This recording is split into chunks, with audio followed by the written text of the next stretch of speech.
Hello, everybody, and welcome into Zimmermann Field, home of the UWSP Pointers. I'm Brett McNair. Alongside me is Thomas Szymanski, and we have a fun matchup here between the UW-Eau Claire Blue Golds and your Stevens Point Pointers. Thomas, like I mentioned, a fun game here in sunny Stevens Point. A little bit of wind, not too bad, but it should be a fun one. Beautiful day for baseball, Brett. I couldn't agree more. We got a little fun things going around in the lineup today for the Pointers. Tino Martinez, he's out of the lineup, and he's getting a little rest, and we don't have a DH today. Yeah, with no DH, we actually have Braylon Nystrom pitching for the Pointers as well. So he'll be hitting as well in that fourth slot. So it should be a fun one. Like we said, is leading off for Eau Claire will be the second baseman, Austin Buck, as we'll kind of go around there when they get defensively. But we'll go over to the Pointers, and like you mentioned, no DH for the Pointers. Usually it's Camden Oliver. He's actually starting at second for Stevens Point, but we'll go around it here. First, of course, Cooper Brown starting at first base. Like we mentioned, Camden Oliver at second. Shortstop is Drew Mistel. Like you mentioned, no Tino Ramirez. Third base is Connor Olson. Then over at left field, you have Jackson Adams. Center field will be Tommy Droner. Right field, Nick Argersinger. And then catching will be Easton Snow. And then, like I mentioned, pitching will be Braylon Nystrom, who comes in pitching very well, Thomas. Yes, he's granted he's only registered 5 1/3 innings of work, but the underlying stats so far with a 177 batting average against, they project well. Nystrom comes in here with a fastball and a few breaking pitches, so hopefully we can, he can keep the Eau Claire Blue Golds unbalanced today. Yeah, on the mound. We'll see if he can do that today, as it looks like Austin Buck is ready to get it going for Eau Claire. After him will be Will Johnson and then John D. Gregorio, as that one's just outside for a ball to start this one off. Firm fastball. Can't be mad at that to start out the game. No, you cannot, definitely. I'll take that any day of the week. It looked like it could have been in there as well. Yeah, you never know. We're a little high up. Oh, yeah. So now 1-0 to Austin Buck. So that one's popped up in the air. Brown trying to make an attempt at it. And it'll be possibly Oliver. No, it's going to be the right fielder. That's actually Nick Argersinger making the play, calling it off. And one away now. Good communication there by the right fielder in the Bermuda Triangle. That's that can be a real killer for teams because communication is key, and sometimes, having one of those fall can be the start and spark plug of a really big inning. Oh, easily. And, great job there from the Pointers defensively making the play. Nice, easy first out as it's Will Johnson for the Blue Golds, that righty playing shortstop today. Very unusual numbers here as well for the Blue Golds. You have 99 and then 88. Yeah, they're just Aaron Judge and Luis Robert fans on the White Sox. So that one's popped up in the air once again. Brown trying to make an attempt at it, and that will be out of play. And now the count is at 1-1 to Johnson. Fairly aggressive approach here from the Blue Golds, albeit only in the second at-bat. They're fairly free swinging, it seems. Yeah, they're being very aggressive early here. Nystrom tries to get out of the inning. Nice pitch there, a little too high, and it's 2-1 now to the shortstop. Pointers coming at 14-15 overall, 7-11 in conference. And then over on that Blue Gold side, 16-13 overall, 9-8 in conference. So both teams kind of in that middle of the pack. Blue Gold's a little bit ahead of the Pointers, as that one's blown away to push the count to 3-1 to the two-hole hitter, Will Johnson. Buzzed him in there a little bit. Yeah, we're really close. Gotta get those elbows up. Comes the 3-1, and that one's in there for a strike. Close call there. Umpire's keeping him honest. So now 3-2 full count, one away here in the top of the first inning. Nystrom throws it, and that one gets through right through the middle, and it'll be a one-out base hit for Will Johnson. I don't mind the pitch selection there by Nystrom, but that's the best hitter on Eau Claire, and you've got a full count there. You gave him a fastball. You gave him what he was looking for, And he put it kind of right there in the middle of the zone. Yeah, nice. Even just move it a little bit, Mm-hmm. you know. So now John DiGregorio will come up to the plate, and like you mentioned, Will Johnson batting .316. Gets on base once again, improves that batting average. Yeah. These two right here are kind of the 1-2 punch of this team. DiGregorio, the catcher, he's leading the team with, I believe it's 7 home runs. Yeah, Eau Claire's got some nice batters in this lineup. And make it tough for the Pointers. A big hack there from DiGregorio. Love to feel that breeze. You had a little bit of breeze after that from the actual win, so Right. it made it seem like you could feel it from back here. Mother Nature understands. Today's Earth Day, isn't it? It is Earth Day, Yeah, yes. Happy Earth Day. Happy Earth Day. As a pickoff attempt here at first base. Johnson's back in time. No disengagement rules here at the collegiate level, I believe. Yeah, I don't think there is. There is pitch clock violations, though. There are, but it's just internal. It's all up to Yes. the umpires to keep track of it. Mm-hmm. So no actual clock on the scoreboard or up here in the press box. So, Yeah. like you said, the umpires got to know it themselves as that one's up and away for a ball. 2-1 to John DiGregorio, DHing today for the Blue Golds. Trying to keep this 1 out, 1 hit rally alive, and that one's up and away. So now 3-1, excuse me. Starting to lose. Mr. DiGregorio, excuse me. Just call him DiMaggio at this point. This is just easier. Hitters count here. Nice drum, 3-1. Runner goes. That one's might get into the gap, and it will not. And did he catch it? He did in time. Wow, what a play! And trying to double him off. Ooh. Not in time. Nick Argersinger, though, nice play out in right field. Made it really close. Pretty play right there from the right fielder, Argersinger. I mean, he got a good read on that ball. That ball was bound for the gap, and I don't know how well Will Johnson runs here, but, if that ball gets into the gap, that might be a run. Yeah. So, beautiful defensive web gem there. And I honestly thought he dropped it. It looked like when he bounced, it kind of looked like that was his glasses. The glasses came off. So, yeah, that kind of confused me up here in the press box. But nonetheless, a great play there from Argersinger. And now 2 away for the cleanup hitter, Logan Helsman. Excuse me. Good fastball there at the bottom of the zone. Steal a strike. Catch the guy off guard. As that one is also in for a strike. So 0-2 now to Hesselman. Hey, if they're taking, dude, to get me over. It's fine by me. See if they can get the quick strikeout here. Johnson still leading off from first base. Nystrom. Been a nice inning so far as that one is up and away. Makes it 1-2 to the cleanup hitter. Good waste pitch there. See if he'll chase it. Up and away can sometimes be a little bit of a heel for some guys. Yeah, you can't complain there. I mean, especially with it being a pitcher's count. Here comes the 1-2. Grounder to first base. Easy play for Brown.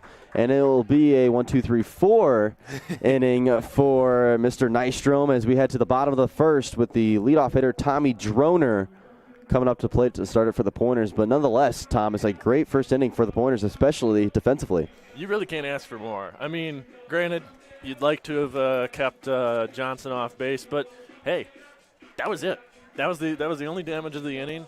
And, now we get to see what this offense can do because coming out of a top of the first clean, obviously it's what you expect of your team, but it still is a nice little confidence boost that, hey, we're in this game right away. We didn't put ourselves in a hole, and, let's go out there and let's put them in a hole. Yeah, exactly. And then right there, the Pointers came out strong to start this one as now it will be the Blue Golds coming out defensively as Devin Nedlin takes the mound, the southpaw for the Blue Golds, and he's got a kind of a nasty throwing release here, Thomas, and could be difficult for the Pointers. I'm biased. I love a southpaw as a southpaw myself, but he's working here with the changeup. He's got a slider. He looks like he's got a 12-6, and he's got his fastball. And that's a nice little arsenal right there for a left-hander. And he throws with a little bit of decent velocity, even for the funky delivery, which can really put an effect on these hitters. And there's a few lefties in the lineup today for Point, and hitting lefty-lefty is, I'd argue, one of the hardest things to do in all of sports. I would agree with you strongly on that one, Thomas. As leading it off for the Pointers, like we mentioned, Tommy Droner. Behind him will be Camden Oliver, and then Connor Olson rounds out the first three for Stevens Point. Droner, one of the hottest hitters in all of the WIAC, as he actually won WIAC Position Player of the Week last week for Stevens Point, as that one's blown away for a ball from Nedlin. So Droner looking to start off hot for Stevens Point, as that one's up and away for a strike, evens up the count 1-1 apiece. Good approach here by Droner. You just want to start to see some pitches, get everybody get a feel of what it's like in that box. That's definitely what you want to do as a leadoff hitter. So that one is just outside for a ball, but Camden Oliver is usually the leadoff hitter for Stevens Point. He's one of the best. I mean, he works counts all the way until full. It was pretty much every at-bat. Oh, yeah. At least a 6 to 8 pitch at-bat to Camden Oliver. So if Droner can do that here, and then another one from Oliver would be pretty nice. Yeah, get that pitch count up and nice and early. I mean, we've seen in WIAC they don't care about the pitch count. They all do the time, not. We've seen 116, 126, just all the above. As that one's grounded to the first baseman. Droner hustling, but in time, the play will be made by Logan Hesselman. And a 3-1 hitters count. Droner grounds out to the first baseman. Make it one away for Stevens Point. Will now be Mr. Sunshine, Camden Oliver. Didn't miss this. It's been a couple weeks, but I love Camden Oliver's walk-up song. Very unique. A little bit of a remix as well. So he steps up into the plate, and just something you don't do. I mean, that you don't see often, at least, is two lefties against a southpaw to start it off. Well, this shows that the coach, he trusts the guys that are in the box. And I mean, there's two ways it can be looked at. It can be looked at, hey, we don't have a platoon pat that can fit against this lefty better in the position they play. But also it's a vote of confidence to the guys in your starting nine. Mm-hmm. No, I would 100% agree, Thomas. I mean, great analysis there. I mean, at the end of the day, Tommy Droner and Camden Oliver are one of your hottest hitters, if not your hottest hitters on the team. Mm-hmm. Very consistent as well. And that's something you have to have when it comes to WIAC baseball is consistency. It's a very big thing. Definitely. As right there. I mean, one of the four-pitch things walk that Camden Oliver does is he reads the play very well. 4-pitch walk, like you said. So now it will be Connor Olson, the third baseman for Stevens Point, all the way up batting third today. You don't see that often as well for Stevens Point. Yeah. I'm a little interested to see how the strike zone progresses by the umpire for the game, because we don't have the greatest vantage point, but it did feel like there was a bit of squeezing going on there.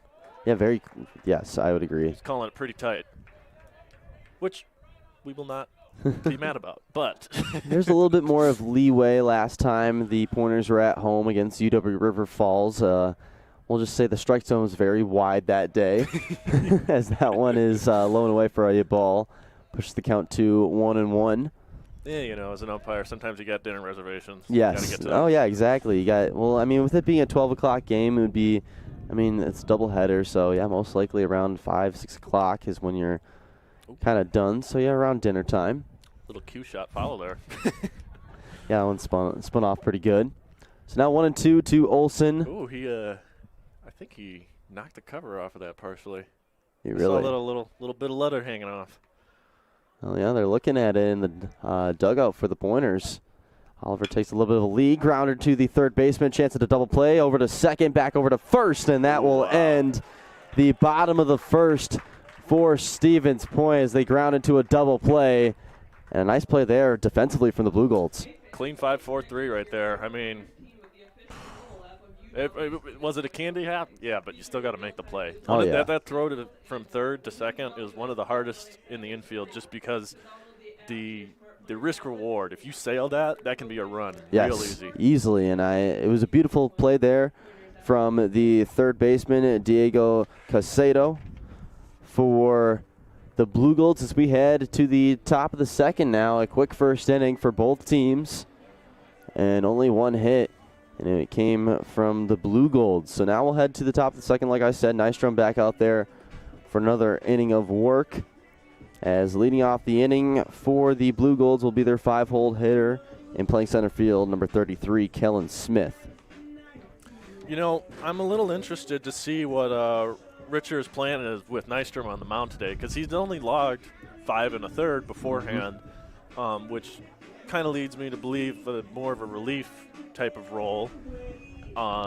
So is this maybe kind of an opener type of vibe where we see Nystrom maybe go 3 innings if he's really firing on all cylinders, and then we see a starter come out and try to finish the last 6? Yeah, we'll see what happens here. I mean, Nystrom, if he has a nice enough game, possibly with the Pointers and their struggles in the bullpen, could we see Nystrom possibly go, 4, 5, 6 innings? Right. And it gets to that point where it's like, okay, well, we feel confident enough where you can go out there and make some plays, and especially if he's hitting well. Totally. Don't see why not. Well, that's the other thing that we do need to consider is with the pitcher there, the DH spot is already eliminated. So whoever comes in to pitch has to take at-bats. Yep. So we'll see how that evolves as the game goes, but an interesting choice there by the Pointers manager. Yeah, definitely an interesting choice, but I mean, at this point in the year, you got to take some risks and you got to be able to try new things, and sometimes it works in your favor and sometimes it doesn't, but that's why you try new things in baseball. Totally. See what gels. Exactly. So now, like I mentioned, up to the plate will be Kellen Smith, as he looks to have a much better inning for this Blue Golds offense than that first one. Only acquiring 1 hit is a nice pitch in there from Nystrom to make it 0-1 to Smith. Love an 0-0 changeup. That was a beautiful pitch from Nystrom. Just drop it in there. Nobody's looking for that at this level. Honestly, I like the aggressiveness in this at-bat. Start him off with a 0-0 changeup, as that one's fouled off from Smith. I mean, you got to keep him off balance. Nystrom's got some decent juice in his arm, but it's not anything that they haven't seen before in terms of velocity. So, keep them on their toes and pitch backwards if you need to. So 0-2 now to Smith, and that one just misses. Nice pitch there from Nystrom. Got to remember that it's where it crosses the plate, not where it ends. It's a good curveball, just up a little bit. Oh, yeah. You got to finish that down. Here comes the 1-2 now to Smith. That one low and away. Evens up the count, 2-2 after it started 0-2. Good pick back there by the Snow. Nobody on base, but, always get your reps in. Snow getting the start today over Mason Fink. Kind of been swapping a lot as that one up and away, and now the count is 3-2 to Smith, and where Nystrom looks very comfortable to start this one. He's got to start landing that breaking ball because it's just missing. And if he can start doing that, he's going to keep these hitters really off balance. It's going to be a long day for Eau Claire, but right there, Smith, a very good at-bat, works a walk after being down 0-2 in the count. And with nobody on, we have a runner on for the Blue Golds. As up to the plate will Diego Casado, the lefty, in that 6-hole slot for the Blue Golds. 6-hole feels like the right place for a third baseman. It just feels natural. No, it does, 100%. As that one's bunted almost out of play. Something you see more often. I mean, especially with the metal bats, I feel like bunting is harder. It is harder for sure. A lot more power comes off of the bat. You gotta try to catch it with the barrel, and that's one of the hardest things to do. Absorb it a little bit as well. It is tough, yes. 0-1 now to Casado as that one heads over to first base from Nystrom on a pickoff attempt. Blue Golds are getting pretty one-way leads right now. I think they're just trying to feel out. There's a guy that there's not much of a book on. What's his pickoff move like? Just kind of reading Nystrom as that one's fouled off by Casado. Just on it there. Just missed. Casado is from Pompano Beach, Florida. Oh, boy. A little bit of a trek. Yeah, a little bit south. Just a touch. Yeah, just a tiny bit. 0-2 now. Nystrom trying to get out of it after walking his first batter of the inning, and that one is inside for a ball. So similar situation that Casado is in, who was 0-2 now, 1-2. Can he work a walk like his teammate Smith? I guess we'll find out here. Runner goes, throw down to second, and that one's way off. Potentially a play from a tag-wise as the shortstop, Drew Mistel, trying to argue his case. Umpire not buying it, and it'll be a stolen base for Smith. Decent throw there by Snow. Just a little bit to the right, and problem was, Mistel's natural position, second base. He was a little late on that break to the bag, and that kind of put Snow in a pickle. Yeah, it made it a little tough. Snow, like you said, a little off to the right, but still playable play, I guess you could say, for the shortstop Mistel. As that one's grounded. A nice play by Smith as he hustles to first. Beautiful pick. And makes the out, like you said, a beautiful pick. And now it'll be a runner on third for the Blue Golds with one away. That's a wonderful bonus there for the Pointers. You get a first baseman that can make a play for you. I mean, that's just icing on the cake. And it helps when you're a lengthy guy like Smith. Totally. He's got a little bit of flexibility. He's not one of those big guys that's stuck in Yeah, kind of like a Pablo Sandoval almost. Right. Just more in the Freddie Freeman build. Yes, exactly. So that one is blown away for a ball to the 7-hole hitter, Austin Curdy, playing right field today for the Blue Golds. Another lefty in this lineup for Eau Claire. Blue Golds might look to get aggressive if the ball gets away from Snow here. Olsen a little bit in as that one's tapped back to the pitcher, Nystrom, as the runner will come in and score as he tags the runner. Oh. Was it close? Interesting play there. I support getting the out there on Nystrom's part, but if he looks up, I think he could have had a shot at maybe trying to get him at home. I would have liked the play at the plate, especially, I mean, at least give it an attempt. I felt like he was just kind of like, I'll get the runner, and he's scored already. Right. Maybe Nystrom knew he was already going because he did wait at third. He did wait. The thing for me is, this is an Eau Claire team that's coming off of, they just beat La Crosse in their last game, and that's quite the high to be on for this team. So I kind of sense that this is going to be a close, low-scoring affair. Every run's going to count here. So, I understand getting the out. That's a good idea, but at the same time, give it a shot. Could be crucial, yeah, down the stretch. I mean, it is only the top of the second, so a lot more baseballs left to play. Yep. As right now it'll be the catcher, Ian George, with nobody on base now with the runner scoring. 1-0 now in there for a strike to make it 1-1 to George. Nice little frame by Snow. Similar pitches in the bottom half of the inning. We're not getting the call on the down and away. No, they were not. They were very close last inning. Snow brought that one back in. So 2 gone here as that one's popped up in the air. Possibly a play for Camden Oliver. It looks like he's calling that one off. He makes the play, but the Blue Golds are the first team on the board on an RBI from Austin Curdy. That resulted in an out, but the Blue Golds still get one here, Thomas, and where, like you mentioned, a run here could make it very crucial down the stretch. Yeah, I mean, this is an indicator of how the Blue Golds are going to play the rest of their game, because you saw the leadoff walk. He steals second. He advances to third on the ground out to first. I mean, this is, for our Wisconsin listeners, prototypical Brewer small ball right 100%. Here. And scratch and runs like that, okay, it's one run. We can maybe work with that, Mm-hmm. You do that once or twice, another time, and, you're starting to get to, okay, now it's a 2, it's a 3. So, it's a really impressive on the Blue Golds part that you're able to put together an inning where you score a run and you didn't have a hit. So, the capitalization on mistakes by point so far, which, it's not like they've made an error. They just, it was a full count. He walked the guy. It wasn't like it was a completely horrible pitch. It was a decent competitive pitch.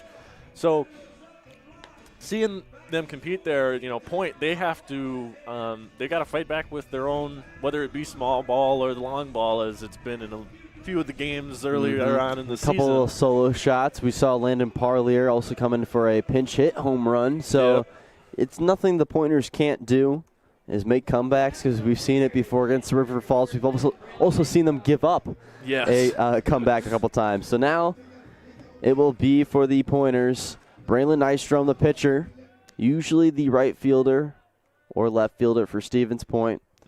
Snedling comes back out, the southpaw facing the righty, and that one is in there for a strike.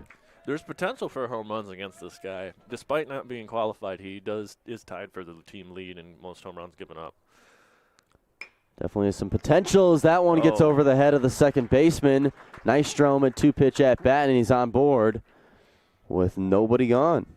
That's just a nice piece of opposite field hitting there. I mean, from the head coach's perspective, I don't think there's much more that makes him more giddy than that than maybe an opposite field home run. That was a beautiful at bat. I mean, 2 pitches and you're on. Oh, You yeah. can't ask for anything more than that. Going the other way is something that will always get you on a good side of a coach. Yes, it was beautiful there from Nystrom, as now it will be Mistill and a bunt here. Ooh. And that one brushes foul, but you can see what the Pointers want to do here. Push Nystrom to second. Mistill showing the bunt. And after Mistill, it's Nick Argersinger and then Cooper Brown. There's not really a hole in this lineup. Obviously, you can argue Snow, but Snow's in there for his defensive and pitch calling abilities. We all, he's the Martin Maldonado of this team. He's the oh gosh, who else is Austin Barnes? Oh, okay, yeah, I like that one. There's a poll for some people. Some people Yes. might argue that's not a poll. Mistill shows bunt again, gets it down this time in the field of play. Third baseman makes the play at first. Runner advances to second, so a runner in scoring position now for the Pointers. Making the play was number 9, Diego Casado.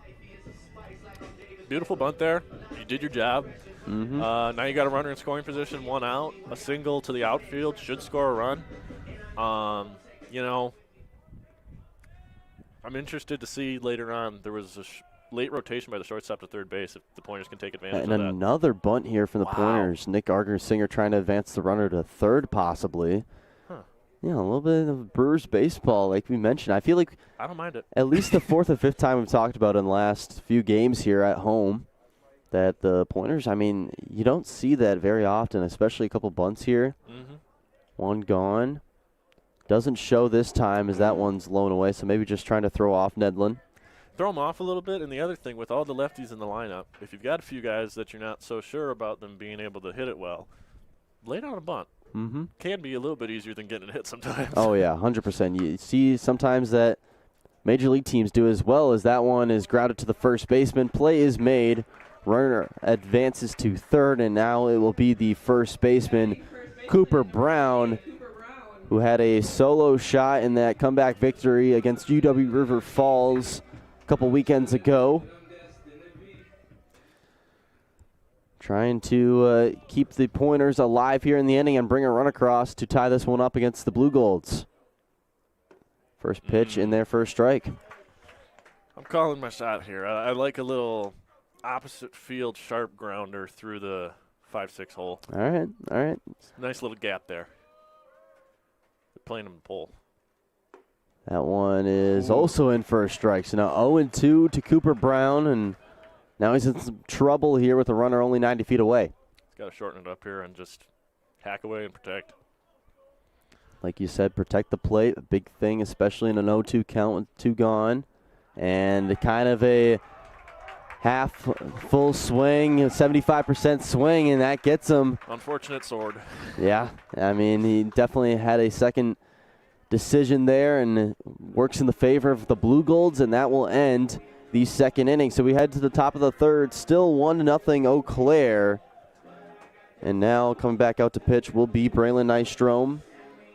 And Thomas, I mean, right there, I mean, the Pointers had a runner on first, nobody gone, a nice hit from Nystrom, and now three up and 3 down, and that ends the inning. I mean, what do you go after that? How do you keep on going playing? Well, I mean, I'm going to take a look at it from a bit of more positive light, because even though they went down 1-2-3, you did get the guy to third base. And obviously you don't get the outcome you wanted. I was a little surprised there with Eau Claire's pitcher. He tripled up on the off-speed inside to a lefty, which in a lot of realms is considered dangerous, but clearly they have some sort of book on Brown here that they knew they could get him with that. But overall, they're not getting no hit anymore. So you got the little, okay, we got our first hit off of the scorebooks, and you want it to be better, but at this point in the game, I don't think they're sweating it too much. No. You go out there, you do another clean inning, and then you hope that maybe Adams or Snow can work a walk, get on base, and give that top of the lineup some juice to work with on the base paths. Yeah, I mean, like you said, I wouldn't worry either because at the end of the day, it's only the second inning. You're now going into the top of the third. Yep. But still, I mean, the Pointers, as long as you can show that you can at least get base runners on, I mean, it goes a long way sometimes. I mean, it's better than going into the sixth inning. You got no hits, and then you get your first one. Okay, now you can take that deep breath. But right now, the Pointers get that one off the board. So now up to the plate will be the nine-hole hitter playing left field. That's number 40, Logan Skuglick. Nice frame. That one in there for a strike. Like you said, nice frame there from Snow. Oh, man. Skuglick, the lefty, trying to bring some juice to the bottom of the order. Is that one also in for a strike? 0-2 now to the left fielder. A little bit frozen there for the first two pitches. I mean, he didn't even load on either of those. He's now behind 0-2. And strike three caught him looking. So a 3-pitch strikeout to Skuglick.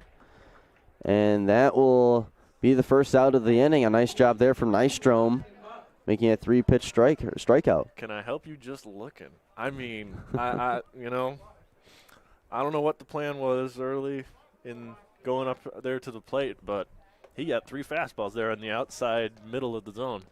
It's the first strikeout of the game for Nystrom. Results in a backwards K. Ooh. That one in there for a strike. So 4 straight strikes here from Nystrom. Starting to find that strike zone very well. Mean breaking ball there. He finally landed one. And if he can start hammering the zone, I mean, so many coaches talk about, I want strike throwers.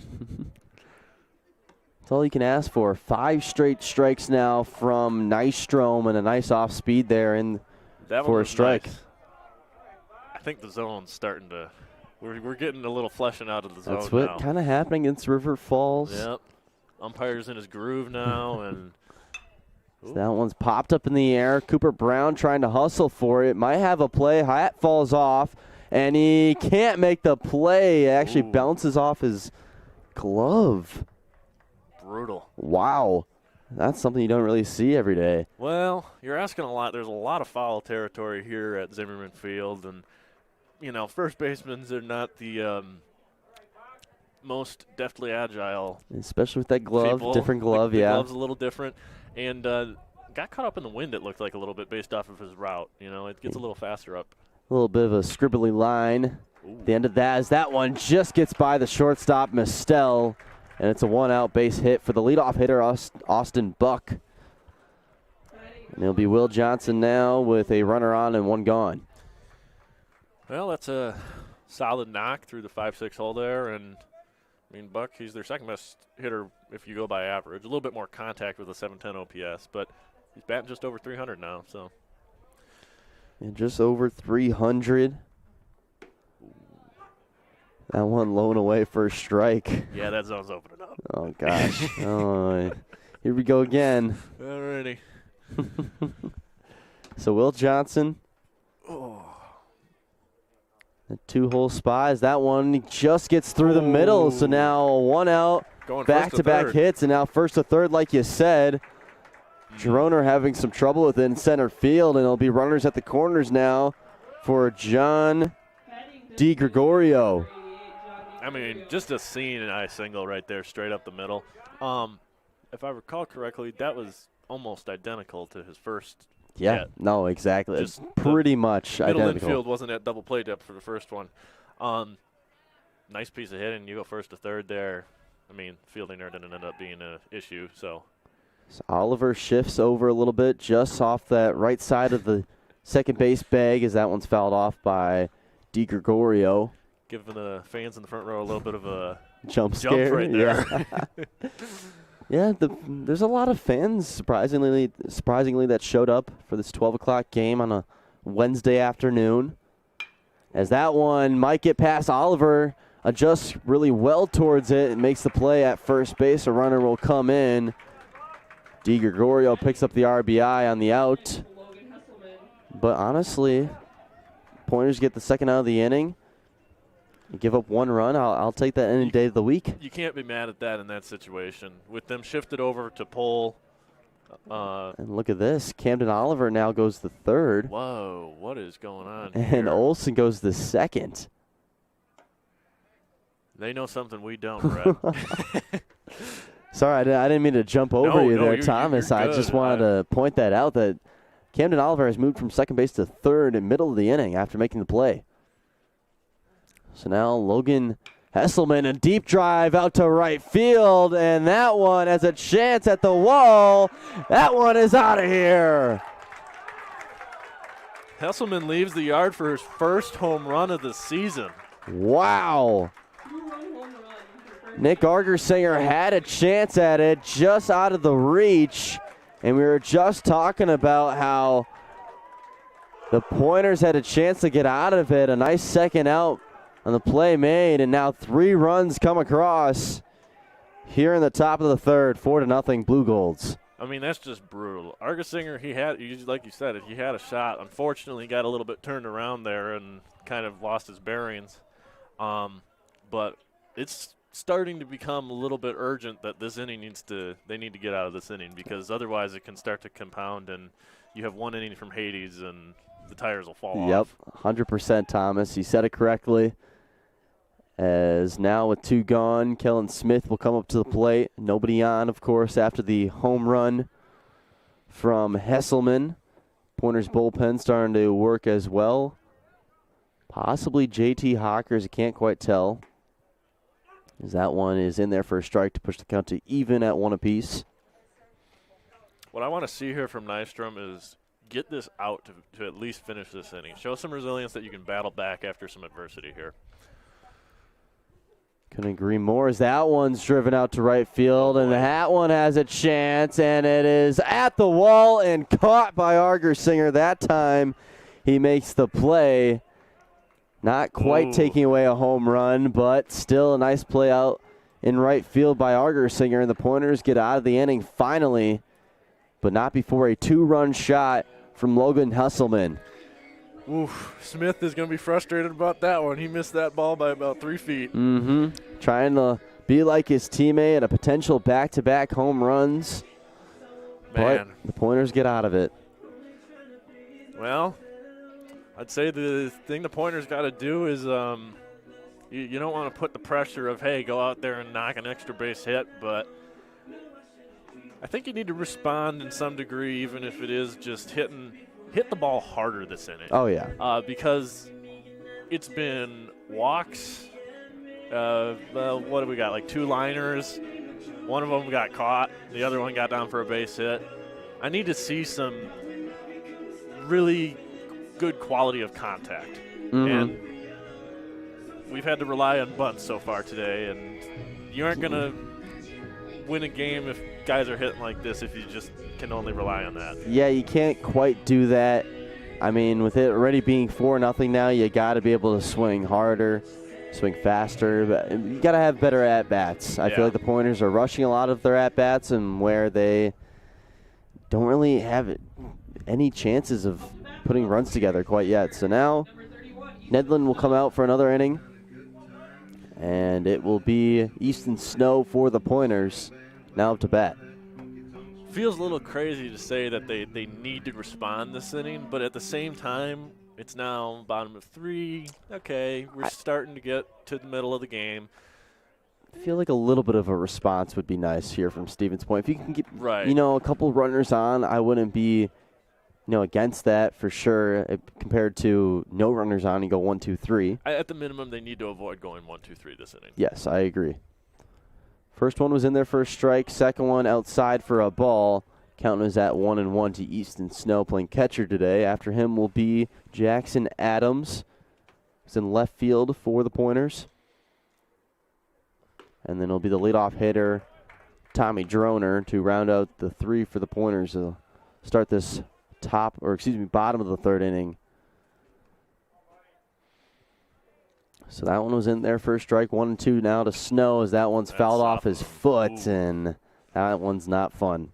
That never feels good. He isn't wearing a shin guard either. So. No, he's not.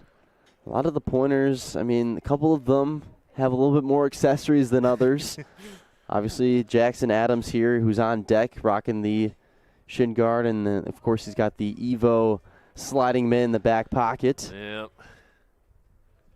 What's been a trend as of late, and a nice play there from the first baseman, Logan Hesselman, just killing the Pointers here in this inning. Look what I found.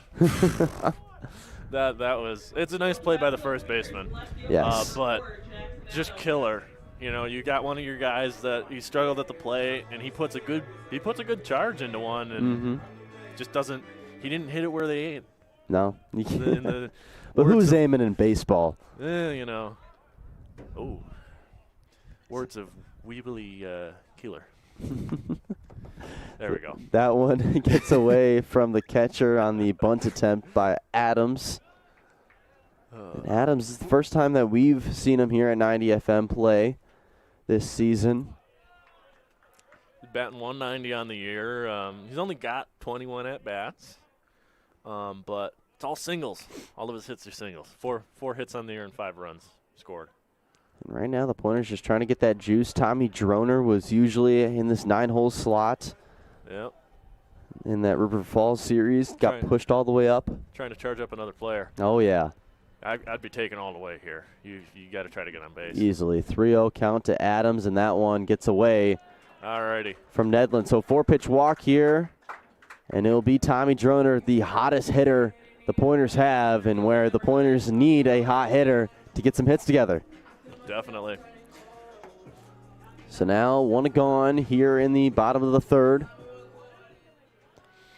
1 runner on. Adams puts that Evo glove on. When did that start becoming a trend, the sliding man? When did it come into play? Because you saw it when you grew up a little bit in the majors, but never really saw it playing-wise. The only a thing that, a guy like Woodruff who injured it wasn't Woodruff, Jimmy Nelson sliding into first, guys that injured themselves on the base path. Or they have a little thumb guard or something like that. Yep. Right. I really haven't understood it because a lot of the time the guys that wear them, they don't steal bases. That's really the only time I think you need it, Mm-hmm. Well, especially guys like, you look at the majors, guys like Brian Buxton. I'm trying to think. Byron. Yeah, Byron Buxton. Yeah, exactly. Byron Buxton, Bryson Stott, Bryce Terang, Chandler Simpson. All the speed guys, they wear them. And it makes sense. And a bunt here from Droner, pushes foul, just dribbles over there. The lack of a dirt baseline for the Pointers from home to 3rd and home to 1st doesn't make it a great place to bunt the baseball. Yeah, especially with the grass, it's a little bit bumpy. Yeah, it is bumpy. Yes. Luckily, there isn't rain left over either. Otherwise, that would just sit in there. Yeah.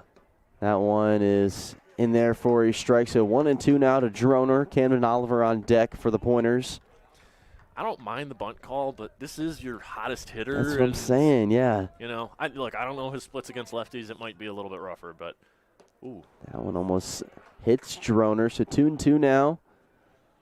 Adams at first base, looking to at least come across home. Put a run on the board for the Pointers, being down 4-0. If you missed it, Logan Hesselman had that 2-run shot in the top of the 3rd as the runner will go. That one's driven out to left field. Play is made by Logan Skuglick, and it's 2 away now on a fly out to the left fielder by Droner. Runner will stay at first, and now Camden Oliver will head up to the plate. Nice little circle route by the left fielder there. He was able to get around it. Back to the sliding mitt, though. The thing that always slays me is it's the 8U kids that show up to their ball games and they're 40 different chains too, yeah. Their parents. Runner goes here at 2nd, and the play is not in time. Adams steals 2nd successfully. Go ahead, Thomas. Nice sorry. Base. No, you're all good. these kids are decked out in all this apparel, except here's the problem. Their parents spent more on their equipment than they did on registering them for the actual team. I couldn't agree more. I mean, you see some of these kids on TikTok or Instagram or something, as that one's fouled off by Oliver, but you see it all the time now. These kids rocking the brand new glasses. Their hair flows out. Oh, the ice cream. Yeah, the ice cream. Yes. With the glove combo. And then you see all these influencers too, or these content creators, kind of like, oh, we'll do a little mystery box here, and the bat will come out. It's a pencil bat or something. Right. See, it's very unique. Is the not throw down a second. The umpire at second base was asked for the decision by Oliver. He did not go, so 2-1 now to Oliver. But, yeah, you just see it all the time now, and Oliver kind of rocking a funky bat as well. Oh, yeah. That one gets away from the catcher. Not a strike, so 3-1 now to Oliver. That's a rough one there for Adams out at second because of where the second base umpire is, because Camden's a lefty. You can't really see it scored away where he didn't know where it was. That would have been a very good opportunity to advance to third base. Excuse me. A very good opportunity as that one is blown away. So Oliver now works a walk here, 2 gone, and it will be Connor Olson with runner on first and second. A good chance here for the Pointers to at least put a dent into that lead for the Blue Golds. And Olson, he's done it before. We've seen him hit it. Yep. Very far and out of this ballpark before, so we'll see if he can do it again here with 2 outs. He's got the matchup. Yes, he does. Lefty-righty as that one's fouled off, heading towards my car. We're okay, though. Nah, you parked that far enough away. That yeah, we'll be okay. I mean, I got an insurance. So 0-1 now to Olson. That one low and away. Nice job keeping in front of him is the catcher, George. George has done a pretty admirable job there blocking out there with the runners on. And George rocking the traditional skull cap mask as well, yes, the skull cap. Grounder here to the shortstop. An easy play will be made at third, and that one, is he in there? No, he got the foot down in time. Wow. Might be looking for an appeal here. And they're going to call time here and talk it over. The runners believe that they are safe, and the Blue Golds are quickly hurrying off the field, so bases are loaded still for the Pointers with 3 outs. I'm biased, but I think he was up in the air. I thought he was up in the air as well. They might reverse this one. I mean, and he's out. Wow. They aren't. Wow. That was such a close play. Adams looked like he got in there in time. A bad throw from the shortstop, Will Johnson, to the third baseman, Diego Casado. But that ends the inning. Yeah. So the Pointers draw another scoreless frame, and we'll head to the top of the fourth with a 4-0 lead by the Blue Golds. That's killer there. I mean, the umpire's call is final, but that one, the only reason I can think of why they keep the call is out. Home plate didn't have his eye on third base. That would be. And that would make sense because his responsibility in that play is he does have to keep an eye open there at first as well because of the umpire being in the C position. And honestly, the second base umpire didn't have a great position at it as well, where he did not. You almost feel forced to make that call because at the end of the day, I feel like the Blue Golds would have complained the opposite direction too. Exactly. So at the end of the day, I feel like in that situation, especially where the umpires were standing, possibly it's the correct call. Obviously, from our point of view, it's a little bit different, but from an umpire's point of view, I can see where the agreement comes in. So much of umpiring is all about the angles. Yes. If you can be standing across the field, but if you have that right angle, and from where we were, we had a great angle into that play. Unfortunately, baseball sometimes puts you in situations where you don't have the greatest angle. That's and even then, we were talking about it pregame before the broadcast began that it is a 2-man crew here for the umpires today, and where a third base umpire would have made that call easily. Oh, totally, yeah. So definitely something to note. Fortunately, it doesn't go into the Pointers' favor, and it will now be another chance to put some runs together for the Blue Golds. It will be Nystrom back out there for Stevens Point once again. Camden Oliver goes back over to second. I believe it was just for that one batter. Short defensive shift. Yes. And it will be up to the plate, Diego Casado, who made the play at third base. Looking like there's some double barrel action in the bullpen right now. I got to imagine that if Nystrom gets into any trouble here, he's probably getting the hook. That's what I would assume as well, Thomas. As like I mentioned before, JT Hawkers looks like he's one of the guys out there, and that one is curved in there, but outside the zone for a ball. Tried to backdoor him? Yeah. Not quite. Not quite there. Beautiful pitch, though, from Good Nystrom. pitch. Competitive pitch. Yes. I like the 0-0 count to go after him. All on right. that one is it's now 1-1, fouled off by Casado. Got him a little bit behind on the fastball here. I'd run him up and in. Run him up and in with a fastball in the up and in corner. See if he can't turn on it, that's on him. Oh, okay. That one chops over the third baseman's head, and a play will be made at first base by the shortstop, Drew Mistel, and it was Camden Oliver at third base. So, yeah, a little bit of a different. Mistel actually is now at second. That play was made by Connor Olson at short. Oh, has he touched shortstop? He has not touched shortstop, so the Pointers are moving their infield all around except for Brown. It's musical chairs right now.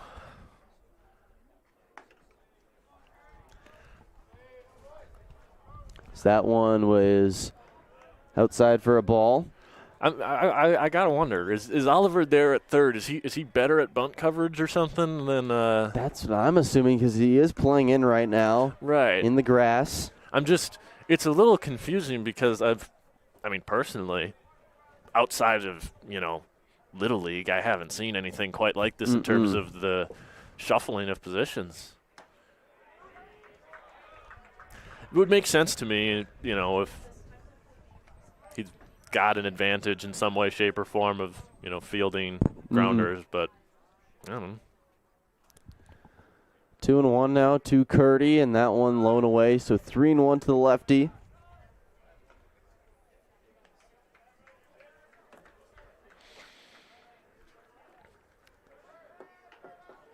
Nystrom working a little dangerously here. This might be last or second last guy if he puts him on board with a walk.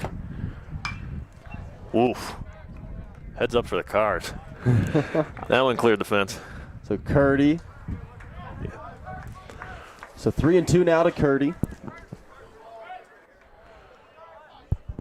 One gone. Comes the full count pitch. That one past the glove of Drew Mistel. I got to keep on looking at my sheet to see which number and guy it is. It's a really nice piece of hitting and a full count there. He knew he was coming after him with the fastball, and he just pulled those hands in and ripped it through that little hole there in between first and second. So now it's going to be Ian George, the catcher. One gone and one on for the Blue Golds. That one, nice pitch there from Nystrom in there for a strike. George is kind of a prototype similar to Snow. He's batting around the Mendoza line. 206 entering this game, probably down to about 203 after his first at-bat, but defensive first, Jeff Mathis type. That one up and away, 1-1. One's across the board for the Blue Gold batter, Ian George.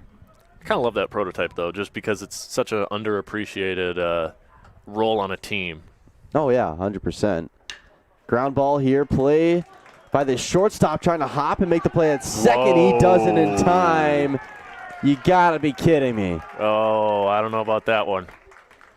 I'd appeal that if I was Point, but I don't know if they've. Yeah, I would appeal it too. And what was a great play made by the shortstop at the time, Drew Mistel, switched with Oliver and Olson. He's balling out there. And now Camden Oliver will truck over to third base. Mistel goes to second, and it'll be Olson at short, but This has got to be bunt coverage stuff. yes, easily. As now will be the 9-hole hitter, Logan Skuglik. Doesn't change me being baffled, though. What do we got here? We got a 1-0 count. 9-hole, 2 men on, and we got time. Looks like they might be getting Nystrom making a change, call to the pen. This is the pitching coach for the Pointers out there. Out. Former player here at UW-Stevens Point. And I don't know if they're going to make a change here. It is JT Hockers warming up. I feel like we need to get some binoculars here in the press box. I feel like it would work very well in our in our favor. Behalf, yes. Yeah. Well, this is a class, the oldest trick in the book here by the pitching coach. He's buying a little bit of time for Hockers to get a little more loose, so they don't have to face the top of the lineup for the third time with Nystrom. And I mean, top of the lineup's done some pretty sizable, taking a bite out of Nystrom today. So yeah, they're working Nystrom very well here in this one. Is Hockers. I mean, I would give Hockers probably the best style on the team. The mustache, the high socks. Oh yeah. The pants and everything. Hockers got a nice style going out. Dare I say he plays old school ball the right way. All he's got to do is get the Raleigh fingers curl in the mustache. Fingers would be jealous. He still rocks it to this day, by the way, Raleigh fingers. At this point, it's not commitment to the bit. It's who he is. Raleigh fingers is not Raleigh fingers without the mustache. It's got to be his worst nightmare is when if his mustache were to be gone, you wake up and it's just suddenly gone. That would be hilarious. That one is inside for a ball. 3-1 now to Skuglik.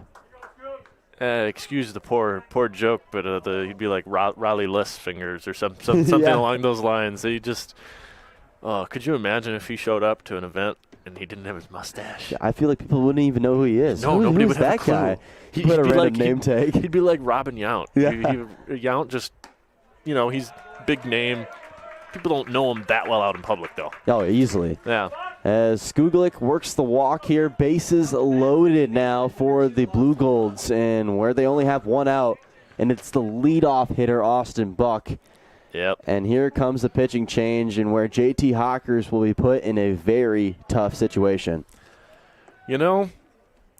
Hockers has one thing that he can be thankful for, and that's there's one out, which means he can roll up a nice little one pitch. He can be out of here in one pitch. And he can get out of this inning. I wouldn't say it'd be a miracle to get out of this inning completely scot-free, but, we might be dialing 1-800-MIRACLE. Exactly. As Hockers comes into this one, 6.91 ERA. He's pitched in 6 games for the Pointers, where he's given up 11 earned runs and 8 walks, along with, believe, 10 strikeouts. So JT Hockers, like we said, in a tough situation. He has the Shepherd of Fire as his, walk-up song, walk-in song. Yeah. I personally am 100% for this. This sounds amazing. Oh, yeah. There's been a rejuvenation of appreciation of reliever walk-in songs over the last 5 years, I'd say. You start with Diaz. You go to who's the other one? I mean, obviously you've got the original greats. You've got even Rivera, Hoffman. Trevor Hoffman was Hell's Bells, and then you have Rivera, Sandman. Yep, and then now with Mason Miller, closer for the Padres, he's got Blind by Corn. That is filthy. It is filthy. Duran's is really good. Duran's is really good. Even Devin Williams was, Devin Williams a couple years ago was ready by, forget the singer, but it was so electric when he came out for the Brewers. I can't wait till Uribe gets the closer job. Yeah. McGill's is solid because you just can't go wrong with Metallica as a closer, but Even throwing back, Matt Bush for the Brewers was Iron Man by Black Sabbath. And when he came out, I'm like, this guy's got it. And he gave up 6 earned runs.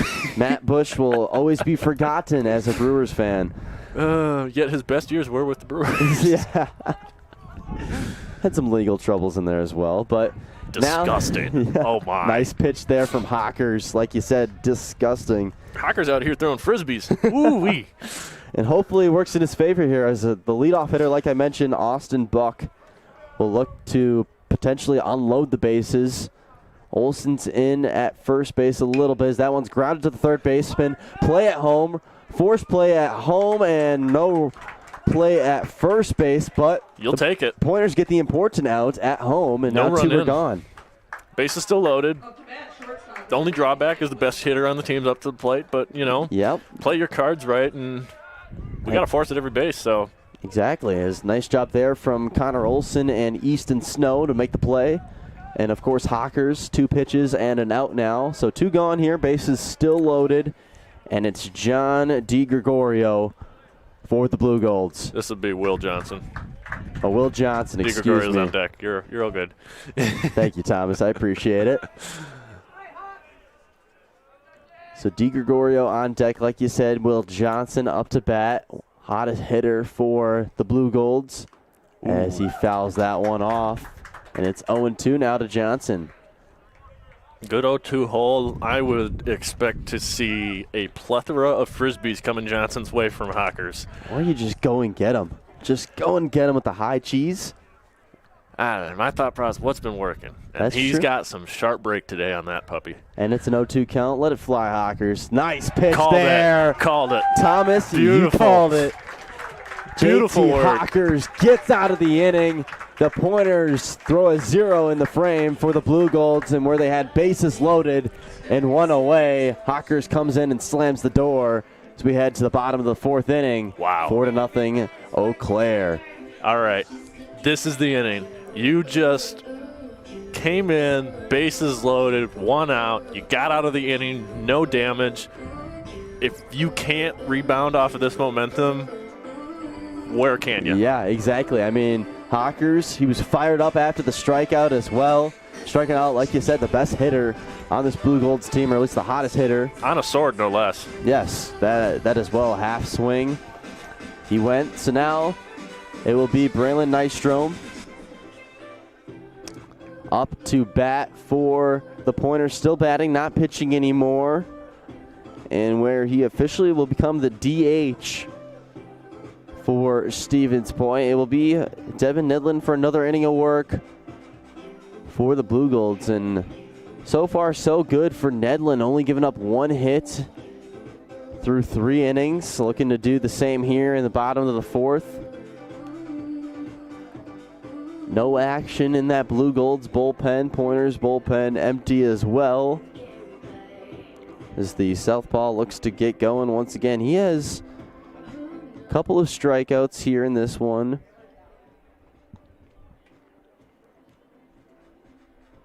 As we look over at the stats, only the 1 strikeout, for Nedlin. And it'll now be Nystrom up to bat.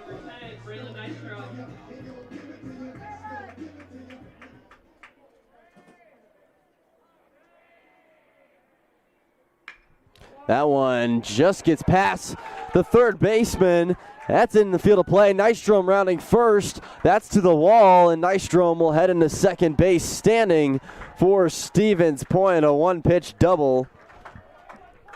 And the Pointers now have a runner in scoring position. And Thomas, like you said, the Pointers need to get going, and they started off here with a no out double by Braylon Nystrom. Interesting point here, too. With Nystrom removed from the game pitching, they transitioned him to a DH, so they technically do still retain the DH position. Nystrom will remain just as the DH now. As now Drew Mistel will come up to the plate with Nick Argersinger on deck for Stevens Point. And like you said, Thomas, I mean, this is where you got to get going. And right there, all it took was 1 pitch. Just got past the third baseman's glove in the field of play. As that one's grounded through, possibly a play made by the second baseman. He does make it. Runner advances to third, and Mistel will ground out. Nice play by Buck there. Yes. That could have easily gotten through, and that would have been a crucial RBI single then at that point, because I got to imagine Nystrom would have easily scored on that. And center fielder's playing kind of back. So now it'll be Nick Argersinger with Cooper Brown on deck. Argersinger trying to bring that run across, and what would be a very crucial run for Stevens Point. They needed anything to get on the board here and put some momentum on their side. Definitely. You got to at least put one across this inning. That one blown away. 1-1 now. One's everywhere. You got one ball, one strike, one out, one runner on. Who happens to have one in his number? Chopper That'll here work. to first baseman. That'll bring the runner home. And the Pointers finally are on the board here. It's 4-1 Blue Golds. And what will be an RBI for Nick Argersinger. And a fielder's choice out. Did his job. That's all you can ask, you know. Obviously, you would have preferred if you kept the train moving with a hit, but you get the run across. That's what matters. Easily, as now will be Cooper Brown with 2 gone here. The bottom of the 4th inning. That one's in there for a strike. But yeah, very nice inning so far for the Pointers offensively. A very quick one so far as well.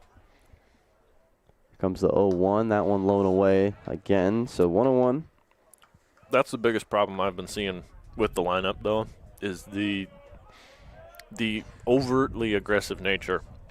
They haven't been working their counts a lot, you know? Oh, yes. And the problem is when you don't work your counts against the guy you're struggling against, you're going to continue to struggle against that guy because he's going to stay in the game because he doesn't have a lot of pitches.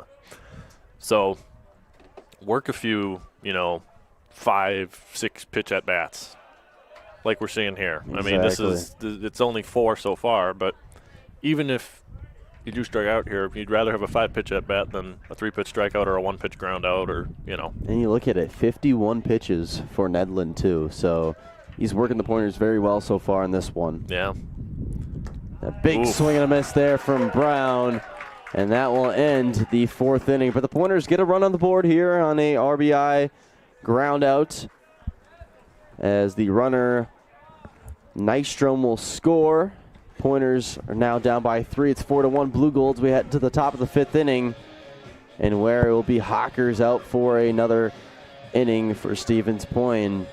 Right now, I feel like you just gotta play your best. The best as you can, Thomas. Yeah, this is a ride the hot hand situation. I wouldn't be shocked if there's somebody that's casually getting loose in the bullpen right now for the Pointers, but unless Hawkers shows signs of struggle, I mean, he went through the 2 best hitters in that Blue Golds lineup, and he didn't give anything up. So ride your hot hand. I mean, as a relief pitcher, he's not racking up probably more than 2 innings of work, but if you can get your 2 innings of work out of him and they're scoreless with the way this bullpen has gone this season, you take it. You can't complain. No, 100%. I would agree. As it will be John DiGregorio leading it off for the Blue Golds here in the top of the 5th inning. Just a reminder, you're listening to WWSP Stevens Point. I'm Brett McNamara. Alongside me is Thomas Szymanski. Been a fun game so far. I mean, not a lot of eventful things, but we've had a few bright spots, I would say, in this one. Totally. Especially the home run from Logan Hesselman. It's been a nice balanced ball game. Yes. 4-1. There's no football scores coming out. Which we've seen. We have seen a lot of. Yeah. Although I believe the other 2 games that Point played against Eau Claire were fairly closely contested matches. As we can look back at that schedule as well. I believe we won 1, lost 1, correct? Yes. Yeah. It was 6-3 the final. That was on April 8th in that first game, and then lost 3-4 that second game. Well, the other thing to consider is that some of Eau Claire's pitchers may be off of the table for today because they did play a Sunday-Monday series. Yes, they did. Something definitely to note. Pointers after this series against Eau Claire will face La Crosse in a 4-game series this weekend. A couple doubleheaders on Saturday and Sunday. And then it'll be Ripon College on Tuesday. That'll be a fun one. Next week, yeah. And I believe that's only 1 game. Don't quote me on that. Little tune-up game before final homestand of the series. That one gets past the shortstop's glove. And DiGregorio gets on base with nobody gone, and a leadoff hit here for the Blue Golds. So now it'll be Logan Hesselman, who had that home run. And they're flipping the infield again. Yep. Yeah. So now Oliver will head to third base. Believe it's Mistel at second and Olson at short. So that one's in there for a strike to Hesselman. They are pounding that down and away corner right now. And Oliver, he's playing like he's expecting a drag bunt of some sort or something, because he's fairly far up on the grass.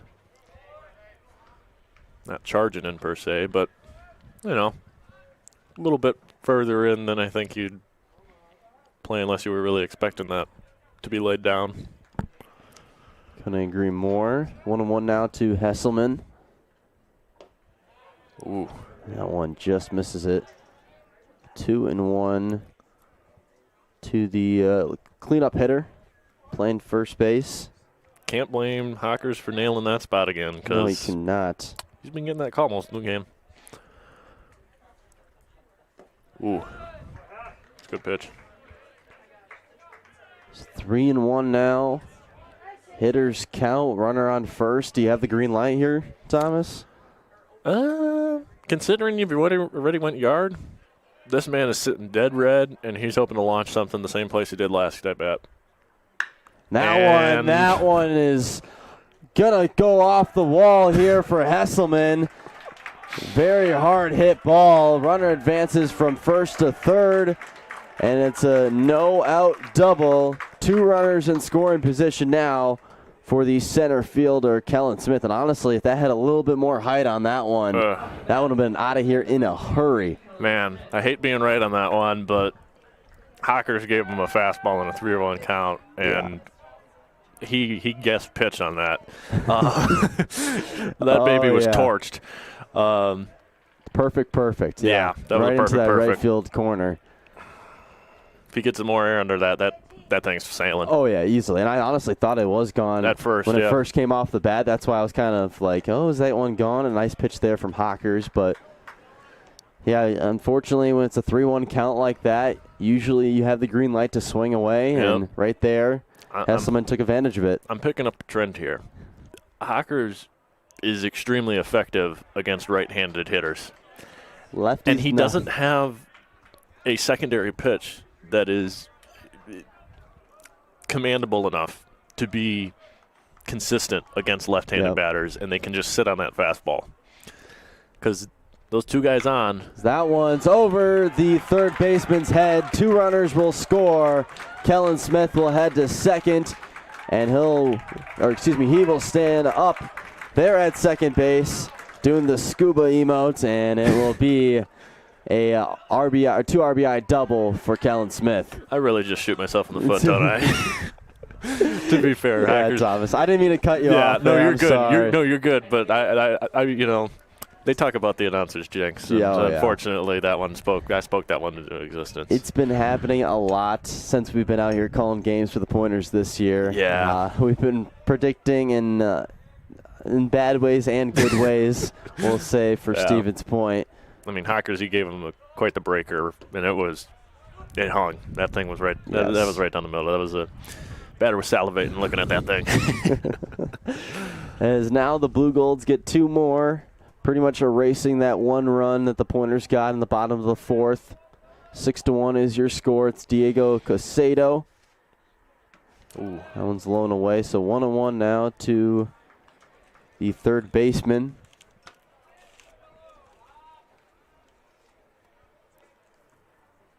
And a runner in scoring position looking to keep the inning alive, put some more runs together.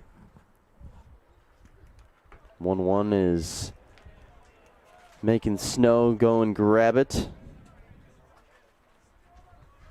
2-1 now to Casado. Playing a little bit back at third base. 2-1 count. Maybe throw down a surprise bunt here, and you might be able to reach. That one grounder back to the pitcher, Hawkers. He'll scoop it to first. Runner from second advances to third. And it will be 2 gone now. I like the safety on that.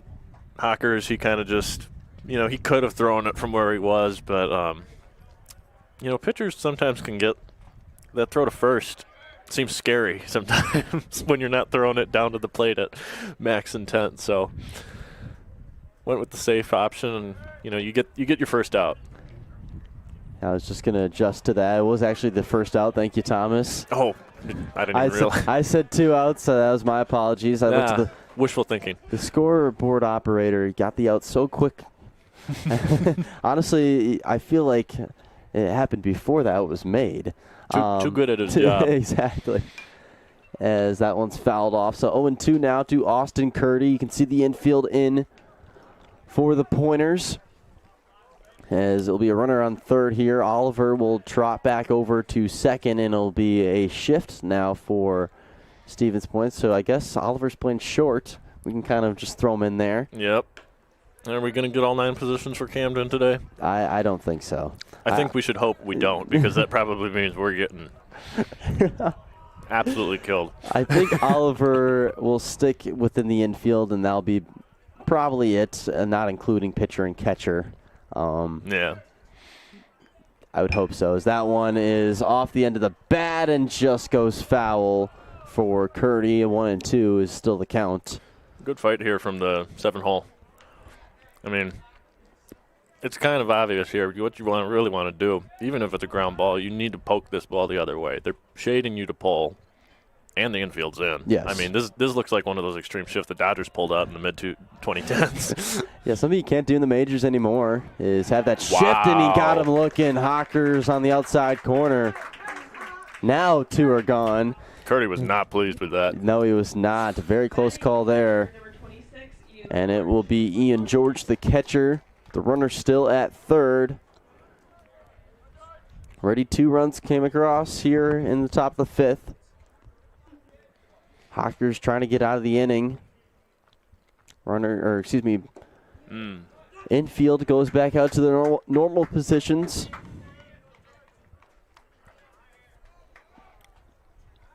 Yep. Camden's at second. Cooper's at third. Olsen at short. That one. No, that's Mistella, excuse me. Mistella, yeah. Drew Mistella at short. One's up and away. So 1-1 now to George. The only downside of these white jerseys these Pointers are wearing today, the numbers are so small. You can't read the front numbers. The font is tiny. Yes. That's why I said the binoculars would be a good investment. Grounder here to third, and it gets by him. Off the leg of Olsen as Mistella has to track that one out into the outfield. And another run will come across. It's an RBI single for Ian George. Brings a whole new meaning of booting a grounder. Yeah. Oof. That was Brown looks a little bit hobbled right now. Yeah, that one it looks like one kind of hit off. Shin. Yep, I would say probably that inner shin. Tough play there, and it bounced very hard. I mean, you saw it go out all the way out to the outfield. Oh yeah, he kind of got a nasty short hop there that just it redirected it, missed his glove. That's why the corners are scary. Is the bunt is trying to be laid down by Logan Skuglik. 9-hole trying to turn this over to the top and maybe keep this inning going. Quiet right now in the bullpen, and, well, Hockers knows this is his inning. Yep. He's got to finish it. He does got to finish it, as the Blue Golds are up 6 runs here in the top of the 5th. 7-1 is your score. 9 hits compared to the Pointers' 2. Skuglik in his first 2 at-bats are statistically only 1 at-bat. He had a strikeout and then got walked. His 2 plate appearances. Yes, 2 plate appearances. Yeah. And then it'll be Austin Buck potentially. Runner goes. Skuglik swing and a miss, and that will end the top of the 5th inning. But the Blue Golds, after giving up 1 in the bottom of the 4th, strike 3 more, and where they have a 7-1 lead, we head to the bottom of the 5th inning, and where the Pointers look to put some more runs together. And Thomas, it's not looking pretty. Well, I mean, it is only the bottom of the 5th. There's 5 more chances for the Pointers to put some big innings together, but I got to admit, you're right.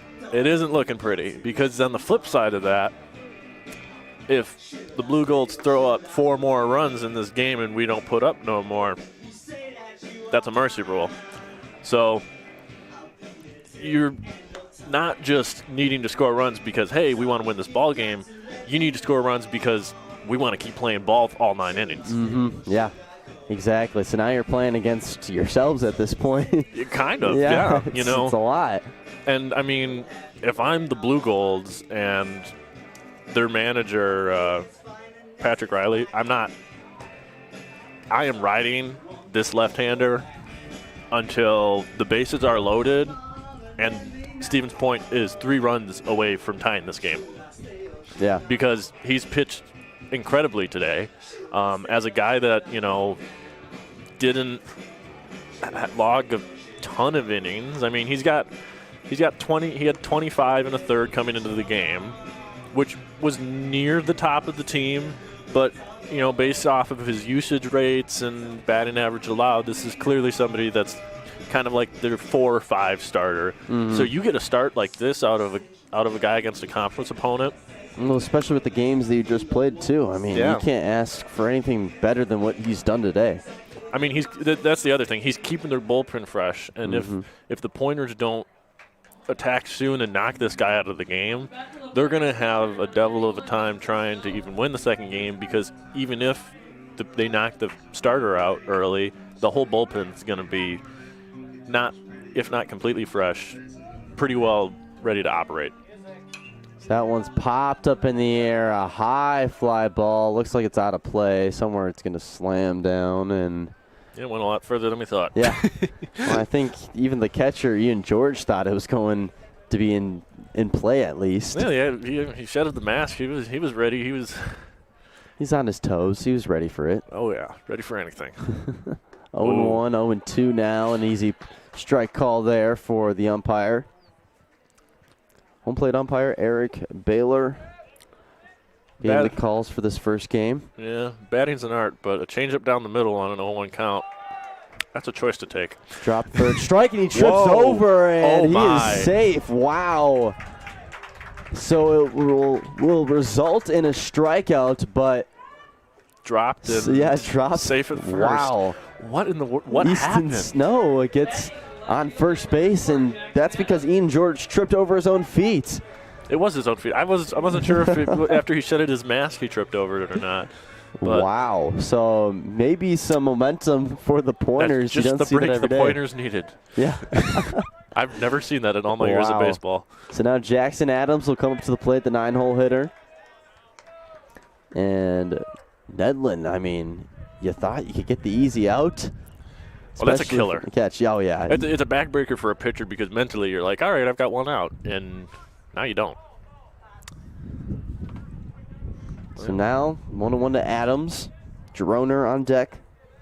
I don't have a problem with them bunting to advance the runners, but you're down by 6 runs. There's an element of just swing away. Yeah. Ooh. In there for your strike. So 1-2 now to Adams. Easton Snow on first. Droner on deck. Got that up and away corner. That was nasty. Was a good pitch. That's the other thing. He hasn't really seemed to be laboring at all. He's in that zone. Grounder back to the pitcher. Double play chance. Can he beat it out? He will. But the runner from first is caught out at second. So now it'll be 1 gone for Stevens Point. Droner up to bat, and it'll be Adams now at first base instead of Snow. From a base running perspective, although obviously you'd prefer there wasn't any outs, technically it's a trade you're not too mad about, as Adams has a little bit more on the wheels side of things comparatively to a catcher. Yeah, no, 100%. I'd take it, but you have the cost of the outs. Right. And hopefully Droner can get something going here, and I believe he's 0 for 2 on the day, isn't he? Yeah, I believe he is 0 for 2. Yeah. So we can take a look here. Droner, yes, 0 for 2, a ground out and a fly out. Which means he's due for a home run, right? Laws, yeah. he's either going to homer or line out. Strikeout still in play. I'd be impressed if he went lefty yard. You know what? At that point, I'd be like, all right, I am a complete and utter devout believer. I would be surprised as well. My respect just grows to anybody that can homer lefty. I mean, you see it. I mean, it does happen. It's not completely out of the the willpower. No. But it's really at the higher levels. The platoon has become such a big thing now. Oh, yeah. Had a pickoff attempt at first. That one gets past the second baseman. It'll be a 1-out base hit for Tommy Droner, and 2 on now for the Pointers. It'll be Mr. Sunshine up to bat. Well, if today's other at-bats are any indication, Camden Oliver's going to walk, and there's going to be a bases-loaded situation for Olsen, then ground out into a double play, right? Yeah.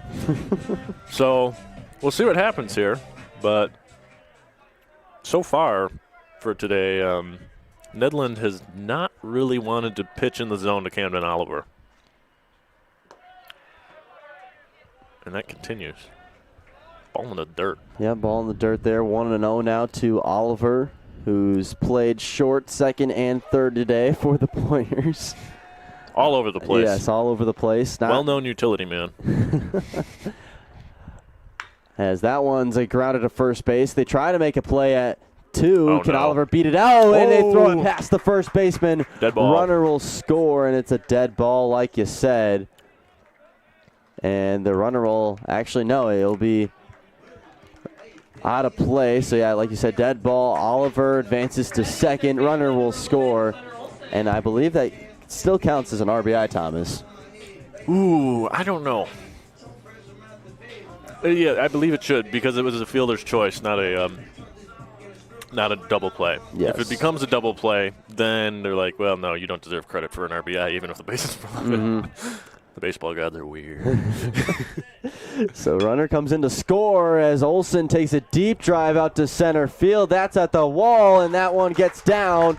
Olsen heads to second base. It's an RBI double for the 3-hole hitter, and the Pointers tack another run on the board. It's 7-3 Blue Golds. Well, we're within one swing now, which means we got ourselves a ball game again. We do. And this is the fight that the Pointers needed to come out with after surrendering those 3 runs in that past inning, because otherwise it was just going to get really messy with the fact that you're down by 6, and 6 can be a lot in so many levels of baseball. Easily. It looks, especially looking at the scoreboard, that one is fouled off by Nystrom. It just looks neater, too. Oh, yeah. 7-1 feels it just kind feels of blarg. Yeah, no, I get it for sure. So touchdown to a field goal now for the Pointers and the Blue Golds. Darn, we got that football score after all. It always comes back. Trust me, Thomas. Oh, yeah. Pointers and the Blue Golds have a lot of history, especially with, football and basketball and even hockey. He's probably the closest rivalry, I would say, in the WIAC almost. Oh, yeah. Especially when it comes to football, the Pointers got their first WIAC win in over 6 years. That one's popped up in the air. Looks to be out of play, and it will be. So we got a little bit of wind here in the press box. Catcher had no clue where that was coming. Yeah. Just see him, he's standing there. Where am I? And then, of course, the Blue Golds and Pointers faced in the WIAC tournament last year for hockey. So these schools have faced each other a lot. Especially me as a sophomore, I've been starting to know a little bit more between the garnering some history between these two. Yep. Especially when it's written right in front of you as well. It's a very cool feeling for sure. Yeah. So Nystrom fouls that one off again. So 1-2 again, 2 outs, runner on second, 2 runners already across for the Pointers. That one's popped up in the air and out of play once again. Well, the old chant that they used to.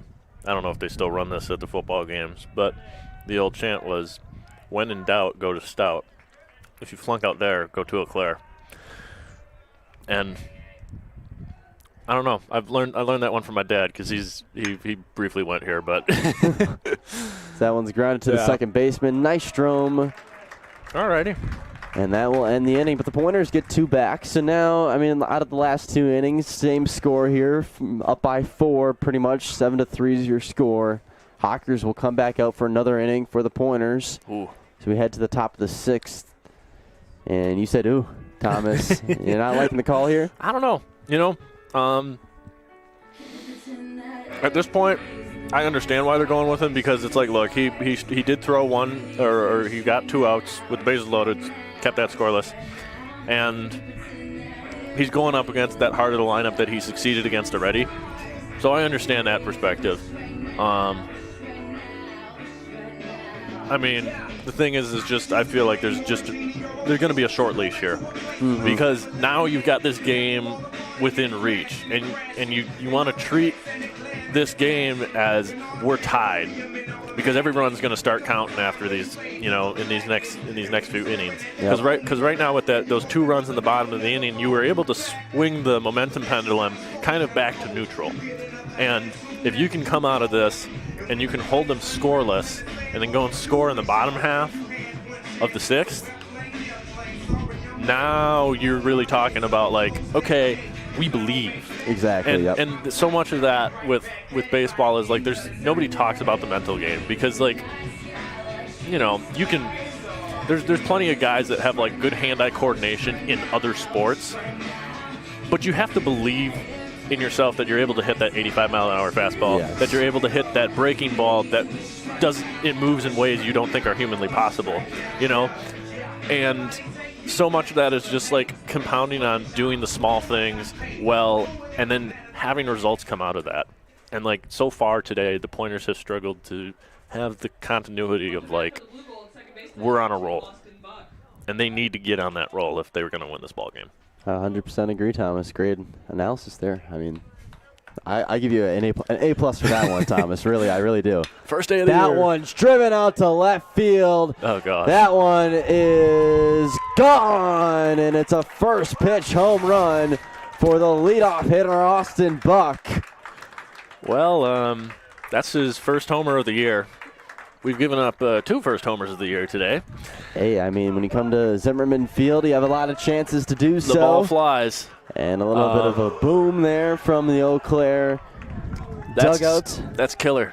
Yeah. And, you know, I don't think you can really blame Points coach for riding the guy that has been doing successful, but I don't think there's much more demoralizing than giving up a first pitch bomb. Yeah, first pitch of the inning, just gone in a hurry. I honestly thought it was past the trees. It looked like the wind kind of slowed it down a little bit. Yeah, with that eastward wind, it's a little. So now Hawkers will look to restart here with Will Johnson, another hot hitter for the Blue Golds, and then it'll be the 3-hole hitter, DiGregorio, after him. 8-3 is your score as that one gets over the head of the shortstop. An easy single there for Will Johnson, and it's now 2 up, 2 hits. And this is where they're finally starting to get some action in the bullpen. But the problem is you probably need at least 2 more batters before you can even remotely consider bringing this guy into the game. Yeah. And, I mean, with the way that the Blue Golds have hit these last 2 batters and with the 4 and 5 hole coming up, there's a question of, you know, is this game even going to be within reach by the time I can bring in this next pitcher? You know, I mean, it's only a 5-run game right now. This is still not something out of the realm of possibility. Exactly. We've seen some pretty crazy stuff in the WIAC. But yes. Well, even just in baseball in general, we've seen. Yeah. Baseball's a fickle sport. Yeah, 100%. So now the count's 1-0 to DiGregorio. Will Johnson at first base. Again, no outs. 8-3 is your score. One just outside for a ball. 2-0 now. Trying to see who's warming up in that bullpen for the Pointers. Nobody out in that Eau Claire bullpen. We were talking about this last time we were here. Do we really consider this bullpens? I mean, it's got the Oakland Athletics, kind of the Chicago Cubs, old. Cubs, Tropicana Field, got this. The old schools, like the Cracker Jack boxes, like Shibe Park. And Where the Phillies play the Baker Bowl. Yeah. That's a throwback. Nobody who's listening to this was probably alive Polo when people played in the Grounds. Baker Bowl. Polo Grounds. All the way back in the right field corners. That boy. one's deep drive into center field. Looks like it's playable for Droner. He's there in time. A little bit of an overreaction there from the Blue Gold bench. They thought that he murdered that ball. Yeah, they thought it was out to lot Q, which is about, I would say, at least 1,000 yards. Yeah, I'd give that 3,000 feet. Yeah, pretty much. Logan Hesselman now up to bat for the Blue Golds. Hey, when things are rolling, things are rolling. Yeah, no, 100%. Yeah. Di Gregorio just missed that one. A little too much air time, so one away now. Yeah. Johnson still at first as that one's a grounder to Mistel. Hopping is Johnson. Beautiful. Play Got at him. second and at first, and it's a double play. That was big. After giving up the leadoff home run in the inning, Hawkers gets out of it on a fly out and a double play. And we will head to the bottom of the 6th inning, and where the Pointers will look to get that run back. You know, I don't mind it. But I expect now that the Pointers need a 2 or 3 spot this inning.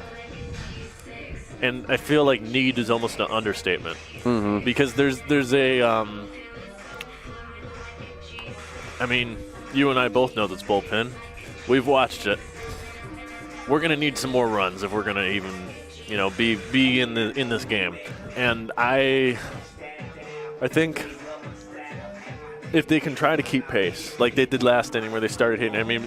Blue Golds are starting to loosen somebody out there in the field. Oh yeah, I think they're just jogging out there. No. Close. Further to the right. There's a guy that's tossing a little bit. I see what you're saying now. But it's kind of odd. They don't really. They kind of just line up against the fence, or they're sitting down in the benches in the shade. Yeah. Weird little bullpen. I have an appreciation though for these types of bullpens because this is what a bullpen was supposed to be. And does it make it harder for bullpen pitchers? Yes, but there's stakes of you can't overthrow your catcher. Because it goes into the field of play and stops the. And we've seen it. We have. It has happened already this year where they had to call time because the ball rolled all the way back to the backstop here. Yep. So, you see it all the time. I think the funniest part for me is obviously you have to have the pitcher facing the field of play because you don't want them getting hit because they don't see something coming. They don't have the protective gear on like the catcher. Yep. But the dugouts are kind of in the line of fire. Yeah. If somebody really ripped one. Yes, 100%. A weird field design, very unique, and I agree with you. It gives that more baseball vibe to it. Mm-hmm. And I feel like that's a lot of the time now, especially in this day and age, the baseball, vibe and just the environment's kind of been taken away a little bit in a sense where, even like the rule changes when it comes to the MLB, of course, the pitch clock now in, and how many times you can disengage, and I'm forgetting a couple more rule changes that have that have stupid happened. Ghost runner on second in the extra innings. Exactly. I want my 18-inning baseball game. Mm-hmm. I want to get 2 games of baseball for the price of 1. You could pay. Well, then that's when you could pay $15 to sit in the 200 sections and you can watch 18 innings on a random Tuesday night. Oh man! Or when you could buy a ticket for a doubleheader. Yes. You could stay in the ballpark for both games. Yes. As Mistel pops that one out to right field, looks playable, and it is by the right fielder Austin Curdy. One away now for the Pointers. But yeah. It's something definitely to talk about because I feel like at the end of the day, growing up, it always used to be, this different feeling baseball is and always will be, to me, at least, especially when you go into a stadium at the major league level or just in general like this. It just, you have a different vibe to it compared to a football or, basketball stadium as well. Right. It depends on the place. We, unfortunately, as Wisconsinites, are not privileged with a pretty MLB stadium. We have our little turtle shell of American Family Field. I'd say better than a few, though. Definitely better than Tropicana. It's in the bottom third. Really? I think it's in the bottom third. I've been to like PNC. Yes, I want to get to Comerica. I've been to Kansas City's Kauffman. I got to Kauffman a year or two ago. Cardinals before they tear it down. Yeah, so. I know that one too. Haven't been to Busch yet. Need to get there. Busch is a beautiful place. Been to Wright Field down in Chicago. Haven't been to Wrigley. I have been to D.C. I've been to National Park. That was a very pretty one as well. Yep. As Nick Argersinger, did he go? And he was safe. He didn't. He didn't see it. The umpire did not see if he went or not. Oh, wow. So the umpire at home's got to make this call. It looks like he did not go, according to the home plate umpire. And it should be a 1-2 count to Argersinger. I mean, he made the call. He did. He said he didn't go. Yeah. If you got a problem with it, well, deal with it, I guess, because. Now they're going to call time. Oh, boy. There's no way you can overrule this now, right? I don't think so. I know. I've been, within this week, seen a lot of overruling. I'm not entirely sure. They may have just issued a warning to the Eau Claire dugout. Are they? Now they're going to call time here. Yeah. Or they just don't want the bench to hear. I don't know. But the head coach of the Blue Golds and the first base umpire are talking it over right now. Fairly close. Yeah. You can see the home plate umpire being a little bit more, I won't say aggressive, more just. He's being assertive about it. He's taking control of the situation. He wants to take the bigger step here and just be like trying to move past this. Because one of the biggest things in umpiring is just like you can't lose. Like, sometimes you'll lose some of the trust of some of the guys in either dugout. But the thing is like, once you lose, like, one or both of the head coaches, that's when it can get really, like, testy. Very, like the way to put it would be, like, a very, like, tense vibe. You know, where you're on edge for the rest of the game. Oh, every call is being scrutinized. Mm-hmm. And that can make you make other calls that – you know, you get, like, scared into for some guys, or for other guys it's just, like, sometimes they hold a grudge, and that's really a bad thing, you know? Yeah. So, seems like they had a pretty looks like they good conversation. They talked it over. Because nobody got tossed, so. It always just reminds me of, like, when your parents, when you're at the young age or, like, something happened with two little kids. Okay, guys, talk it over, apologize Who did to what? each other. I want to hear both sides. Exactly. That's what I feel like goes on here. It really is mediation. Yes, 100%. Is that one just heads foul? Maybe not just goes foul, but he hooked it. He did hook it. Would have been a nice drive in the field of play, but Argersinger now will push the count to full. Little out in front of that lefty breaking ball. Can't blame him. No, 100%. As that one now will also go foul. Keeps that count up at full with one gone here. Good battle here, working this pitch count. Probably going to see the new pitcher either this inning or at the start of the second if they go down in order. As we look at that pitch count for Nedlin, up to 81 now. Nah, he's got 40 more in him, according to the WIAC. Ooh. And wow. That is a walk.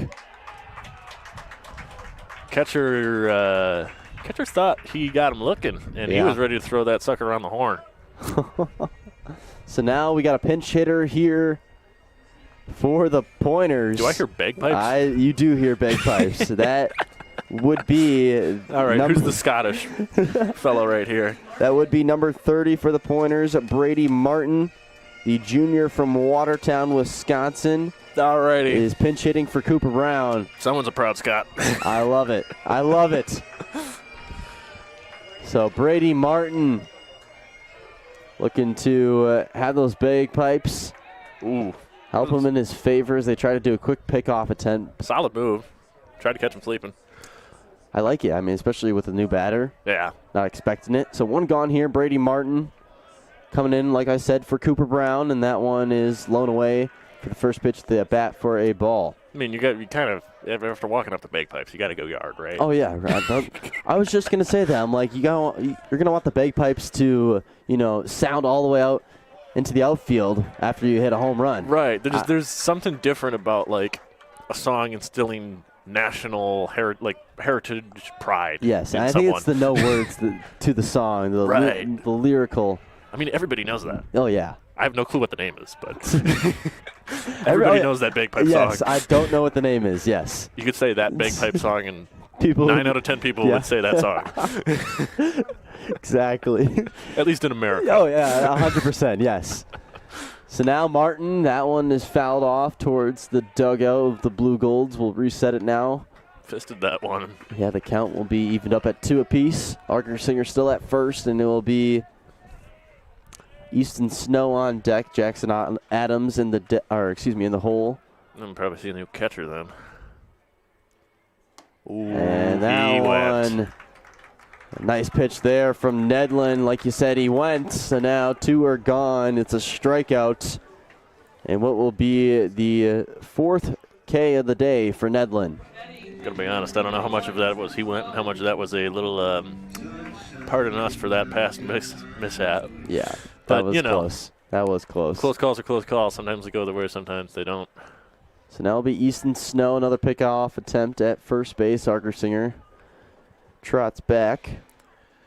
You know, it's interesting with the pinch hit last at bat with Martin, because the only reason that happened, in my opinion at least, he had been made looking absolutely silly in 2 previous at bats, and did he make contact in either of those? I don't think so. I don't think so, which is saying something, because Brown's one of the better hitters on this team. You know, obviously he was down in the lineup a little bit, but still, you know, generally your first baseman has a left-hander. You're not going to take him out of the game in the 6th inning. No, I don't think so. But I honestly think he'll go another inning here. It's kind of a power move by Eau Claire there, just because they knew that, like, we're going to force you to take a guy that's a big contributor out of your lineup because we think we can get him out. Mm-hmm. No fuss, you know. Kind of forced the hand there on point the coach. See here what happens. Is that one just outside for a ball, evens up the count at 2 apiece. Still 1 runner on, 2 gone here as Adams on deck now. Looking to see if he'll be making a plate appearance here in the bottom of the 6th, as that one is grounded foul towards that third base line, and it's now still at 2-2. It's a really good fight here. I mean, you're up in his pitch count. As long as pitchers do go in the WIAC, I got to imagine if he gets north of 100 pitches this inning, he's not going back out there. And he got him on the right corner, and that will end the 6th inning. Like you said, Thomas froze him. Easton Snow gets set down looking, and what's the 5th strikeout of the day for Nedlin. He's had a nice one. Finishes at 100 pitches. Wow. Do you see him go out another inning? I mean, there's nobody out there right now. I think the guy's probably warm. Yeah, we'll see. We'll see. Honestly, if I'm the Eau Claire coach, with how much success that he's had today, you throw him out there, and until there's a sign of labor or of people starting to square him up a little bit more, you at least send him out there to face Adams. Yes, because Adams is a lefty. You might keep him in for Droner too, because Droner's struggled with him outside of that third at bat, but just for the lefty-lefty matchup, Mm-hmm. Oliver, I think you bring in the other guy, even though he's a righty, just because he's what has he done? He's walked twice or 3 times. I want to say he's walked. Oliver has walked twice. He's walked twice, but he also had the fielder's choice that drove in the run. So, I think you leave him in. At least if I'm Eau Claire's manager, you leave him in for the first 2 batters. And then maybe if he gets them like in 3 pitches each, maybe you just throw him a bone because you're up. I mean, we'll see what happens. Yeah, I don't know. Definitely something to talk about. But right now, we got the Pointers pitching and the Blue Golds batting. 8-3 is your score. 11-4 in the hits category. 11 for Eau Claire, and then 4 for Stevens Point. Pointers do got to be a little bit careful here because they can't have them put up a big inning. They put up a 5 spot, then they're in do or die at the bottom half of the inning. So that one is in there for a strike. Hawkers another inning. So what is 4th? 4th inning of work? He is his Well, I mean, third, but he came in midway through the third, right? 2 2/3. Yeah, 2 2/3. That's it. So now Hawkers gets pitch outside there for ball 1-1 to Kellen Smith. Then it'll be Diego Casado, and then Austin Curdy as that one gets away from Hawkers.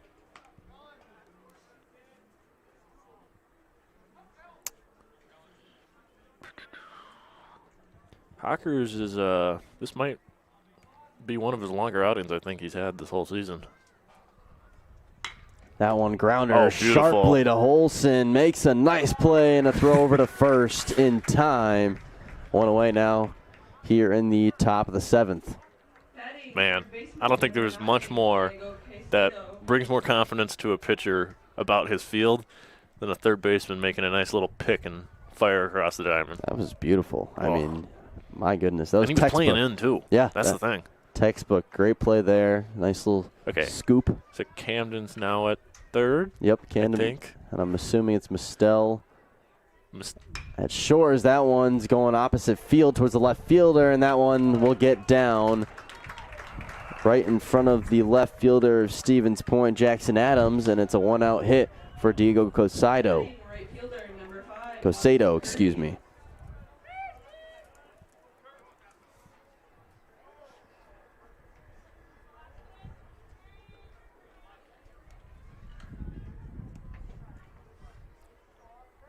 Good piece of hit in there.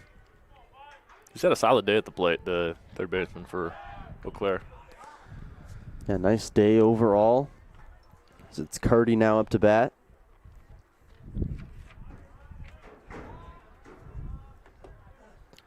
And after Curdy, it'll be Ian George and Logan Skuglik.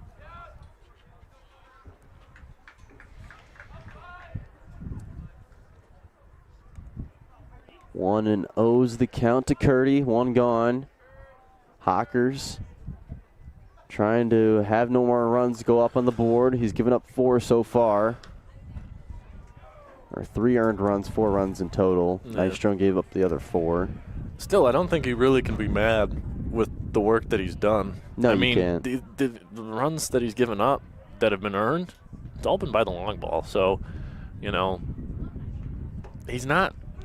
When he's getting hard real hard. But other than that, he's done a really nice job, especially against the righties. Oh, yeah, 100%. So that one was in there for strikes. So 2-1 now to Curdy. Double play ball is in effect. And a pickoff attempt for Casado. You know, there really hasn't been, like, the leads today. They're getting fairly short leads, both teams off of the bases. Runner goes, throw down to second base. Snow in time, and he is hosed. Wow. Nice play there from Easton Snow on the gun down, throw down attempt at second base, and he gets them. So now 2 gone here with 2 strikes in the at-bat and what could be a potential 2 pitches, and we're out of this inning. Yeah, I mean, funny I was mentioning the lead because he didn't get much of a lead there. He didn't. You know, I mean, that ball beat him there by a good step. As that one is driven out into center field. That one looks like it's going to get down. It does, right in front of Adams. And it's 2-out base hit for Curdy. It'll be Ian George now, the catcher, up to bat. I mean, throwing a guy out's always valuable, but especially in a situation like this where, I mean, that guy's probably going first to third at that point because that was pretty much a gap splitter. Like, you could tell that wasn't nobody was getting to that ball. You can get moving even though, well, I mean, with 2 outs, he would have been moving anyways. So, ooh, nice. That one is in there for a strike. Nice pitch there from Hawkers. Front door that sucker. Ooh, it's not an easy thing to do because if you you bring that in a little too much, you hang that, you're getting a new baseball.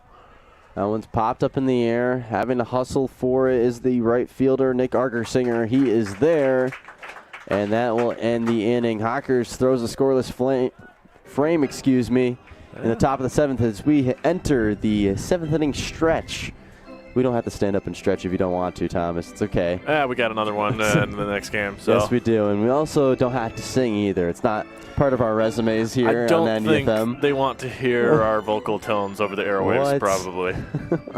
Maybe for Roll Out the Barrel, but they probably don't do that here. So. As it will be a new pitcher finally for Eau Claire. Like we were talking about, it looks like it's number 18, Chase Watkins, the sophomore from Eau Claire, Wisconsin. Now a righty for the Pointers to hit off of him, where we could see them adjust and potentially see some pinch hitters here, Thomas. Well, we could see a fair amount of pinch hitters. This lineup was already stacked for their bullpen, it felt like. There's a lot of lefties that they've already thrown, that were already, in the starting lineup for the Pointers. If there's going to be a big inning, I think it might just be this inning. You come out and you just get ambushed this guy. And you try to knock him around. Obviously, that's the goal all the time. But just, knock him around as much as possible to force them to get it further into that bullpen. Because it's already there's probably at least two guys that are kind of like, we're not touching you today. Yep. This guy looks like he's pretty straightforward with fastball, curveball, might have a changeup. Your prototypical right-hander. Yeah. Throws in the low to mid-eights, Coming into an 8-3 ball game as well, so it's probably one of your guys that you would see, not necessarily in a close situation, more of a, just keep it where it's at situation kind of thing. Totally. He's sporting a 9.82 ERA on the season with only 7 1/3 innings pitched on the season. He's given up only 8 earned, but he's walked more than he struck out. So, this is a guy that's Eau Claire's. And it hit him. First pitch, and that sounded very loud. Droner talking with the home plate umpire after that one. First pitch. They claim it hit the. They want to say that it hit the bat, even though it hit his oven mitt. Yeah. It hit his oven mitt, which I will say it made it sound similar to that of it hitting a bat, but it clearly was nowhere near his. Yeah, no, it hit him. It's the second base umpire. Pretty much redeems talks it himself. over. Yeah, he does redeem himself, yes. So that was Jackson Adams getting hit by a pitch on the first pitch from. Oh, my. Now the Eau Claire coach wants an explanation as to why that's the case, even though it was clear as. Oh, my. Really? So Claire coach is just talking over with a lot. It's Patrick Riley's 3rd season as the umpire, or not umpire, excuse me, as the manager. Yeah. Look, it is a big thing because it's like, here's this guy. This is the bottom of the order. There's a guy who's batting under 200, and you hit him. Yeah. And now you got the top of the order coming up, and okay, it's a 5-run lead, but like the Eau Claire coach here putting this guy in the game, it's clear like he's throwing him a bit of a bone. Like, hey, prove to me that you can keep this lead. Mm-hmm. Keep this lead so I can know, hey, I can use you in some more tighter situations later on. The leash is short because they've already got somebody going and running in the pen right now. Yeah. So, I don't know what explanation he's looking for there, but. Me either, Thomas. I really don't know. But, this is the situation. I was going to try and talk about it during the at-bat of Adams. Unfortunately, he got hit right away. Right. But I was going to say, if Adams can get on, you then have the leadoff hitter come up and the rest of the top of the order for the Pointers. This could get ugly very quickly as Droner lays down a bunt. Wow. I don't understand the bunts, honestly, okay. at this point in the game. I understand. Look, five runs. You've still got 3 opportunities, and Droner's fast enough.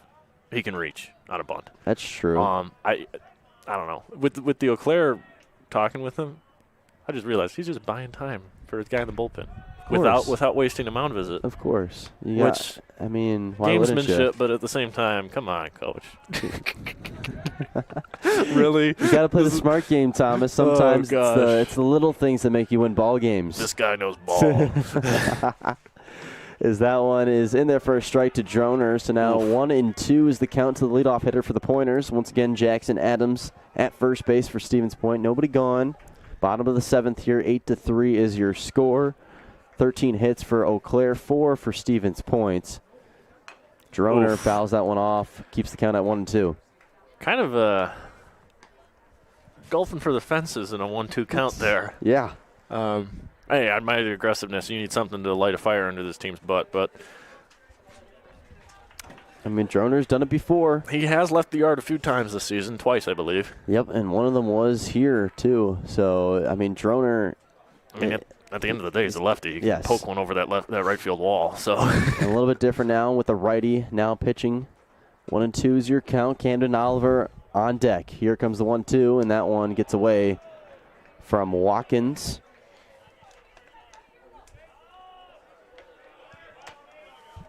Watkins, 6'3".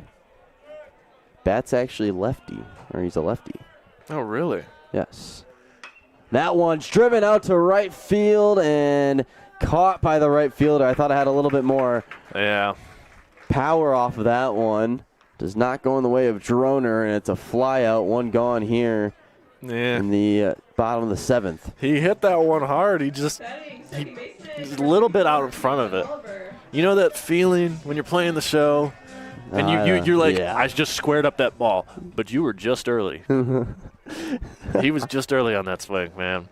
It's unfortunate because, Pointers need something like that. They do. No home runs today for the Pointers. 2, though, by the Blue Golds. Austin Buck and Logan Hesselman. Yeah, I mean, you take those 2 homers off the board, you've got yourself a 2-run ball game. So, just like that. That's how baseball works. I mean, it's crazy. It really is. It is. As it's now a 1-1 count to Oliver. Olson on deck for the Pointers. 1 runner on. That one's blown away. 2-1 now to the utility man, Camden Oliver. Keeping things low. Yes. Ooh.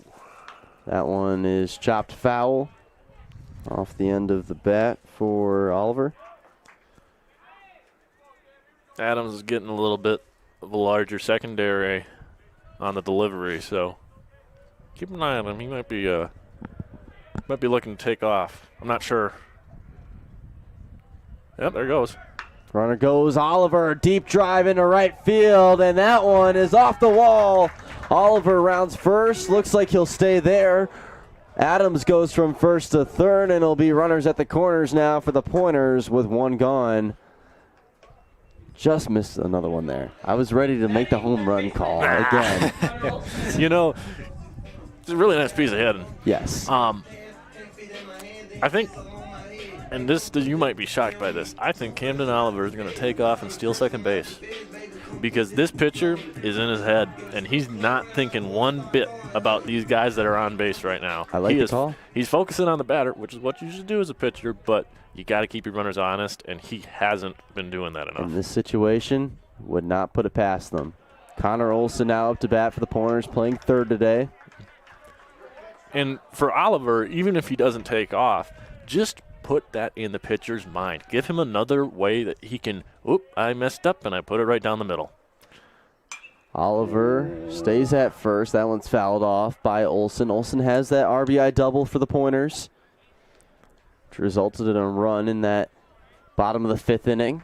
He's got plenty of juice in that bat. Give it to him in the right spot. We can make this game real interesting. And a big swing and a miss there from Olson. That was the pitch to hit. A little high. I think he should have laid off of it. I think our perspective was. Really? Yeah. And that high cheese, it's hard to lay off of. That's true. Nystrom on deck for the Pointers. 1-2's the count. Here comes now, and that one up and away towards the head of Olson. The count's now at 2-2. A little bit of chin music. Feel a little brush there. Feel the breeze. Argue his case. Yeah. That one clipped him, yes. Hey. So now the bases will be loaded for the former pitcher, Braylon Nystrom, now DHing in a very big spot, Thomas. Let's say he goes yard here. It's a 1-run game after that. All right, now let's not put too much pressure on the kid. He's going to be facing a new pitcher probably, it looks like. Yes, it looks like the head manager of the Blue Golds be making a pitching change. Watkins, I mean, he came in here at the start of the inning, didn't quite do his job. No. Hasn't given up a run yet, though, so they might just be talking to him here, see if he'll bring in. I think that might be the pitching coach. Yeah, I believe it is the pitching coach, actually. Yeah. I think it's the other guy. Because I was going to say, I haven't seen that guy yet today. Yes, me too. Yeah, I was just thinking about that. I'm like, yeah, I think he's going to stay out there. I mean, the thing is, so far for Watkins, he hasn't been able to land that breaking ball. Yes. And when you become a one-dimensional pitcher, it doesn't matter what pitch you're throwing. That one dimension is going to start to get hammered. Mm-hmm. And he got lucky that Droner was a little out in front of his fastball. And got a line out of that. And that's just baseball sometimes, you know. It is just baseball sometimes. Should be interesting to see. Nystrom now comes up to the plate, and that one will get through. At least one in for the Pointers. Oliver stays at third. It's an RBI single for Braylon Nystrom. And the game-tying run will head up to the plate. And it's the shortstop, Drew Mistel. That'll be it. Gotta be. Mistel's got enough pop to make this a tie ball game. They're going to be bringing in a new arm. Yep. So the pitching coach, we just saw him a couple moments ago. Nystrom gets the RBI single. Jackson Adams scores. And we got another pitching change here in the bottom of the 7th inning. And we will get the name in just a second here. Paul Gorel? 48. 48. That will be, yep. Gorel. Paul Gorel. Paul is a freshman from Holman, Wisconsin. Oh, boy. We've got a similar resume to Chase Watkins. They're buddy-buddy in the statistics column. Oh, there you go. So, he's faced 17 guys, and he's given up nearly hits in half of the at-bats. I like the Pointers' chances. I like the Pointers' chances, too. You know, with only one gone, I mean, there is a force out at every play. Double play is possible as well. Yep. It will be for the Pointers. Like we mentioned, Drew Mistel coming up to the plate, and where he's batting .299 with 26 hits, 5 home runs, and 18 RBIs, including 9 walks. Here's the deal with Gorel. Strike thrower. He doesn't walk people. He's only pitched 3 1/3 innings, but all of his runs are earned. He's given up 8 hits. He hasn't walked anybody. He hasn't hit anybody. Usually, you see that in these young guys. Yes, you know, do, where there's a little bit of yippiness, and this guy is. And this is a big spot. So I mean, not saying it can't happen. Well, you know, the other thing that we can't really take into effect here is what situation was this young man thrown into when he accrued these statistics, because he could have been put in against Whitewater, hey, eat some innings for us. He could have been put in against Lacrosse, hey, eat some innings for us, you know. And I think, especially at this level, when you get a sample size that's under like 20 innings pitched for a pitcher, it's really hard to be like, oh, yeah, we're going to tee off on this guy, because so little is known about these guys. You know, I mean, a lot of the scouting reports for most teams, they're pretty limited to just like, okay, here's your top 4 pitchers, here's the top 2 guys in the bullpen, you know, here's the guy that might be the middle reliever if they get into a jam. Yeah, that's about it. You know, there's a lot of guys where it's just like, we don't have a book on this guy and we don't know what he's going to do, and we're just going to take what he gives us. And I think that's what you got to do here is, you know, with the Pointers. Like, you've got this big gap here between first and second, a nice little opposite field grounder would score another run, stuff like that. And Mistel, first pitch swinging. That will most likely bring Oliver home from third. Runner from second takes as well. Luckily, in time, Olsen will get there. And another run comes across the board for Stevens Point. It's an RBI sac fly for Drew Mistel. Do you like that, Thomas? First pitch swinging? I love it, because the pitcher wants to get himself established in the game. And the go-to for every pitcher, just get me a fastball over the plate. You know you're going to get a pitch that's going to be somewhere near the zone. It's going to be somewhere to hit based off of this guy's control numbers. And, you know, you scored a run. You can't be mad about that. No, you cannot. So, you know, it's a 3-run game now. I mean, granted, there's 2 outs, but you can still do some 2-out damage here. Arson Nigger our singer is pretty good. Like, he could pop one out of here pretty soon. Arger Singer, 0-2 now, 2 outs. As that one is in there for a strike.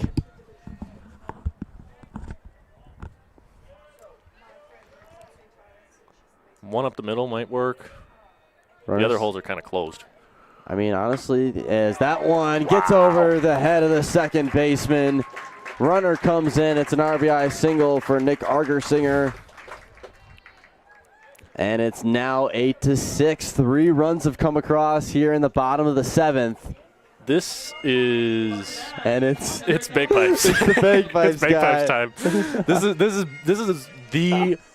This is exactly what the Pointers needed, because you get into their bullpen, they've got 2 other guys that are getting warm. Even if you're just getting them warm, their arms are working. You're forcing pitches to be thrown that, they wish they didn't have to do this. And Brady Martin takes that one for a strike, big swing and a miss. And it's Landon Parlier on deck for Stevens Point as well. And that one in there for a strike. So Brady Martin, I mean, he's in a big spot here. If Parlier ends up coming in, it will be a replacement for Easton Snow, which most likely would then be Mason Fink coming into the game for the Pointers at catching. Comes the 0-2. That one's fouled back. Good fight, good fight. Still waiting for the day. A ball will travel here in the press box. I don't think that's physically possible. I know. Maybe a hard hit foul ball right through the net. I think that's called death, Brett. Yeah, it might be. It might be. 0-2 now to Brady Martin. 2 outs, and he takes strike 3 looking. You just can't take it in that situation, but nonetheless. Beautiful pitch, though. Great pitch there, and it will be 3 runs coming across for the Pointers. We head to the top of the 8th. 8-6 is your score. As the men's basketball team of Stevens Point came out to support their fellow athletes here at Zimmermann Field as they make their way out of here.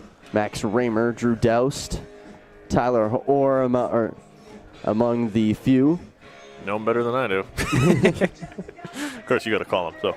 Yeah, I had a good season this year. Got to the national tournament once again out in Minnesota. Yep. They actually got to, it was played at Gustavus Adolphus College. And fortunately enough, we were allowed to go out there and call that one. It was a great experience. But yeah, the Pointers unfortunately lost that in the first round. But yeah, nonetheless, a great season overall from that Pointers men's basketball team, and they are still very young. Oh yeah, not a single player entered the transfer portal either, so everybody looked at.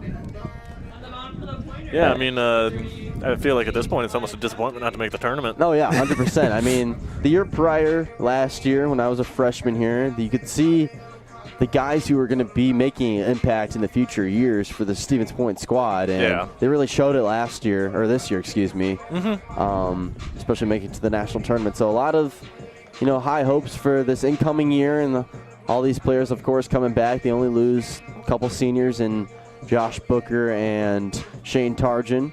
Yeah. So all their guys come back. Cal Crone got injured halfway through the year, so he'll be back. Yeah, so that'll be big. That'll be big. It'll be a nice basketball team in the next couple of years here for the Pointers. But back to baseball, Jeremiah Janke is now coming for the Pointers pitching-wise. A southpaw will make an appearance. Janke, one of the few guys that have pitched a lot this season for the Pointers. He's pitched 9 games, 2.81 ERA. Overall, a very nice statistical line for Jeremiah Janke. This is one of those gems in this bullpen. This is one of those guys he's going to continue to make an impact over the next few years, on this team. And I think, showing this much domination in the bullpen will translate probably out to as a starter further down the line. See if it ends up working in their favor, trying to keep the score 8-6. Let's see who we got here. That one in there for strike number 1. got new fellow up to the bat, Thomas Beardman, Gurney, Illinois. Beardman pinch hitting for Logan Skuglik. Be replacing him in left field most likely. Unless they bring somebody else out there. And Janke gets him on 3 strikes. So as soon as we announce Thomas Beardman coming up to the plate, he's going back to the dugout now. So Austin Buck coming up to the plate now. The leadoff hitter has a home run in this one. Overall 2 hits. Of course, that RBI coming from the home run, a solo shot, and 4 at-bats. I mean, Janke's kind of a 5-tool bullpen arm. I mean, this dude, he doesn't walk guys. He strikes guys out. He doesn't give up runs. I mean, that's all you can ask for. I mean, that is the epitome of a successful successful pitcher, you know.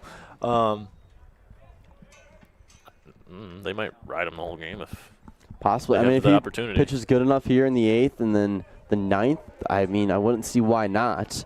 Especially if you're getting through the top of the order. Right. If you can set down, you know, of course, Austin Buck and then Will Johnson on deck, you go to the 3, 4, 5 guys in the 9th, and you're pretty much sitting good as that one's grounded back. Janke decides to deny it. Mistel has to make a tough play. Oh, heck yeah. And he does in time. Drew Mistel showing the flashy play. Give a little love there to Brady Martin on the receiving end. His first, pretty sure that's his first rep since second, he came in. Yeah, maybe second. Might be a second, yeah. But overall, yes, a nice play by this Pointers infield. It'll be 2 gone with Will Johnson up to bat. Janke looking to throw a 1-2-3 inning. That one's flied out in the air. Looks like it'll be heading out of play, though. Way out of play. It's now 0-1 to Johnson.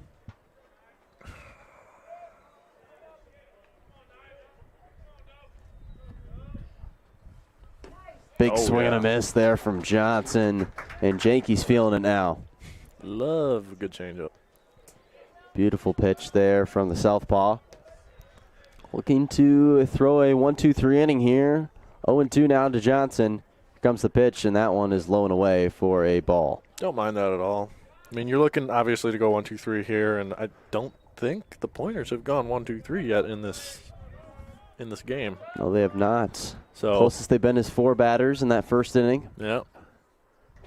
And that one is in there for strike number 3. Caught looking is Will Johnson, and Jeremiah Janke does his job. And the Pointers will now come up to hit in the bottom of the 8th inning. 8-6 is your score.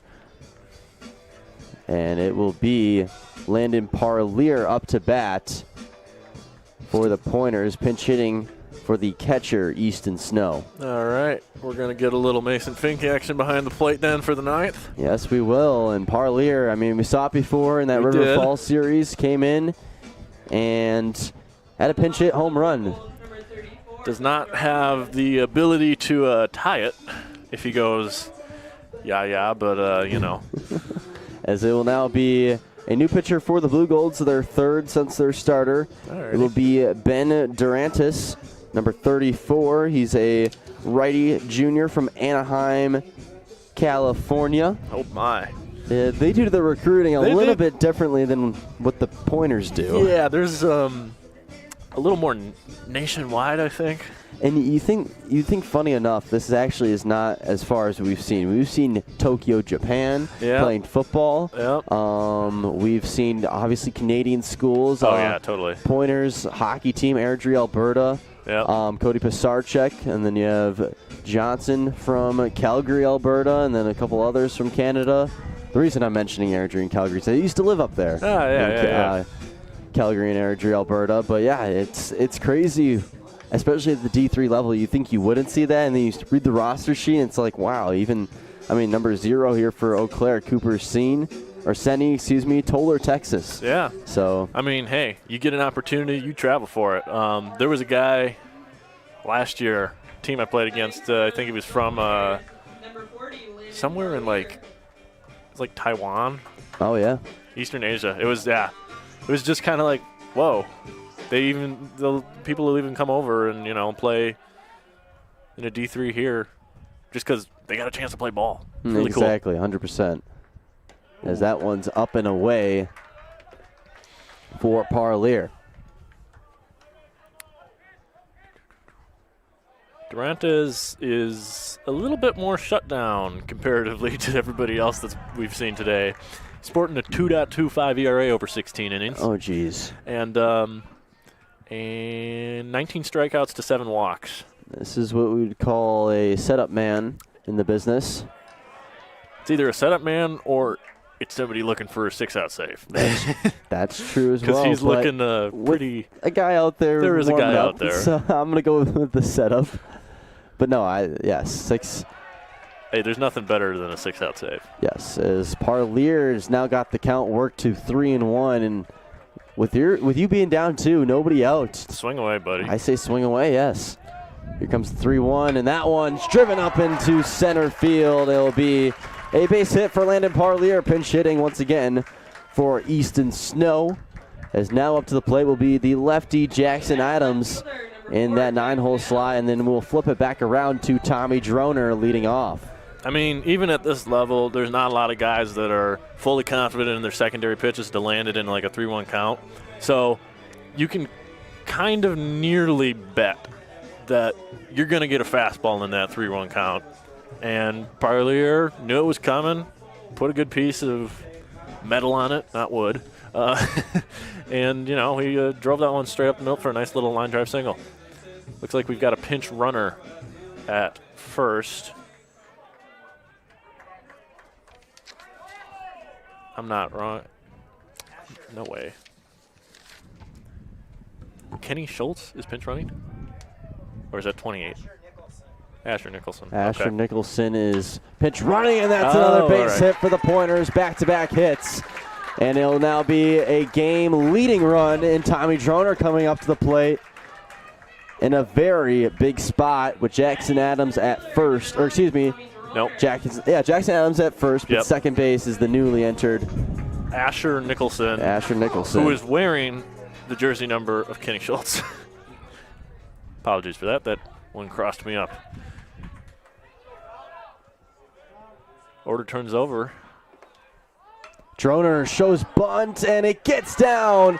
No play is made, and the bases are loaded for the Pointers. Tommy Droner has done it again somehow, some way. And when you thought the Pointers didn't have a chance, they said, hey, hold up. Hold our cup of water, we'll say. Camden Oliver and Mr. Sunshine's coming up to the plate. Bases loaded, nobody out. Nothing better. Wow. I mean, death by 1,000 paper cuts. Yes. This team's been watching some good film right now. That's all I can say. So Camden Oliver now, and bases loaded. 8-6 is your score. Nobody gone. He takes pitch number 1, low and away. At this point, you just want to keep the train moving. Even if it's just a walk drives in a run here. Keep it going. That one's popped up in the air and fouled off. Pushes the count to 1-1 now for Camden Oliver. You got to imagine it's in his mind, though. There's definitely there's a voice in his head right now that's like, I could go yard. And you kind of almost have to suppress that because you need just a nice line drive.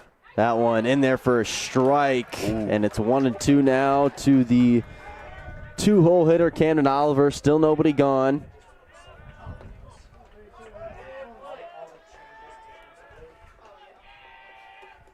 Here comes the 1-2. Grounder. Tough play's going to have to be made. Throw over to second. Oliver is safe at first. It brings in a run. And it will be runners at the corners now for Stevens Point. One run comes across, and it is a one-run ball game here in the bottom of the 8th inning, and where the Pointers thought they would never be in this situation. Yeah, I mean, it's I wouldn't say it's shocking. This Pointers offense is showing that they can rally in games this whole season, and they've got enough offensive firepower to keep up with, I mean, pretty much everybody in the WIAC. I don't know about Whitewater, but outside of that, they're good at, keeping that offensive firepower. Here's Connor Olson now, runners at the corners. One gone. One gone, yep. Camden Oliver at first. Jackson Adams at third. 0-1 now to Olson. Ooh. That one almost clips him. He's getting deja vu of getting hit last at bat. I mean, I would too. I feel like you're a little bit more aware. I mean, granted, it was a breaking ball that last time, but That's still. That's true. Here comes the one now to Olson. That's outside. 2-1. After Olson, it will be Braylon Nystrom and then Drew Mistel. I like the approach so far. He's been pretty passive, just sitting there, because this guy's in his head. This pitcher's, he's getting a little yippy. That one popped up in the air. Deep enough, most likely, for the runner Adams to tag and score. And we will have a play at the plate. Adams is in, and the Pointers have tied it up here in the bottom of the 8th inning on an RBI sac fly by Connor Olson. What a way to storm back. Yes. I mean, this is – they did have a series sweep last weekend against Stout. But to do this against a team that in the division is better than you, you know, they've got a better record in conference, and this is a like defining type of moment for a team, having the fight to come back in this, because they were down big. It goes such a long way. It really does. Nystrom now will take a hack at it with 2 gone here. 8-8 is now your score, and where the Pointers were down at one point 8-3. It was 7-1 at one point as well. So Pointers have been fighting all the way back, and a half swing there from Nystrom. He did go, so now it's 1-1 to number 10. 13 hits for Eau Claire, 10 now for the Pointers. As that one's grounded to the third baseman, has to throw from corner to corner. He makes the play, but the Pointers have tied it up here in the bottom of the 8th inning. We head to the top of the 9th, and where Mason Fink will be now coming in to catch for the Pointers. And most likely the Gotta Pointers, imagine it's Jank, right? Janky, I would assume, would come back out for another inning. Otherwise, we could see Joe Schneider. My personal opinion, you stick with Janky. He dealt last inning. I would agree. And it looks like that's the case. Yeah, so Janky comes back out. Other than that, Mason Fink, the only adjustment here for the Pointers, I believe. Well, who came in to pinch run for? Well, that was Asher Nicholson, but he was wearing the jersey number 20. Okay. Who's out in the left? No, still Adams. I'm just wondering who you replaced. Was it Easton Snow? Yes, because Pallier pinch hit. Parlier, yep. Parlier pinch hit, and then he was pinch ran for.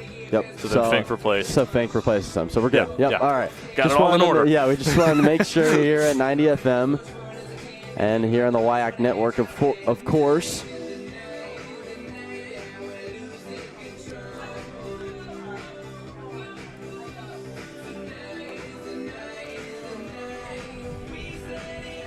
I mean, you're looking to go 1, 2, 3 here. Yeah. You got the heart of the order up, but I mean, the ninth, first 2 guys, they didn't touch him. Yeah, I know. They couldn't.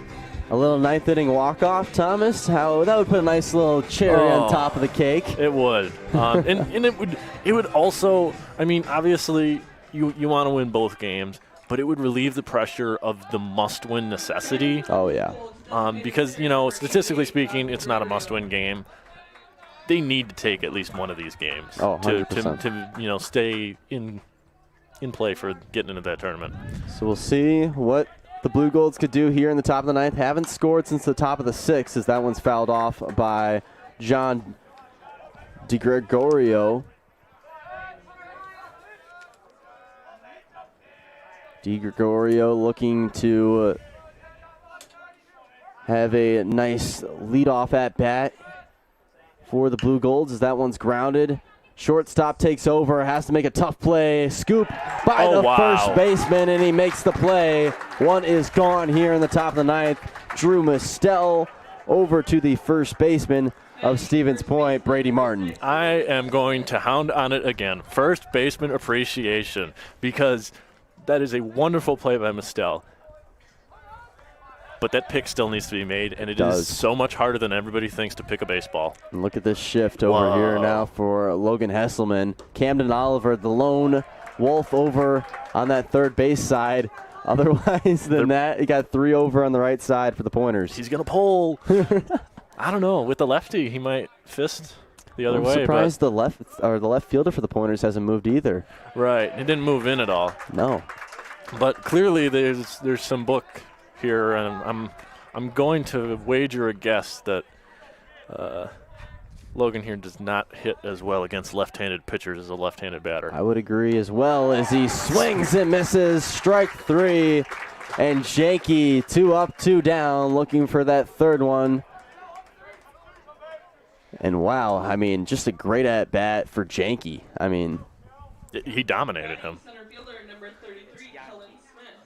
The thing is like he completely, from the start of that bat, the bat was over before it began, it felt like.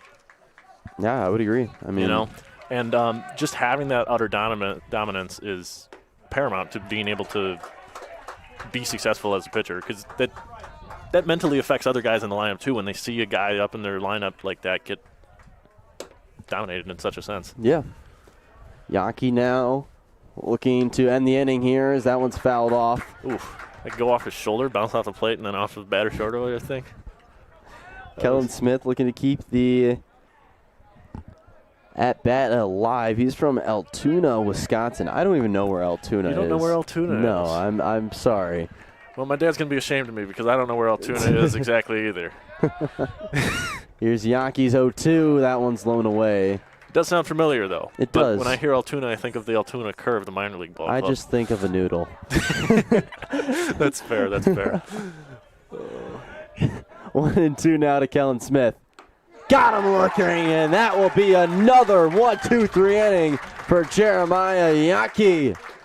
And the Pointers will head to the bottom of the ninth, tied up 8 apiece, and where they have a chance to walk it off. Exhilarating. Yeah, it is, and it's what a game. A very eventful game for sure. How can you not be romantic about baseball? I had a feeling you were going to say that today. This is a underdog type story. No pun intended with the Pointers, but like you go this whole game, you go 7 innings where you're down off rip basically. Yeah. And you just continue to fight and claw back, and eventually you get back to even. And now you're the home team. It's sudden death. You can just plate one across, and this ball game's over. Obviously everybody's like, oh, I want the walk-off hit or the walk-off homer. I will take a walk-off sacrifice fly. Thank you very much. I will take a walk-off walk. Okay, that is a little boring, I'll be honest. In the grand scheme of walk-offs, people look at a walk-off walk and they're like, really? That's how the game ends. But we will take a win where we can take a win. Exactly. Regardless, just the fight and grit from this team is something that I really like to see, because we didn't see that as much at the beginning of the season. We saw them, even 2 weekends ago, we saw with River Falls, they did fight back in one of those games and win in extra innings, but then the next day they were just gassed. So to see a fight, even though a lot of people would have considered, hey, like, we're out of this ball game mentally, in a sense. Yep. And then for the claw back into it, that is the definition of a ball club that has a mantra that they rally around, and it's just good chemistry. Couldn't agree more, Thomas, as he'll be Drew Mistel to lead it off for the Pointers, and a chance. He's got a little bit of pop. Yes, he does. We're in a chance where we thought that the Pointers would never be in this situation, and did they hit him? Nope. No, off just inside. Glove. So it'll be 1-0 now to Mistel. After Mistel, it will be Nick Argersinger and then Brady Martin to round out the first 3 for Stevens Point. And that one is out into right field, heading towards the wall. Mistel rounding first. He'll head towards second base. It will be a stand-up double, and the game-winning run is now at second base for your Dogs. Yeah. Wow. He kind of ambushed him. I know it wasn't the first pitch of the at-bat, but, as a pitcher, you come in here and you're like, well, I just need to get my team to the top of the inning, right? Exactly. You want to get some strikes, and he gave him a fastball that was in the zone, and he beautifully went the opposite way with it. As it will now be Nick Argersinger, runner in scoring position. And he shows the bunt, gets it down. Runner will advance to third, bare hand throw to first, and it's in time. Yep. And now the game-winning run is 90 feet away, and it will be the bagpipe man himself, Brady Martin. What a way. What a way for this one to be set up. He's gotta. He just has to. All you need here is a ball to the outfield. As it looks like the infield's calling time themselves. Catcher, they're going to talk it over. How can we make a play here? I'd watch for everything. The hidden ball trick, something. Yeah. Just be careful if you're Stevens Point here. And if you're the hitter, Brady Martin, you got the bagpipes loud and proud. Yep.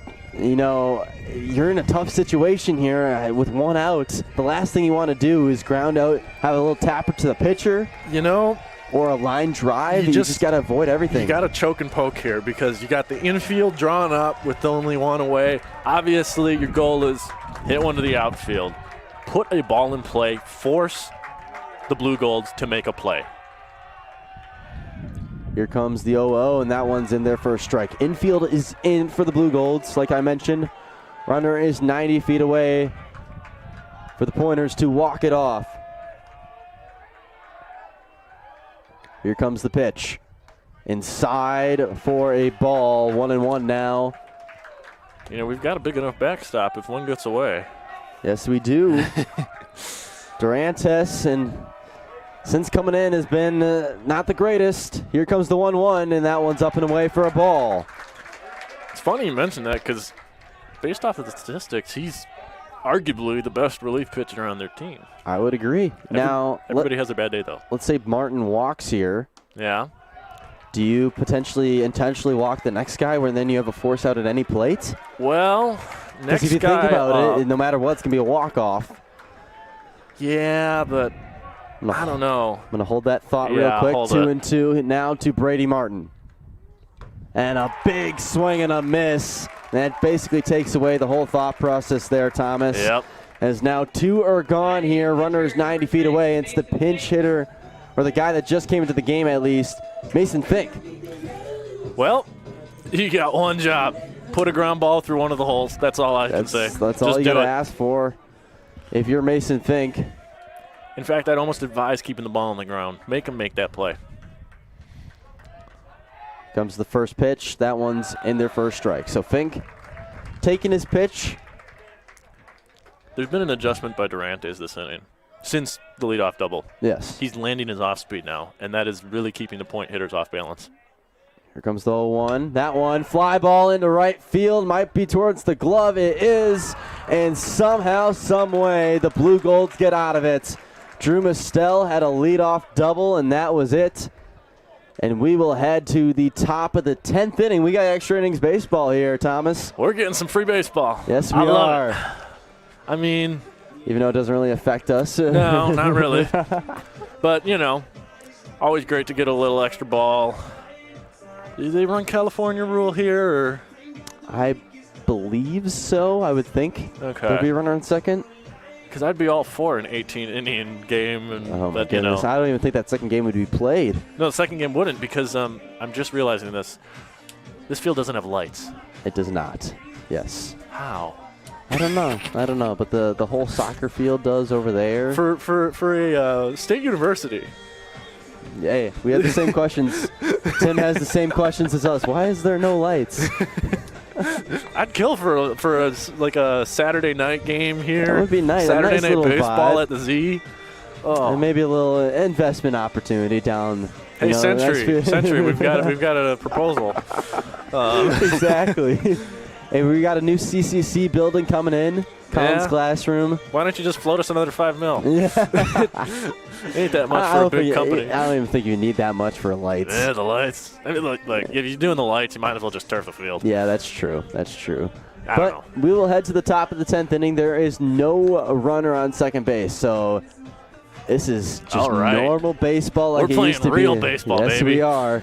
As leading off for the Blue Golds will be number 9, and their 6-hole hitter, Diego Casado. 1 for 4 on the day, I believe. So. Yes, 1 for 4 on the day. Like you said, it caught stealing as well, and that one time he was on base. That's true. After him, it will be Austin Curdy and then Ian George. As long as Yankee keeps throwing like he's been, should keep on keeping on. We'll see if Yankee can continue his great work. And a bad play there from Mistel at shortstop. 1 pitch and 1 on now for the Blue Golds. Yankee gives up his first base runner since coming in. Wicked hop there, and you never want to dog on a guy when something doesn't go his way like that because you can't control it. You cannot. But at the same time, if he's in front of that ball, do you think he hits it in his chest? You attack it a little bit more? You attack it a little bit more. Yeah. Who am I to say? I'm a left-hander. I don't play shortstop. That one is fouled off.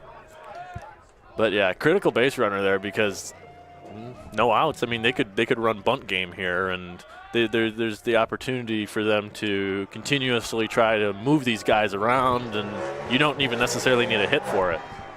So, as a pickoff attempt towards first base. The wonderful tones of a motorcycle interrupting her. Yeah, of course. Yeah, why would they interrupt us? They know. How dare they? Yeah, exactly. Big swing and a miss there from Curdy. 0-2 now. Yankee trying to get back and out here after giving up a hit. Camden Oliver will hustle over to third base. Big old shift. Going for the what is it, the 2-strike bunt? Yeah, we'll see. 0-2 now. Here's the pitch. And he got him swinging. Austin Curdy set down on strikes. Yankee picks up another strikeout. And what that will be his 5th since coming into this one. Wow. That is a massive play right there. Because even if he grounds out, there's a chance, it's just a fielder's choice. Mm-hmm. He ended that at-bat on his terms and his terms only, and that is something you can't find in every pitcher. It's really an invaluable asset, especially here at this level. 100%, Thomas. So now 1 gone, 1 on, and it's Cole Clausen up to the plate now for the Blue Golds, pinch hitting for the catcher Ian George. Clausen is a senior from Prior Lake, Minnesota. Batting .246 on the year. See if he plays catcher or they'll have another guy come in there as that one's in there for a strike from Yankee. 0-1 to Clausen. Not the best average, but he's got an elite eye. He's only batting .246. He's got a .434 on base percentage. Oh, geez. That one in there for a strike. And I think he's getting a little frustrated with what's being called because he doesn't think those pitches are, frankly, close. No, not close at all. I've seen that death stare into the dugout. The 1,000-yard stare. So 0-2 now to Clausen, and that one will be thrown over to first base on pickoff attempt. Just exercising the old lefty pickoff move. Of course. You got to get fresh. that work in. Yep. If you're not practicing it beforehand, practice it now. Practice how you play how you practice. 100%. Good thing to put down in a little notebook if you're a young listener. Yep. Grounder to shortstop here, has to make a nice play, and that is made. Drew Mistel making the play, and 2 are gone now. Runner from first advances to second, and it'll be a runner in scoring position for a new hitter, It'll be number 1, Carson Faust. 188 hitter. From Grafton, Wisconsin, not too far from West Bend. But not unlike the hitter before him, he sports a 381 on base percentage. And we got time. So he's walking almost 11% of the time, roughly, or something like that. Yeah. So now Faust in a big spot here. Runner is only 180 feet away. 180? Wait, I can't do math. I'm thinking about the 120 down to second from Rome. No, I get that. Wait a moment. You're good, Thomas. 2 outs as we got a pitching time here. Yeah. This is the old strategization. Just, how do we attack? I mean, I don't know what they know about this guy. I'm sure they've got a spray chart of this guy's hits, but outside of that, There's actually more WIAC games going on. Platteville and La Crosse playing right now. Score for that one's 2-10. Oof. River Falls and Stout are playing as well. Stout's beating them. 10-5, and then Wow. Whitewater and Oshkosh currently 5-1. A couple of my buddies are calling that game for the WIAC Network over in Oshkosh. Killian McNulty and Braden Junkers. Over at UW Oshkosh, they have a nice broadcasting unit out there as well. Good Oof. team. That one low and away for a ball to Faust. 2-0 now for the official pinch hitter, 9-hole hitter. He replaces Logan Skuglik. That one low and away once again. So 3-0 now to Faust, and I wonder if they're just trying to walk him here on purpose. You think? Why Yankee? though? I don't know. You've got the guy hitting 300. If you think about it, Yankee hasn't really missed the zone. That's the thing that's kind of throwing me off here. And with the conference, I mean. Now that's in their first strike. So 3-1 now from Yankee. I mean, my question is there something they know about this guy to avoid that? Do they want him to He's only got potentially swing here on a three 3-1? hits, and none of them are for extra bases. And that one's popped up in the air. That will most likely end the inning if Droner can get there. It's actually be the right fielder, Nick Argersinger.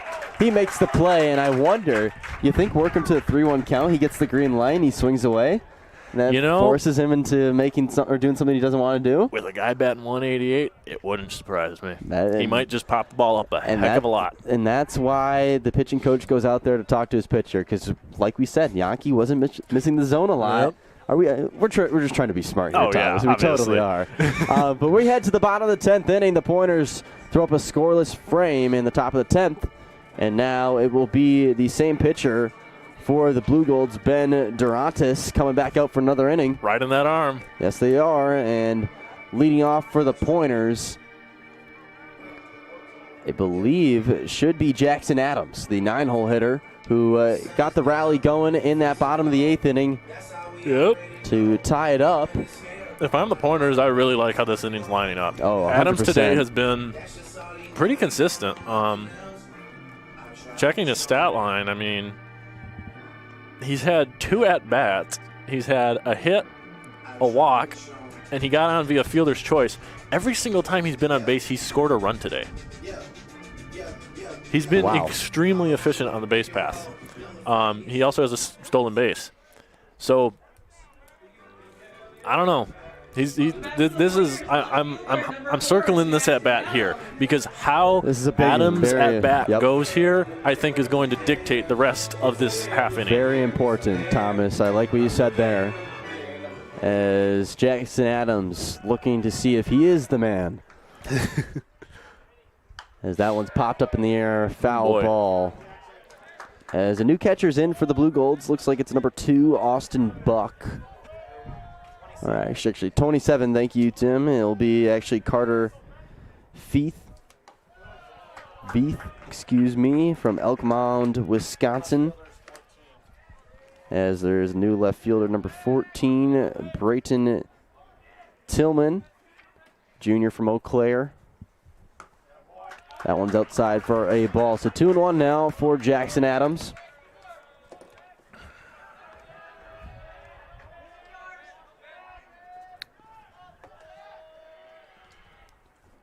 And that one is dribbled. A beautiful opposite field, infield hit for Jackson Adams, and he is now officially the game-winning run on first base. I mean, that's a beautiful billiards ball right there. It sounded like a billiards ball. It moved like one.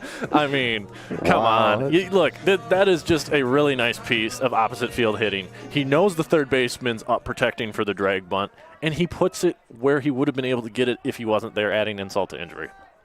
As Droner now lays down the bunt, advances the runner to second. Droner almost beats out the throw, and also almost a bad throw by the third baseman, but they get the out. And now the game-winning run is 180 feet away once again. And it's Mr. Sunshine, Camden Oliver, with a chance to walk it off here with a runner in scoring position. 33 pitches now for the man on the mound, Durante. And nobody is loosening in the pen, so he's on his own out here. They're intentionally walking now. Well, what the heck? You can't. The sun's out. This is his perfect opportunity to do something. So, I understand getting the matchup, but I am also confused. You just walk the number 2 hitter to get to the best hitter in the lineup. That is true, but no offense to Camden Oliver, a little bit slower on the base pass. That's true. It's easier to turn to. With one out, double play in effect. I don't blame the Blue Golds whatsoever here. So now Connor Olson, who's had a great game today for Stevens Point, as that one is driven out into right field. Runner looking to tag from second. He will play his mate in right field. And now 2 are gone here. Runners at the corners for Stevens Point. And it will be the designated hitter, Braylon Nystrom. It started with Nystrom pitching-wise. Can it end with Braylon Nystrom? I mean, you just got to do it the old-fashioned way. Get a base hit. You know, on the flip side. And are they going to intentionally walk the other guy here? Or they're a little confused. Oh, they're directing their first baseman to play back. Okay. So 2 outs, there's no point in playing up. Exactly. So Braylon Nystrom is the man in the moment. As the pitcher's going to step off here and talk to the third baseman. Tried some hidden ball trick, it looked like. Or attempted to pull that off. Didn't work, evidently. 2 gone here. Bottom of the 10th inning. 8-8 is your score. 13 hits for the Blue Golds, 12 for the Pointers. Braylon Nystrom now in a big spot. Camden Oliver goes and will officially steal second base. And it'll now be 2 runners in scoring position. Only chance Oliver, I guess, can score if a home run. That is the only way. That's the only way he's scoring.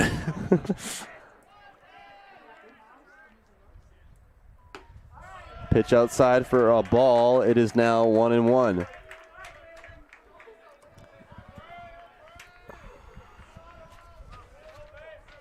Nystrom, all you need is a base hit. Maybe a tap or 2.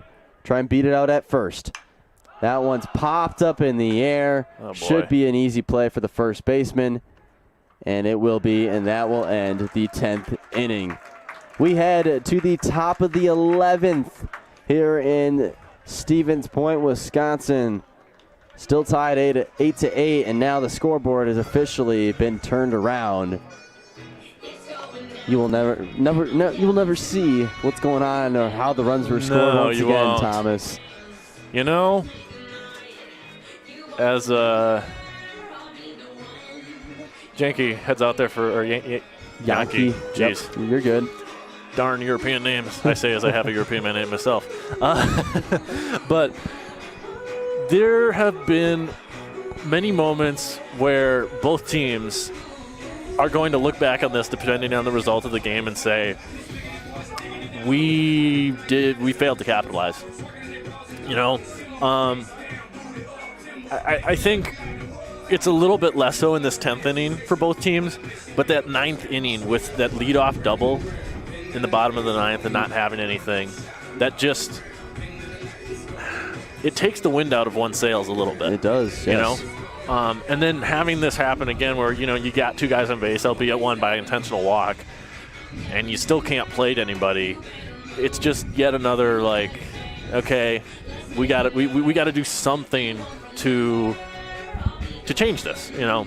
And but at the same time, you can't get distracted from the fact that you got to lock this down in the top half. And, I mean, I have no doubt in my mind with the man on the mound that we're going to go 1, 2, 3 here, but you still have to do it. You still got to play the game. Yeah, exactly. At the end of the day, Yankee's been pitching very well since entering. So, obviously, the Pointers pitching staff and just team in general has all the trust in him. So far, in 3 innings pitched, he has 5 Ks. He has not given up a run, only given up actually no hits at all. This is a very, very good outing from Yankee. So now it will be Austin Beck, the leadoff hitter for the Blue Golds, and this is probably the right spot the Blue Golds want to be in. Yep. Especially with Will Johnson and John DiGregorio coming up to the plate. Then after him will be Logan Hessel Ooh.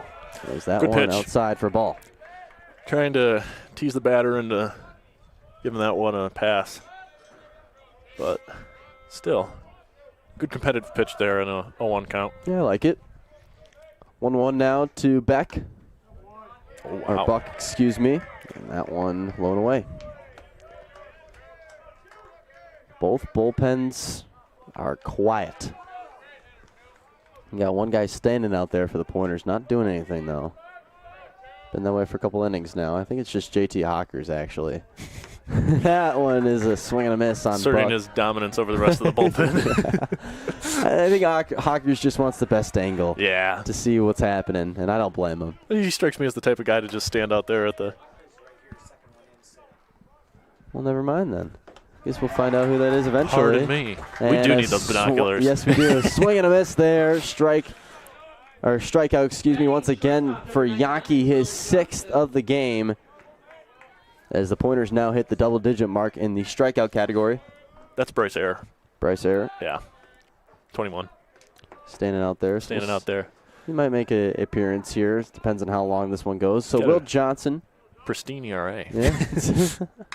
Will Johnson now, that's driven out into center field. Joner looks like he's there, makes the play, and 2 are gone in a blink of an eye for the Blue Golds. It will This is just what Point wanted. Exactly, 100%. You can't ask for anything better. John DiGregorio will come up to the plate for the Blue Golds and trying to keep this inning alive with 2 gone.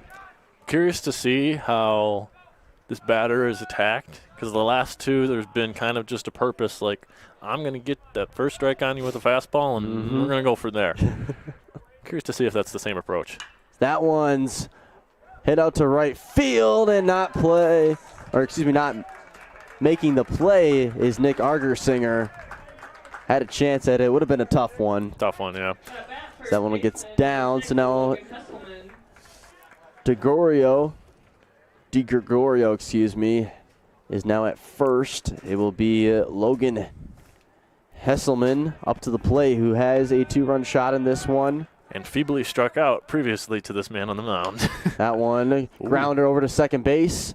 Easy play made for Mistel, and that will end the top of the 11th. The Pointers will now come up to the plate once again, having a chance to walk it off. And the anticipation just keeps growing. I Oh, mean, my this goodness. is one of the best parts of baseball, because you know eventually one team has to break. Both teams have Who's it bent. going to be? Inning after inning. They have bent, but they have not broken. And it's really refreshing to see. I love seeing this bullpen outing here because, you know, for most of the season, there's been criticism of the bullpen and this performance. And today, they've come out and they've dominated, really. They've put together some really good innings. And, I mean, even no matter the results of this game, you go out there after the game and you feel great that you left it all out there on the field. This is a true, this is a real dogfight here. It is dogfight. I mean, especially with the pitchers that have been pitching the last few innings here for Eau Claire, number 34, Ben Durantis, and then over on the Pointer side, Yankee. Yeah. They've pitched the last few innings here each, and honestly, it's a great duel. You love to see it, as it looks like Josh Stager is currently warming up for the Pointers, or at least throwing and tossing out there. We're actually both missing our 3:30 business class right now for this game, so we do apologize. Well, I think they'll forgive you yeah. in the name of baseball. Pointers baseball, yeah, the walk-off, possibly if Stager makes an appearance, but we're here in the bottom of the 11th. That one's chopped over to third base. Mistel has to hustle, and the play is not made. It's going to be counted as an error on Diego Quesado. And Mistel now will be the game-winning run at first base. Wow, Thomas. Well, I mean, you've been given an opportunity. You know, if you're the Pointers, at this point, it is a disappointment not to win this game in this inning. You were just given a free out. Oh, 100%. as it will now be Nick Argersinger with nobody gone. He'll show to bunt, pushes the runner to third. Mistel has to make a tough throw to first. He's got him in time. Mistel goes to second base. Argersinger grounds out to the pitcher on a bunt, force out. Batting number 27, Josh Gilroy. And now Josh Gilroy will come up to bat for the first baseman, Stevens Point. Brady Martin's day is done, so we'll see another first baseman. Yeah, you never know. He's a catcher. They might chuck him at first. That's what I'm thinking too. Catchers tend to make decent defensive first basemen. So Gilroy, the sophomore, coming in to bat. First pitch is in there for a strike. I know it's hard to sit off speed, especially at any level, really, but he's been flipping that in there to righties, the first pitch of the at-bat. Gilroy has 3 at-bats on the season, no hits. Almost the whole, pretty much every righty he's faced, he's done that to. And it's been for a strike.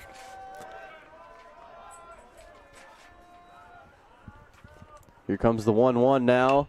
That one grounded to the short. Has to make a quick play, gets it over there, and once again, the game-winning run is 90 feet away.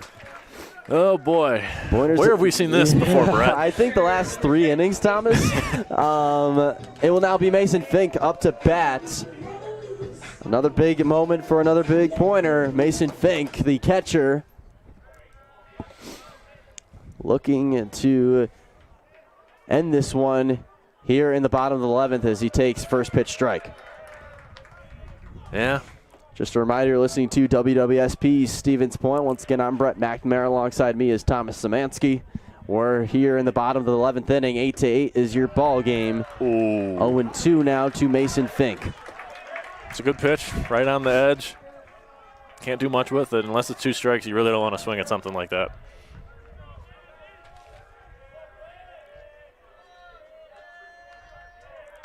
Here comes the 0-2. Fink pops it over the press box here, and it's 0-2 still to the catcher. Jackson Adams on deck, hoping to not see the plate no matter what.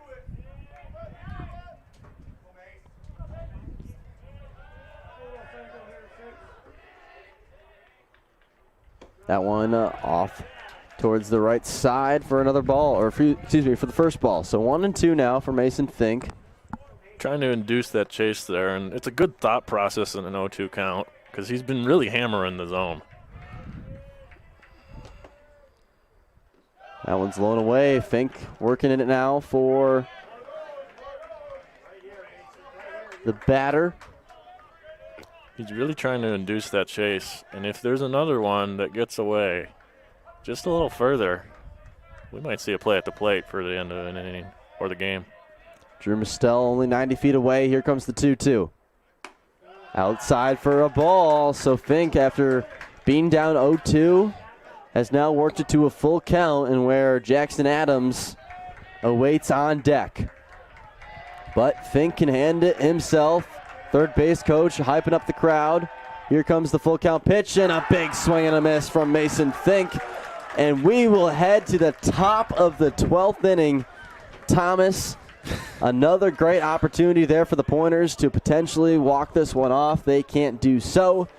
And now we head to the top of the 12th, and where will we see another inning of Yankee? Will we potentially see Stager?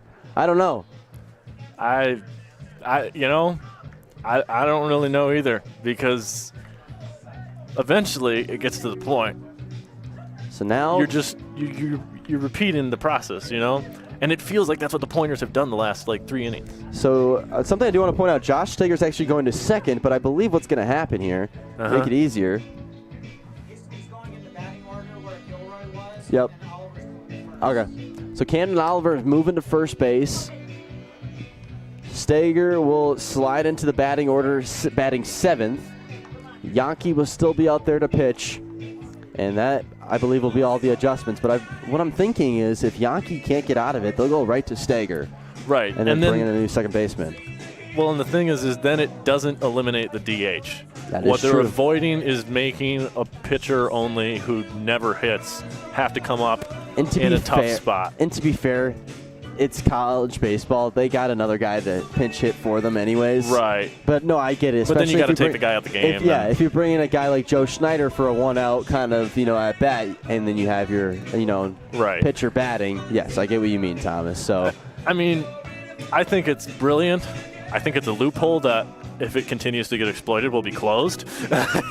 Yeah, but how many times are you going to see this situation? I mean, especially with it being the 12th inning. Yeah, You're I not mean, seeing the it's situation a lot, unlikely. yes. I think part of the reason you might continue to see it is just, especially at the D3 level, you get these high-scoring affairs where, people scored a lot in the normal innings of the game, and by the time you get to the extra innings, people are actually like, oh, wait, this is a serious game. They bring in the real good guys, and it just starts to extend.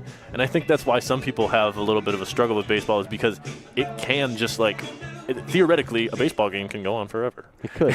it theoretically could.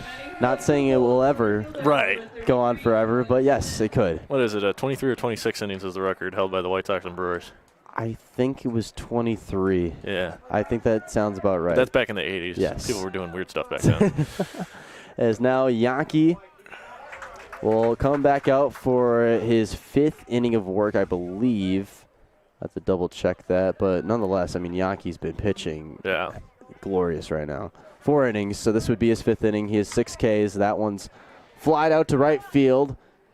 Hustling for it is Arger Singer, sliding and making the grab in foul ground territory. A great play there from the right fielder. Beautiful play. I do have one question, if you might be able to answer this, Brett. Does Steger have two-way experience? Yes, he does. He's a pitcher as well. So he started a game against River Falls. He also started the game against St. Norbert. Okay. No, I just meant more as a position player. Oh, I knew he was a pitcher, but I think he could play more than second base. Honestly, I think he's plays around pretty much everywhere. Is that one? Because otherwise, I would have said that's a bold move to put a pitcher at a place like second base. Yes. Right field or left field, I would understand. Steger's also a sophomore, so technically one of the younger guys of this Pointers team, a very more veteran, older Pointers team. That one's outside. 1-1 now to Diego Casado.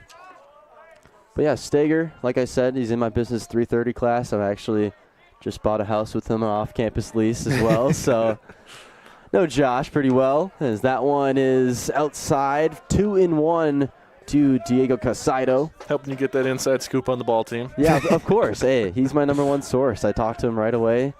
He's like, yeah, I'm starting the game against St. Norbert, and I knew that day of on Monday, right after the River Falls series. That one over the head of Steger into the gap. That one will get down potentially two. They're going to have a play at second base. Steger, quick throw. Is it in time? No, the ball gets away from the the shortstop's glove. And just a tough play. Wow. I don't know if he should have cut that ball off. That's what I'm thinking. I think maybe bad communication by the Pointers defense right there. Well, the thing is with the cut, it's the shortstop, whoever's at short, that's their call. Yes. So they call out cut. So technically, even if he does the cut, if he was told to do it, that's not his fault. Yes. But yeah, I think might have been able to have him. I don't, it's still a close play. It would have been close no matter what. That one chopped foul. It's Austin Curdy. This guy struggled last at bat against Yankee. Yes, he did. Yankee, probably the toughest situation he's been in since appearing in this one. Yep. That one in there for a strike. So 0-2 now to Curdy after giving up the one-out double. It's this tough situation. What do you mean? I'll put a changeup down and away to a lefty as a lefty. Why wouldn't you? Yeah, I know, right? Exactly. Oh, Big swing and a miss, and Curdy gets sent down, swinging and missing once again. Yankee with his 7th K of the ball game. I mean, this just isn't fair. This dude's basically throwing a full start at this point. Yeah, exactly. I mean, at this point, he could go another couple innings. Coach, Get him on the rubber for at game time. I mean, You think he'll start the next game too, Tom? You know I'm what? Just kidding. I've seen it actually happen. Do you really? We had a guy come in and close, and then he started him closing was the his warm up for his start. Honestly, it's not a. It was down in in Florida though. So okay, yeah. Especially, I mean, if it's one inning of work and then you're starting, put 3 innings in as a starter. Yeah. Why not? And if the games are close enough too, I feel like 30 minutes to an hour is. Yeah, like 30 minutes. And yeah. I think he still almost broke 100 pitches in his start. Wow, that's crazy. Yeah. So now it's Carter Veith, the catcher. 1-1's the count. That one's headed for the cars. And actually hits a tree. Oh, wow. Good defense. Just makes my heart stop a little bit every time. Just a bit. Looks like a fan got a temporary souvenir. Ash tree. Sorry, that's the tree nerd in me. Oh, yeah. Got him looking. Jeremiah Yankee shuts him down cold after a 1-out double in what's been a great pitching appearance. 5 innings of work, 7 Ks, 2 hits given up. Jeremiah Yankee, have yourself a day. I mean, there's one thing to say, and it's holy cow. That kid is on a heater today. He is. I mean, the game's not over, but I can tell you, when the game's over, that man's the player of the game. Yes, 100%. This game does not happen if Yankee doesn't shut down the last 5 innings. He has really not allowed anything. That double is the best chance the Blue Golds have had all day, and we can't take away from what, on the other side, the Blue Golds are doing. Number 34, Ben Durantes,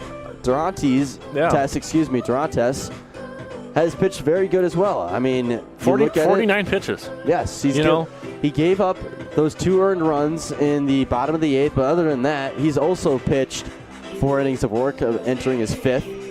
Yep. And yeah, he's had a great game as well, except not as many strikeouts as Yankee. Yeah, but I mean, he's worked around 5 hits and a walk, and he hasn't given up a run outside of in regulation. I mean,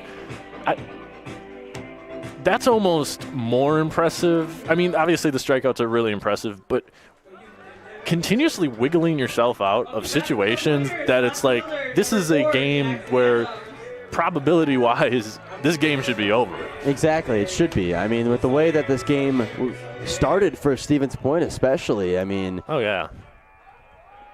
Just crazy to talk about. But here we go, another inning, bottom of the 12th.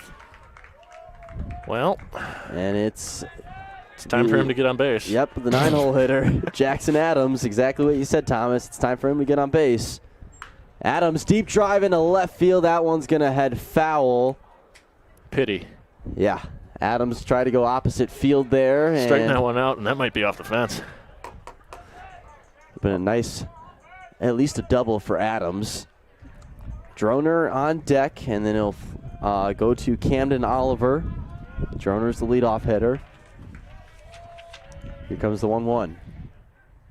And he hit it foul. Late swing there. Didn't fully swing, but it does go foul. 1-2 now to Adams.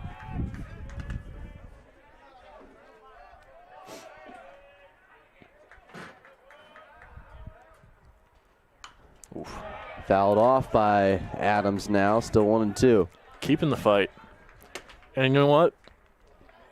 From the offensive side, I'm picking him as the most pivotal player today because he's fought from that 9-hole the whole game. That one popped up in the air. The pitcher's calling it off. No, the third baseman travels and he's safe. Oh, wow. My goodness. Another error is made. It's the third baseman of the Blue Golds, Diego Casado, calling it off the pitcher. He had to travel over the mound, which could have threw off his footing, which then affected him to catch the ball. I have no clue why the third baseman is taking that ball. That is the second baseman's ball. That's what I was saying. Yes, exactly. Wow.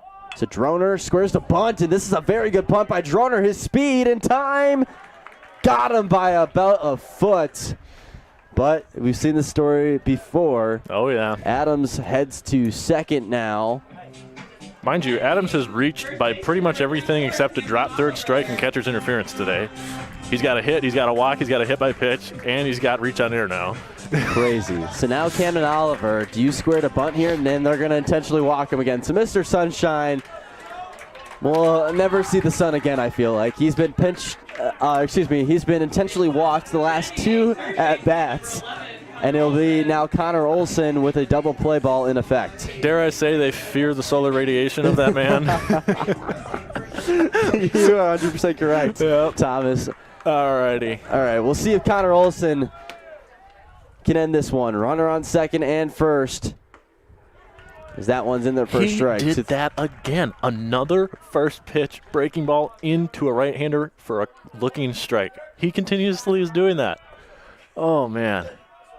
When you have the ability to do that. Beautiful. That one's blown away for a ball. 1-1 now to Olson. Good work behind the plate by the catcher. Yes. Olson comes into this one. 4 at-bats, 1 hit, 2 RBIs. He got hit by pitch as well. Looking to be the hero for the Pointers. Here comes the 1-1. That one, ground ball to the shortstop. Play at second, throw over to first in time, and it's a double play to end the inning. We head to the top of the 13th, and wow, Thomas, you are just starstruck right now. Is it valid to be a little bit frustrated right now? I would be too. I mean, wow. But it's not even like it's not for the lack of point putting themselves in positions to win this game. It's the ball is falling the right way for Eau Claire to escape and Houdini themselves out of these situations. And inevitably, if Eau Claire continues to put themselves in these situations, the Pointers are going to win this ball game at the end of the day. Yes. And, I mean, frankly, so far, since, the 7th inning, the Blue Golds haven't shown any offensive life. Oh, no. The momentum Yankee is still... completely shut them down. The momentum is still completely with the Pointers. It's just... Something's got... we keep getting a break, but it feels like we need a break on top of that break for the break to even work. And that can be really frustrating, at times. Because, it wasn't like that was a poorly hit ball by any means. No, I mean, not. it was tailor-made for a double play, but they still got to turn the play. And at this level, the execution of that sometimes is not, It was very good execution right. there, from Eau Claire. They made that perfectly. It looked textbook. It looked how you would draw it up in a diagram, We've played so much baseball that my ears are starting to hurt, Thomas, from my headsets. Well, get ready because you got 9 more innings after this. Yeah, that's what I was thinking too. As Yankee comes back out for another inning of work, it will be number 14, Braden Tillman, up to bat. As he does slide into that 5th hole spot. Or actually, the 9-hole slot. That's my bad. Alrighty. How many pinch hitters have there been for Eau Claire in the 9-hole today? At least Oh, man. 13, I would say. I'm just Feels kidding. like it. After him, it'll be Austin Buck, the leadoff hitter, and then Will Johnson here in the top of the 13th inning. This is the 3rd pinch hitter in the 9-hole. Wow. That one's in there for a strike. They have a full starting rotation of left fielders. 0-1 now to Tillman. Ground ball, foul. I mean, at this point, when a left-handed batter comes up to the plate against Yankee, I expect a strikeout. Yeah, I would too. It feels a little absurd to say that, but I expect a strikeout. Ooh. Good pitch there. Good pitch in an 0-2 count. So 1-2 now for the leadoff hitter of the inning, Tillman. That one, deep fly into left field. Looks like too much air under it. Should be an easy play for Adams. It is. And one away here in the top of the 13th. We haven't seen a lot of balls with errors under them hit to left field today, but it should be noted the wind is blowing in from left. It is. And that has definitely affected a few balls today and their total distance and so on and so forth. I don't think that one leaves even if there's not any wind. It might be on the warning track, but there's been some other balls that have been affected as well by these conditions. Especially towards that right field line as that one's popped up in the air. Should be an easy play made for Tommy Droner, and calling it off as the right fielder Argersinger instead. 2 pitches, 2 outs now here in the top of the 13th. It will be the shortstop Will Johnson now up to bat for the Blue Golds. But yeah, the wind has affected a little bit, not a lot. No, it's not like it's like killed a no-doubter. And it comes and goes. It's not like right. continuous wind here either. It's the gusts that are the effect. That one outside for a ball to Johnson. Johnson comes up to the plate for his 7th at-bat. 3 hits, 2 strikeouts. 1 caught looking out of those strikeouts. Flew out 1 time as well. Here comes the 1-0 and a big hack and swing. He was trying to end, or at least take the lead in that swing. Yeah. I've noticed over the course of this game, early on there was an approach. He just methodically was driving the ball up the middle. The approach has reduced. Losing his glove is my. Fink. I haven't seen that in a long time. No. I think the last time I saw that I was umpiring a 9U baseball game. No offense to Mason No Fink. offense to Mason Fink. It happens to the best of them. Yes. I think I have seen it once or twice in the MLB, but it's it nobody's very on rare. base. Yes. You know, the catcher's got the glove on. It's a Gary Sanchez type thing. Yep, 100%. So 2-1 now. Here's the pitch to Johnson as that one's fouled off. Trickles over to that Pointers bullpen. As the count is now even up at 2-2. So 2's across the board. 2 strikes, 2 balls, 2 outs. This would be big to interrupt the continuity of the top of their lineup to just get them out. Yankees, that one is coming back towards us. Gives us a little scare. Yeah. Wakes us up and gives us a stretch. And If Yankee can strike out Johnson, it would be his 9th K of the game. You mean when he strikes out Johnson? Oh, Mr. Szymanski is confident as that one is low and away for a ball. Come on, Blue. Give it to me. Full count now for Johnson. Let my predictions be correct. If this is a home run, Thomas, I will never forget this moment. Just saying. I'm never going to live it down. That one's up and away for a All ball. right. So Johnson works the walk here, and it'll now be Batting designated hitter number 88, John DiGregorio, up to bat. The runner on and 2 gone. To be fair, I could have blamed you because you said the words home runs after I mentioned. Oh, you could never I would do have had that. to shift the blame on that. I'm sorry. I'm not taking that one with me. All right, here's Yankee now. Going towards DiGregorio. First pitch inside, but outside of the strike zone. He's at 64 pitches right now. Not bad at all. 65 actually with that first one. Not bad at all, but for a bullpen arm, you got to imagine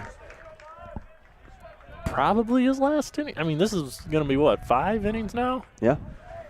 Yeah. No, it'll be 6 This once will he be finishes sixth it. inning, yeah. Oh, yeah, no, he's 1-1 now to DiGregorio, up and away for a ball. Just misses the zone. 2-1. he's pitched to start. He has. And I'm not entirely sure if he's started any games before. I'm a little shocked if he hasn't, but, you know. Take a look here.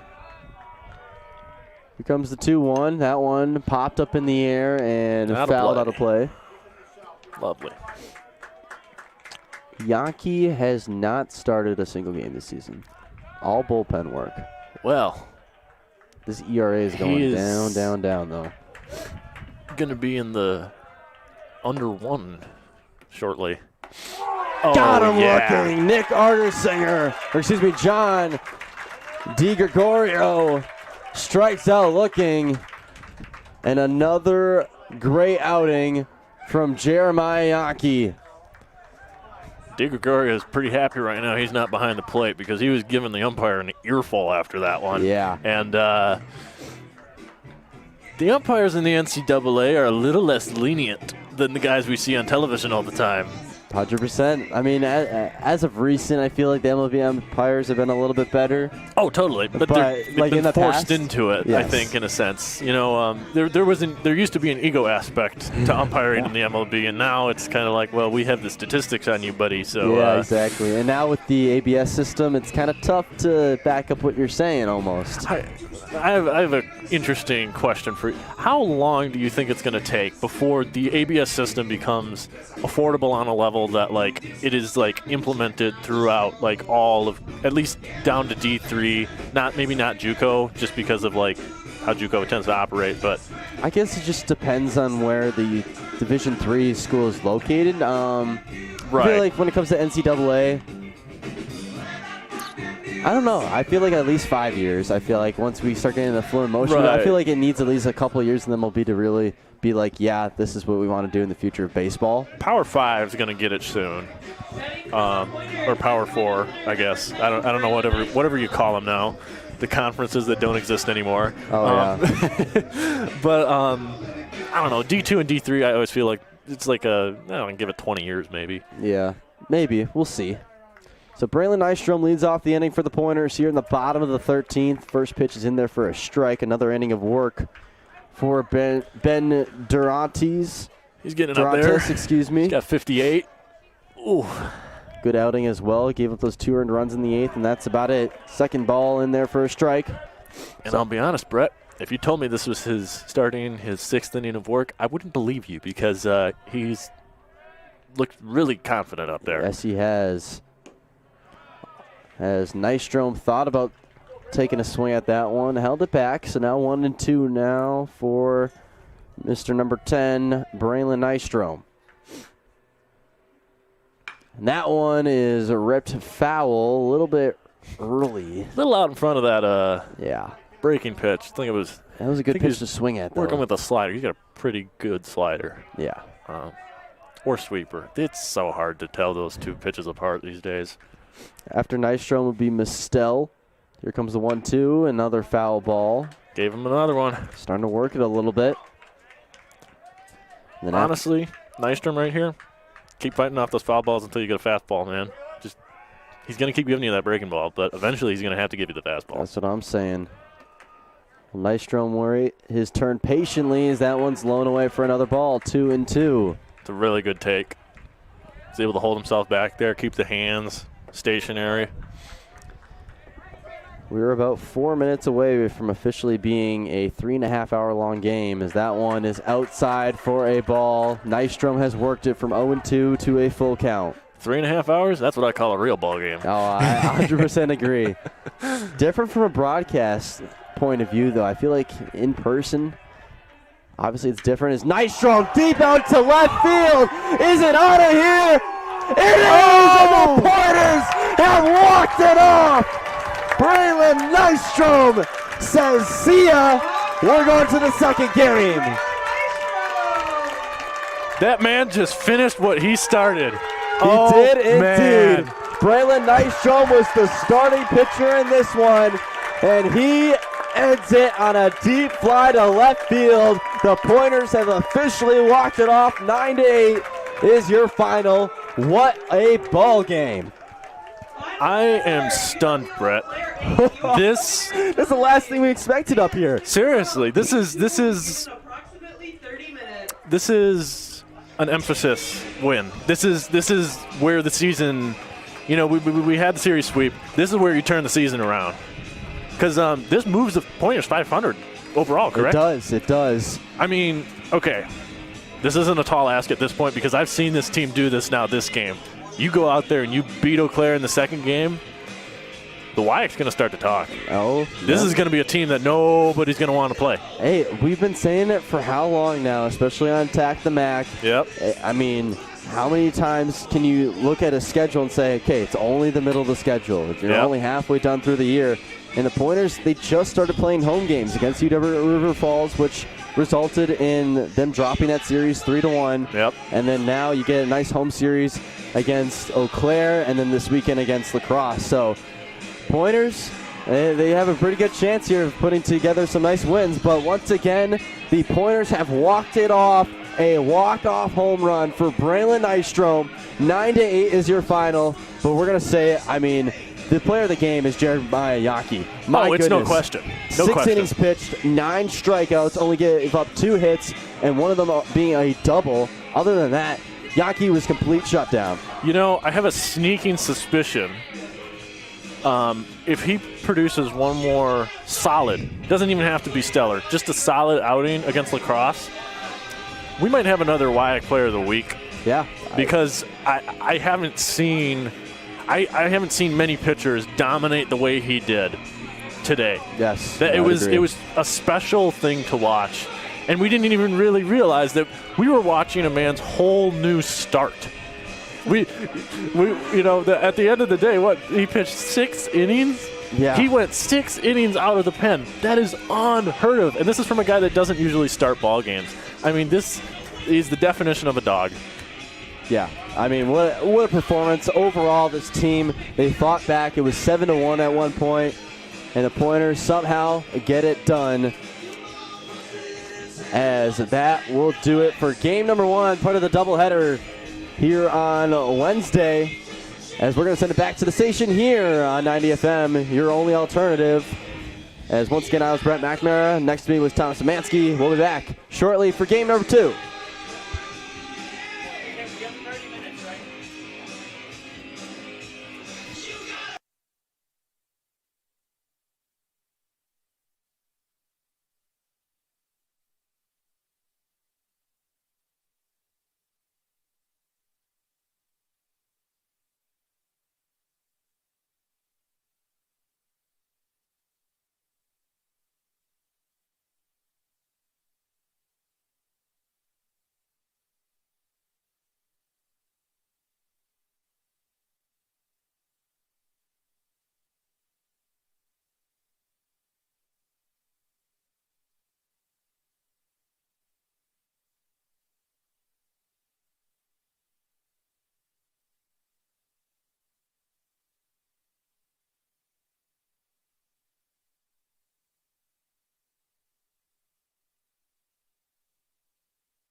Welcome in, folks, to Game 2 of a Wednesday afternoon doubleheader for the UW Stevens Point Pointers against the University of Wisconsin-Eau Claire Blue Golds. Game 1 was an exciting, thrilling matchup. Went to extra innings, 13 to be exact, with a final score of 9-8. Finished and capped off by a home run by Braylon Nystrom to walk it off for the Pointers. In Game 2, the lineups are as follows. For the UW-Eau Claire Blue Golds, leading off at second base, Austin Buck. At shortstop, Will Johnson. John DeGreggio does the catching. In the cleanup spot, Logan Hesselman at first base. The fifth spot in the lineup is center fielder Kellen Smith. DHing for the Blue Golds is Diego Casedo. Right fielder is Austin Curdy in the 7 hole. The 8th spot for the Blue Golds is Cole Clausen at third base. And rounding out the lineup for the Blue Golds is number 14, Brayton Thillman. For your UWSP Pointers, leading off and playing center field is Tommy Droner. Playing second base and batting second is Camden Oliver. Connor Olson is in the 3 hole playing third base. The designated hitter for your Pointers is Braylon Nystrom. Playing shortstop, Drew Meistel. Nick Arsinger is in right field in the 6 hole. Cooper Brown, playing first base and batting left-handed, is in the 7 hole. Easton Snow does the catching for your Pointers in the 8 spot. And in the 9 hole, Jackson Adams in left field. The starting pitcher for your Pointers is Caden Wagoner. And for the Blue Golds, the starting pitcher is Tyler Webb. Top of the first, as the leadoff batter, Austin Buck, steps up to the plate to receive the first pitch from Wagoner.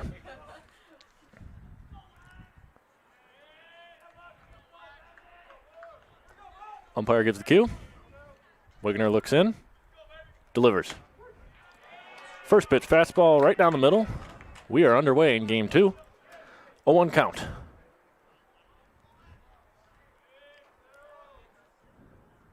Kicks, wheels, and deals. Down and away. Ball 1 to the leadoff batter for the Blue Golds.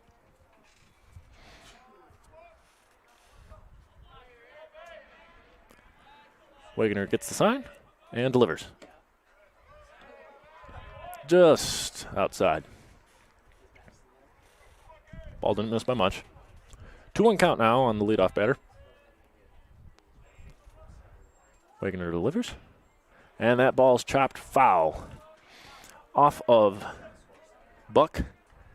And it trickles behind home plate. It's retrieved. Umpire puts the ball back in play. And the 2-2 pitch. That ball is driven. Given a ride out to left field. Left fielder going towards the line, and he makes the catch. And there's one down in the first inning.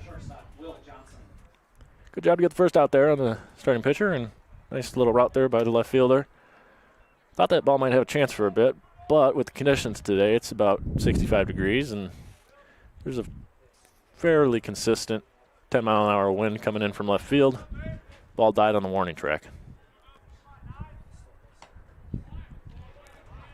Ball 1 outside to the 2 hole.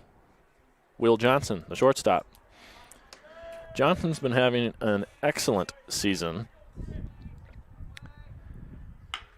As he grounds one over to third, it deflects off of the third baseman's glove. The shortstop, Meistel, attempts to make a throw. It is not in time, and that will most likely be scored as an error as Johnston reaches first. Sharply hit grounder there, beat into the dirt by Johnson. The third baseman could not quite handle it, Connor Olson. So now, 1 out, runner on first. Takes a look over. And down and away. There's a strike on the edge. Don DeGrazio did not agree with that call.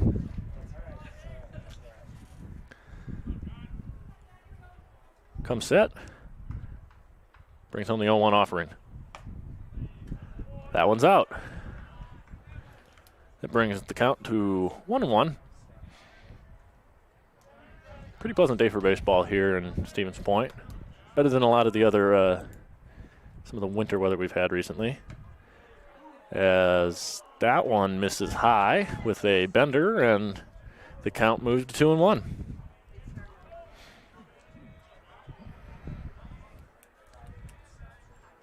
Runner at first takes his lead, and the pitch comes in. And that ball isn't going to be coming back. A long home run for John DeGrazio. And that'll put the Blue Golds on top nice and early, 2-0. He hit that ball, and he just watched. Barely even a courtesy jog from the left fielder.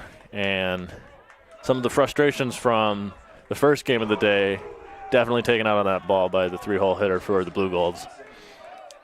It's his 8th home run of the year.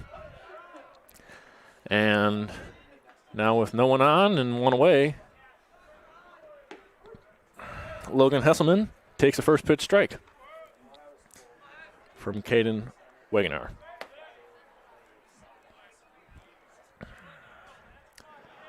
Wegener delivers the 0-1 pitch, and that's outside. Ball and a strike. Wegener's had a little bit of success this year. He's pitched 20 innings coming into this game. That ball is flared down the left field line, and he's going to take a wide turn at first, but he's going to think better of it, come back to first, and he's got an opposite field single, and that is the 3rd hit of the inning now for the Blue Golds.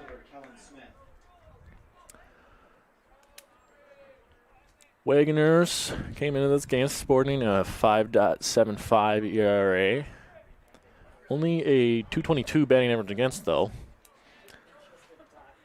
Walks and strikes out about an even amount. As Kellen Smith skies one out to right field. The right fielder goes back on that. He makes the catch, throws it into the infield, and there are 2 away. Decent opposite field drive there from Kellen Smith. Can't blame him for jumping all over a fastball like that, especially with how the rest of the lineup's been performing in the early moments of this game against the Pointers pitcher. Been rather aggressive here at the plate so far. And the pitch. That's a ball down and in to the designated hitter, Diego Casedo. Casedo went, I believe, 1 for 5 in the previous game. He's also had a caught stealing. That'll be a strike down and away with a fastball. Nice pitch to even the count from Caden Wegener. Runner on first, gets a small lead. There's a look, and the pitch. It's a little high, up around eye level of the batter, and moves the count to 2-1. 2 outs in the inning, 2 in already for the Blue Golds off the homer by the 3-hole batter. And that one is curling foul.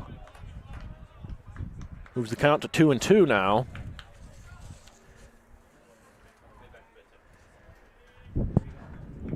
As the designated hitter continues to battle here with 2 outs, trying to extend the inning for the Blue Golds.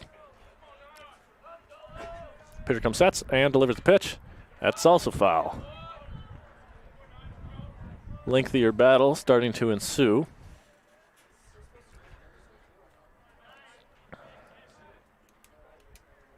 Wegener's already over 20 pitches in the inning. Something to keep an eye on. And that breaking ball just missed outside. Home crowd wasn't too pleased by the no call. Regardless, moves the count full. 3-2, 2 outs, runner on first, runner goes, and that ball's fouled again.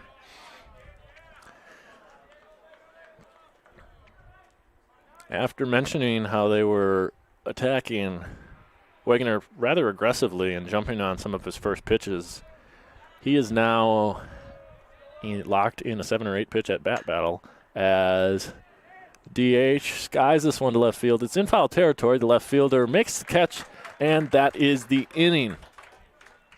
3 hits for the Blue Golds. One of them left the yard, and the Blue Golds find themselves up 2-0 going into the bottom of the first inning against the Pointers.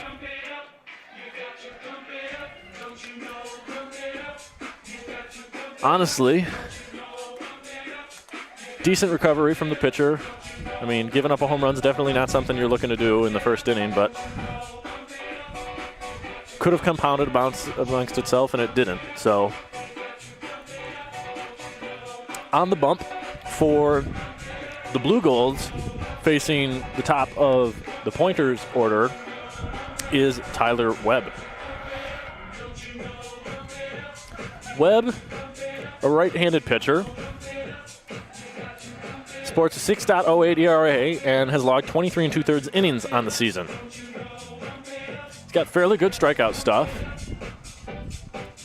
His command is around average to above average. He's got a changeup in his arsenal.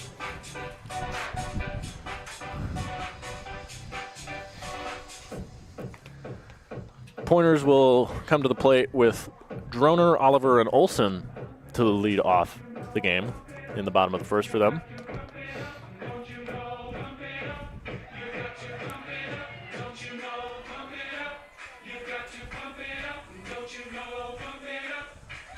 Looking to build off of the walk-off win in 13 innings last game.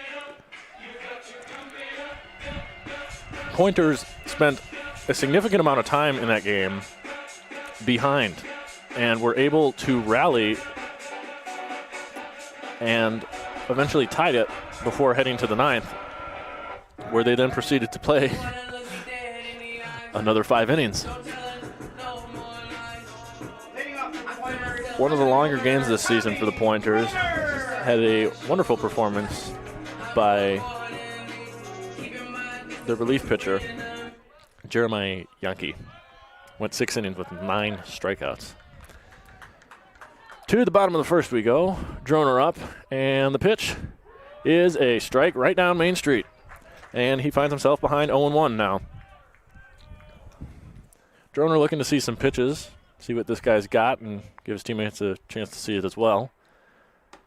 As that pitch runs inside as he spins away to avoid it hitting him. And that moves the count even now, 1-1.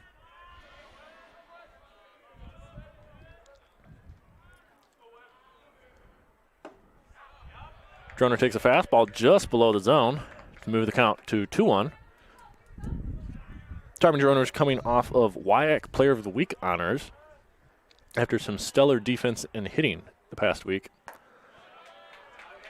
As he takes high and away, and the count moves to 3-1. Probably going to see some heat here. Might be a little free swinging. So that one nicks the inside corner down and in. Moving the count full now, 3-2. Droner's seen 5 pitches this at-bat.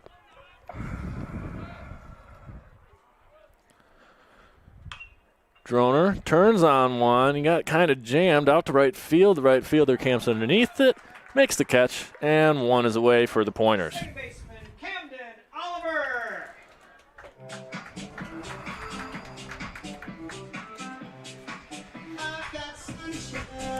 Camden Oliver comes to the plate as the 2-hole for the Pointers.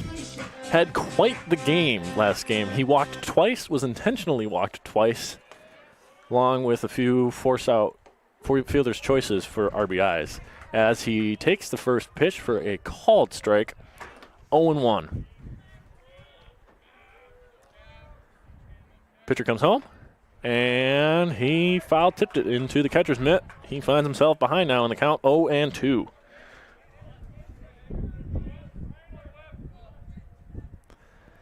And the pitcher comes set with the 0-2 pitch, and he misses outside. Decent waste pitch. Moves it to a 1-2 count now on the second baseman for the Pointers. And he just ticked it. Fouled it off to stay alive. Count remains 1-2.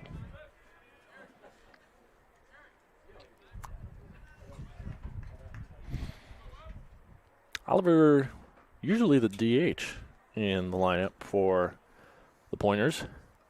Seen some time at second base today, both in the first game and this game.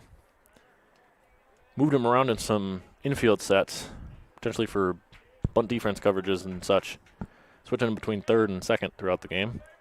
As the 1-2 pitch comes home. And it's a absolute mean bender of a breaking ball. Called third strike. And quickly now there are 2 away as Connor Olson, the third spot in the lineup, comes up to the plate.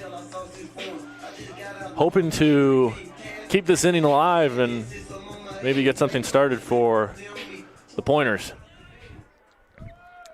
Webb looks in and delivers. And he misses just away with a fastball for ball 1. Gets his sign on his pitch count. Wheels, deals, and delivers. And Brown was out in front of that one. Olsen, excuse me. And the count now, 1-1 on the third baseman. Swings at a breaking ball in the dirt. The pitcher made him look silly with that one as the count moves to 1-2. 1-2 count now on Connor Olson. Webb delivers. Swings through a changeup. 3 up, 3 down. The Pointers go down in order. No hits, no runs, no errors. And we head to the top of the second inning. Blue Golds 2, Stevens Point, Pointers, nothing.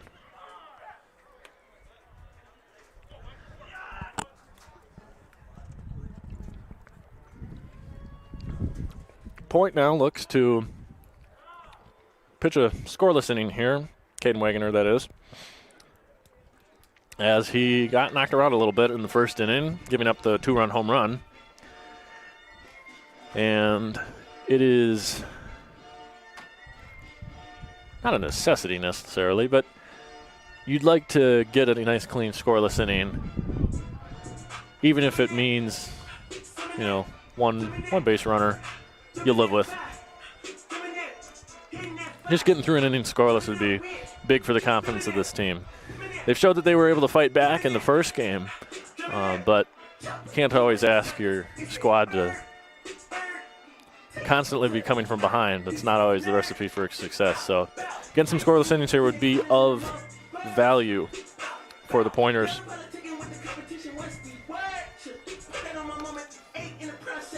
In order this inning for UW-Eau Claire, starting with the 7th spot, Austin Curdy. Cole Clausen will follow, the third baseman. And Brayton Thillman, the left fielder, is the third batter in the hole this inning. Throw's gone down. Pitcher's ready as Curdy, the right fielder, steps into the box. Swings the bat left-handed. And Wagoner delivers. And that's a called strike. Down and away. And Wagoner's ahead. 0-1 on the batter. Wagoner rocks, sets, delivers. And that's a fastball that's lined straight up the middle, and that'll be a nice single for Austin Curdy to lead off the top of the second inning for the Blue Golds. Stepping into the batter's box for the Blue Golds, right-handed hitting third baseman, Cole Clausen. Clausen comes to bat here with a runner on first base, looking to advance the runner. And the pitch comes in, and he squares the bunt, and it appears to have been fouled off of himself. That'll move the count to 0-1. Both teams have been not shy to lay down a bunt today. Fair amount of squaring has occurred. Takes a glance over at the base runner. Pivots. Nope. Not in time. Picked over. Blue Gold's getting kind of a one-way lead there at first base, trying to feel out what this pitcher's pickoff move is like. Wagner with an 0-1 count on the 8 spot. And foul tip. That moves the count to 0-2 as Wagner finds himself in the driver's seat in this count against the UW-Eau Claire's third baseman. Clausen, senior, fouls that one back and stays alive, still at 0-2.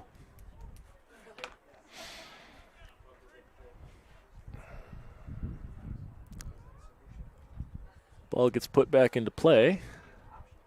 Wagner turning over, looking at first base. Checks, and delivers the pitch.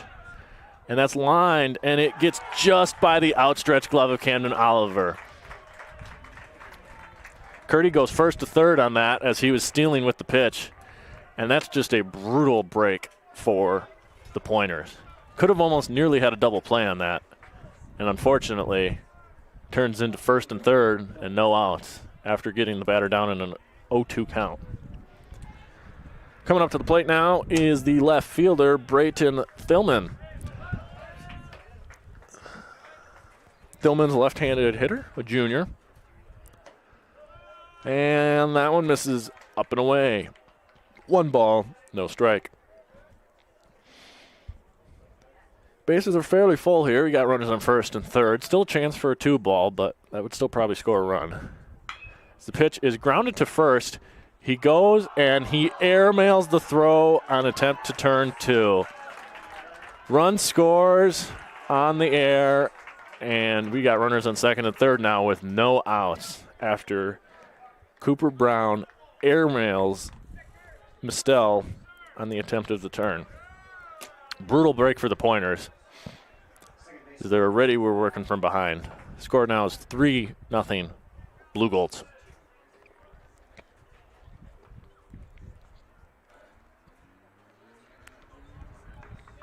That returns the Blue Golds up to the top of the order with Austin Buck, the second baseman. Pitcher comes, sets, and delivers. And that's down. Ball 1.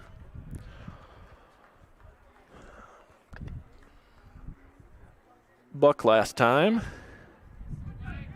flew out to the left fielder near the warning track. Ooh, and a breaking ball got away from Wagner, and the bases are now loaded after he hits Buck. This is in about the worst order you could have drawn up, as the best hitter for the Blue Golds now, number 99, Will Johnson, steps up to the plate, who's already 1 for 1 on the day with a run scored. Johnson's been a singles and doubles machine against Point in their games, as he takes a fastball high, and that is a 1-0 count. If you're just joining us, 3 runs have been scored over the course of this game by Eau Claire. It's 3-0. Bases are loaded now with no outs. And Will Johnson grounds one through the 5-6 hole. That's going to score at least 1. They're going to play station to station here, and that brings in 1 more run. Score now is 4-0 Blue Golds on the peppered ground ball through the infield for Will Johnson. Drives in 1. Bases remain loaded with no outs now, as Joe DiGrigio steps up to the plate as he foul tips one in the catcher's mitt. The count is 0-1. DiGrigio last time got a ton of the pitch that Wagner threw to him and deposited it over the left field fence. Got to imagine even with the bases loaded, Wagner's going to be a little bit more careful with him here as a breaking ball misses to make the count 1-1. Wagoner gets the sign and delivers home. Blew the doors off of him, and it's a 1-2 count now. Got the fastball by him. Up pretty high in the zone. Listed the chase there. And the 1-2 pitch. And did he go? No check down. The count moves to 2-2. Kind of went there, but didn't break the hand, so no check down. And the 2-2 pitch from Wagner is a absolute bolt. That is going to score one. The second runner from second rounds third. He's headed home, and that is going to be a 2 RBI double for Joe DeGrigio. And his offensive onslaught against the Pointers continues today in Game 2. He now has 4 RBIs, 2 hits, 6 total bases. There's action now in the Pointers bullpen as a left-hander is loosening up. Ethan Winkler, a freshman. As there's still no outs in this inning and 4 across already. Runners on second and third. Hesselman at the plate. Takes a strike up and away from Wagoner.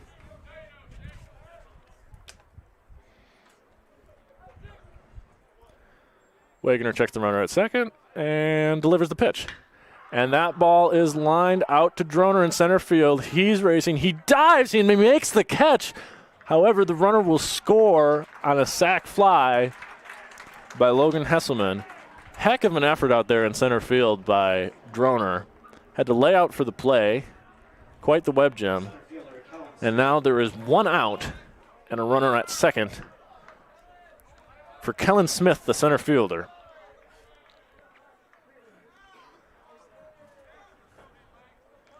True freshman. Steps in against the right-hander, and the pitch. And that is a ball, down and away. DeGrigio, runner on second. Smith in the box, 1-0 count. Swing and a miss at a bender. 1-1, the count.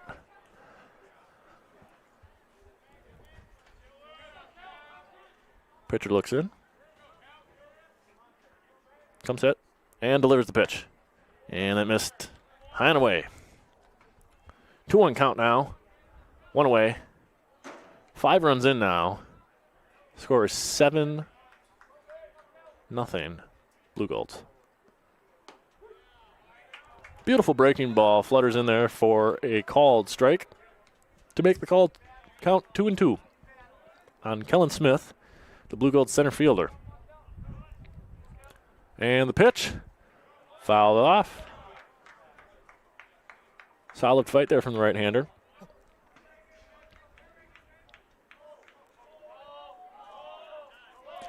And there's ball on the field. Time's been called. And everybody returns to play. Pitcher engages with the rubber. Looks and delivers, and he just tipped that. Another foul ball, and count remains at 2-2.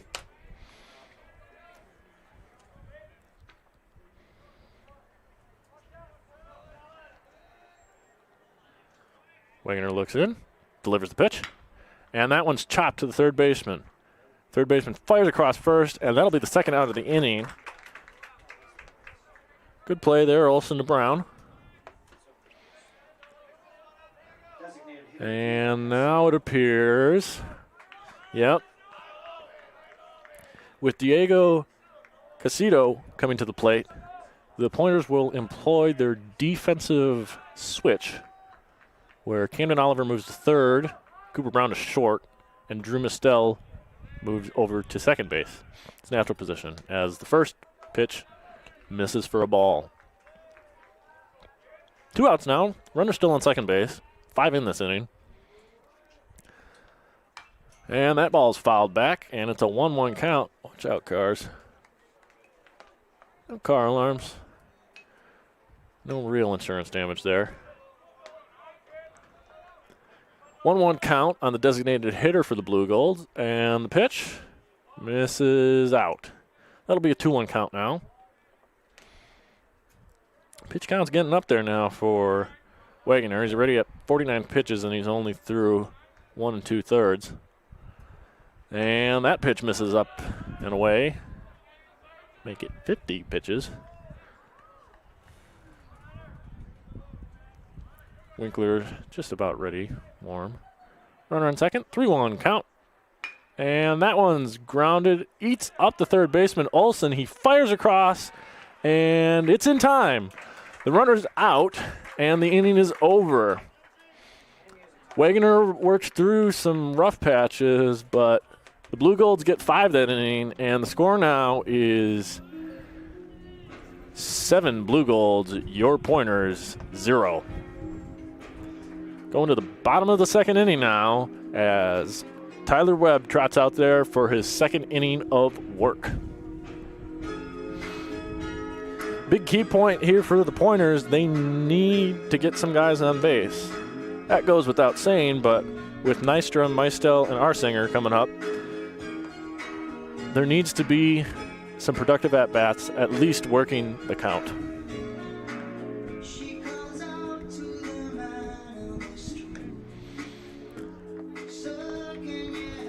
Overall, Eau Claire's bullpen, if Webb is to get in trouble, might be a little on the thinner side.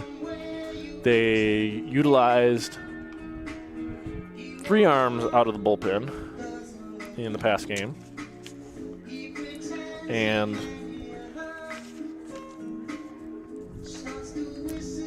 that does downsize them a tad bit as they played a Sunday-Monday series against La Crosse earlier last weekend. And that means some of their guys only have a day of rest. More likely than not, that leaves them in a position of, we will use you if we really need you, but we're going to try to avoid using you. So, bottom of the second inning, and the order will go Nystrom, Meistel, Arsinger, righty, lefty. As Nystrom, the hero from game 1, who hit the walk-off home run, he also started pitching that game, steps up to the plate, looking to hopefully get something going for the Pointers, as he takes a strike right down Main Street for strike 1. Webb has been attacking these hitters in these first 4 at-bats extremely aggressively. And a curveball that Nystrom has to duck out of the way of. Hung up and never broke back down. Moves the count to 1-1. Webb kicks and delivers. And that's a ball. 2-1 count now on the fastball that missed away to Nystrom from Webb. That ball is skied. Third baseman in foul territory, calls everyone off, moves around. He drops it. Oh, my. He was camped underneath that ball, and he just misplayed it. It's a foul ball, though, so the count will move to 2-2, as Nystrom now has to take the marathon trek back from second base all the way to home plate to resume his at-bat. I can't believe he dropped that. It was a routine pop-up. And he doesn't even have his sunglasses on. Wonder if he got the sun in his eyes. Guess we'll never know. Nystrom now with new life. 2-2 count. And he hammers one to left field. And that ball, he has left the yard again. It might be different games, but back-to-back at-bats, Brylan Nystrom has left the yard to left field. This man is on a tear. This is just what the Pointers needed. Something to light a fire under their butts. Nystrom goes yard for his second home run of the day.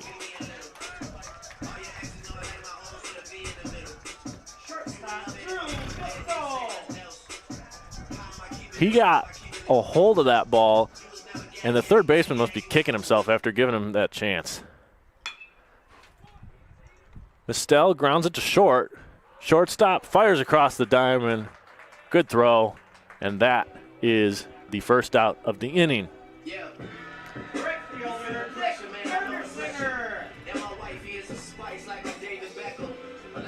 That is Nystrom's 7th home run of the season.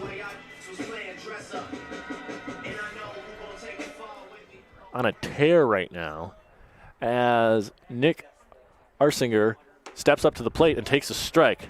The left-handed batter is a junior. He's looking to hopefully follow up and do something along the lines of what Nystrom was able to do.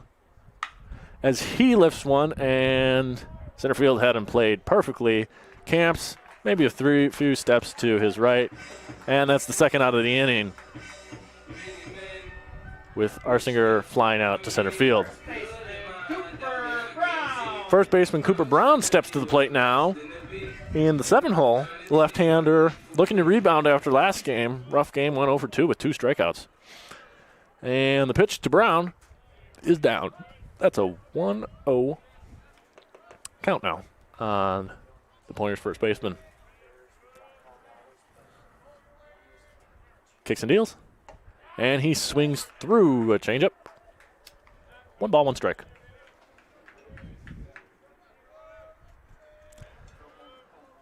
Webb rocks, kicks, and delivers.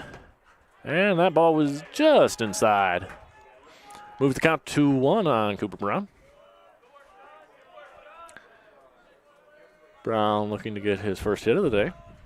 And he fouls that one. Out of play. Over near the cars. Somebody's heart rate just spiked. And the count remains 2-2. And the pitch. That was inside. And we're full now. Full count, 2 outs. No runners on. 1 run in already on the Nystrom bomb to left field. And the 3-2 pitch. Beautiful curveball, had him out in front of it, and he strikes out to end the inning. But the Pointers get 1 on the bomb off the bat of Nystrom. Braylon Nystrom left the yard now in his 2nd consecutive at-bat. We'll have to see if he does that in another at-bat coming up. But moving on to the top of the 3rd, score is Blue Gold 7, Pointers 1.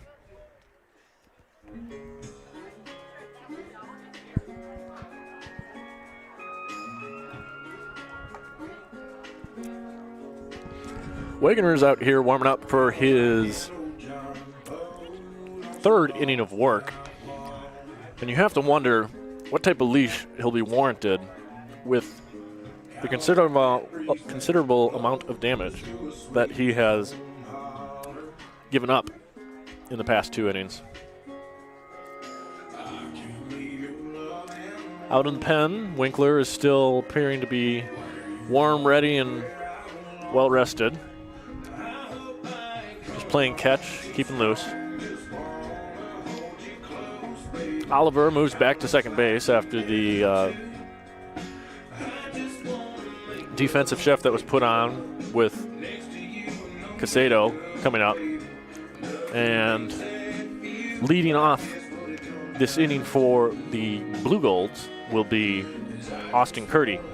Cole Clausen will follow, as well as Brayton Thillman, as last inning the Pointers unfortunately surrendered batting around to the Blue Golds.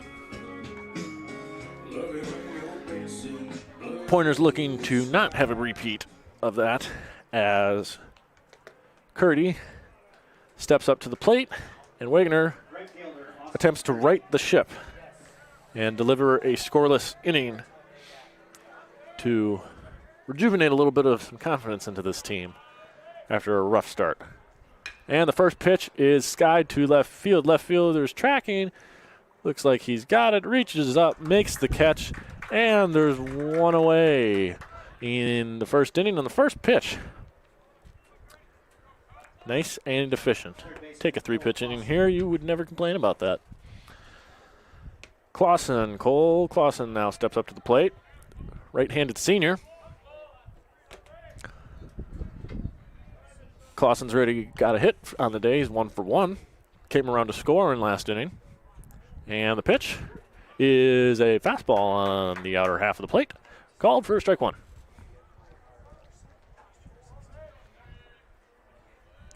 Wagoner gets the sign, comes set, rocks, and delivers. And that one is lasered into left field by Cole Clausen, and he has his second base hit of the day. Nice little piece of hitting, just put it right over the outstretched glove of Connor Olson. And we have the defensive rotation again. Camden Oliver moves to third. Connor Olson moves to short. Drew Mistel over to second. Runner on first. Back standing. The leads today have been pretty short on the base pass for both teams. Both pitchers have kept them fairly honest, as Clausen gets his lead at first, and the pitch into Thilman is a ball. 1-0 count on the 9 spot in the Blue Gold lineup. Really like to roll a 2-ball here for point. And he's really thinking about that runner. Picks over again, and he's back up standing again.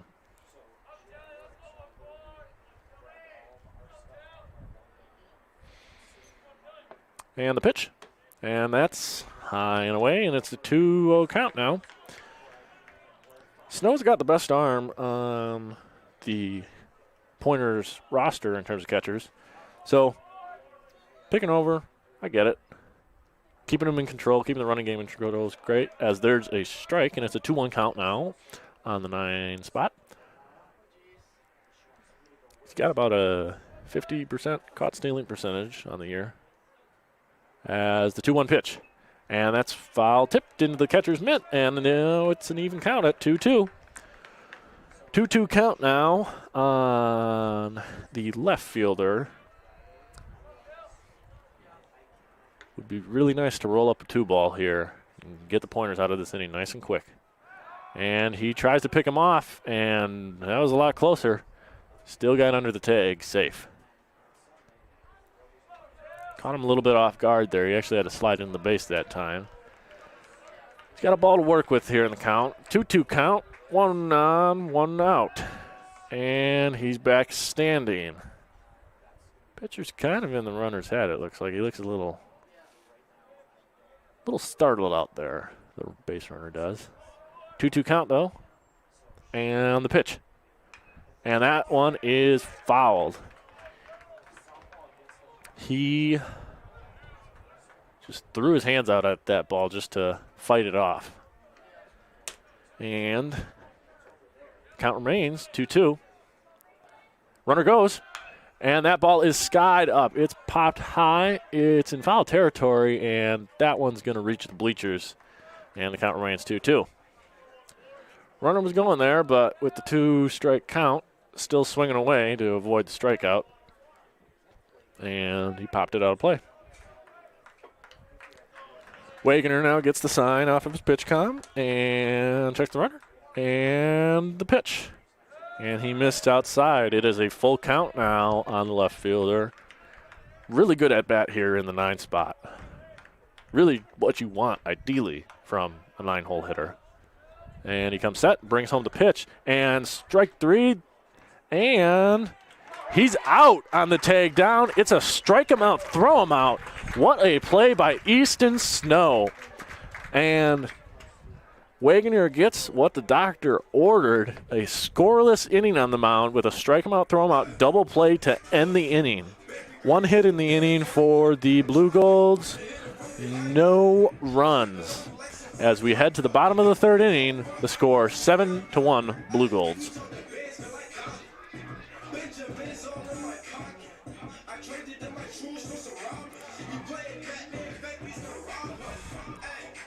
Good work on the mound so far by Tyler Webb. He looks to continue that against the 7-8-9 of the 8-9-1, excuse me, the 8-9 top of the Stevens Point order. Easton Snow, the catcher, will be leading off the inning with Jackson Adams, who had a very productive first game, and then Tommy Droner in the hole. Pointers are looking to capitalize and make a little momentum here after having a 1-2-3 inning.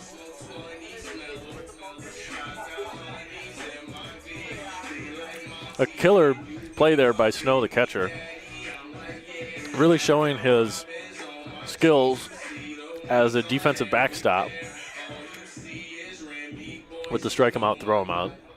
One of the harder plays in the sport to execute, as you've got the batter who's already swung and you could try to get in the way of it to gain batter's interference, but you generally don't want to get hit by a bat, so it's hard to it's a difficult procedure to avoid and still make the throw. Stepping up to the plate now, Easton Snow, the junior catcher. As Webb engages with the rubber and delivers the pitch. And that's down and away, and that'll be a ball. 1-0 count now on the catcher for the Pointers. Wheels and deals, and that's grounded to the shortstop. Shortstop gets down, gets low, and fires across. Good stretch by the first baseman, and that'll be out number one. For scoring at home, that ground out 6-3. And now, bottom of the order, Jackson Adams, left fielder. Had quite the game last game. He found pretty much every way to get on besides a dropped third and catcher's interference. Reached by air, fielder's choice, had a hit, and walked and was hit by a pitch. When there was a rally, he was a part of it last game. And he doesn't offer at the second pitch. Oh, okay. He allegedly does offer at the second pitch, and that's an unfortunate call. Didn't look like he even really moved the bat. But that makes the count 1-1. Now with one away in the inning after the ground out by Snow. And looks like there's a little bit of miscommunication. All right, we're playing 1-1. And that one is fisted through the 5-6 hole right under the third baseman's glove. And that'll be a base knock for Jackson Adams. Droner now steps up to the plate, looking to expand upon his portfolio of work over the last few weeks. Droner has been absolutely blistering the cover off the baseball of late as he leads the team with a .464 batting average as he takes a ball. 1-0 count with a runner on first. Adams can steal a bag, but early in the game, earlier today, there wasn't a lot of movement. It was later when, oh, and there goes Adams, and the throw down is poor, and he is in there safely under the tag. A stolen base for Jackson Adams, and now the Pointers are in business with a runner in scoring position and only one away.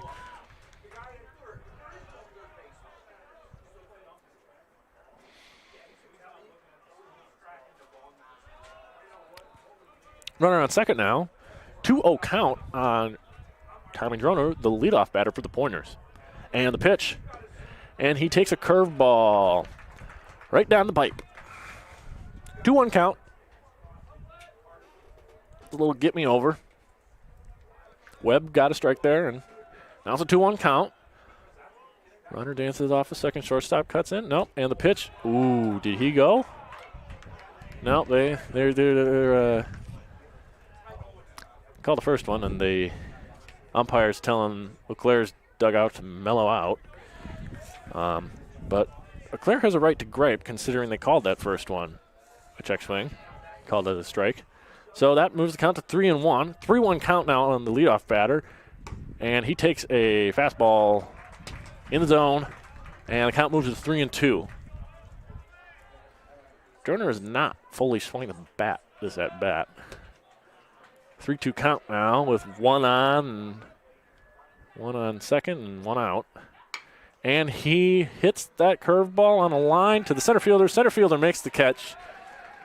Adams is not taking. There are 2 away now on the line out to the center fielder.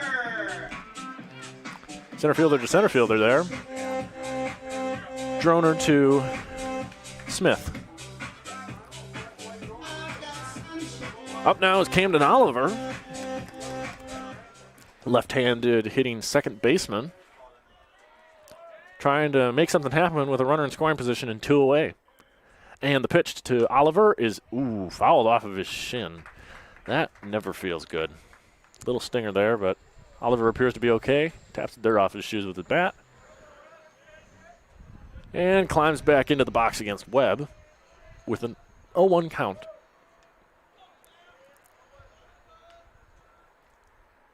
Pitcher fires. And that's low in the dirt. Good block by the catcher there. Kept it in front of him. And the count moves to 1-1. Even count here now on the second baseman for the Pointers. As Webb comes set and delivers the pitch, and that's inside, near the inside kneecap. Just moved out of the way in time. And it's a 2-1 count now on 34. A little bit of an open stance here. Gets a curveball in for strike 2, and now we've got 2s across the board. 2 balls, 2 strikes, 2 outs, runner on second. 2-hole hitter up to bat. And the 2-2 pitch coming home. Missed up with a breaking ball, didn't finish it. We're full now on Oliver. With no runner at first, Adams won't be moving on the pitch. But there's 2 outs, he'll be moving on contact. And the full count pitch. Just outside, he missed, and he walks Oliver. Third baseman, Connor Olson. Including intentional walks. Oliver now has walked 5 times today. And if you're a guy or gal that loves OBP, Camden Oliver is your man. Because he's been on base today a lot. Stepping up now with first and second, 2 away, is Connor Olson. And he lines one, and that's through the hole, and they're going to send Adams. The throw to the plate is cut off, and the Pointers will score a run to draw closer at 7-2. RBI single through the third base shortstop hole there for Connor Olson. And the Pointers draw within 5. Still 2 outs, runners on first and second, and now the man, the myth, the legend, Braylon Nystrom steps up to the plate, looking to do something I'm not sure I've ever seen in my time of watching baseball. No pressure on him, though. 2 outs, 2 men on, and he pops it up. He did not homer for a third consecutive at-bat. Right fielder camps under it, and that'll be the inning. But the Pointers get 1 across and work the pitch count against Webb. Had 2 hits in the inning, scratch 1 across, and the score is now 7-2 Blue Golds.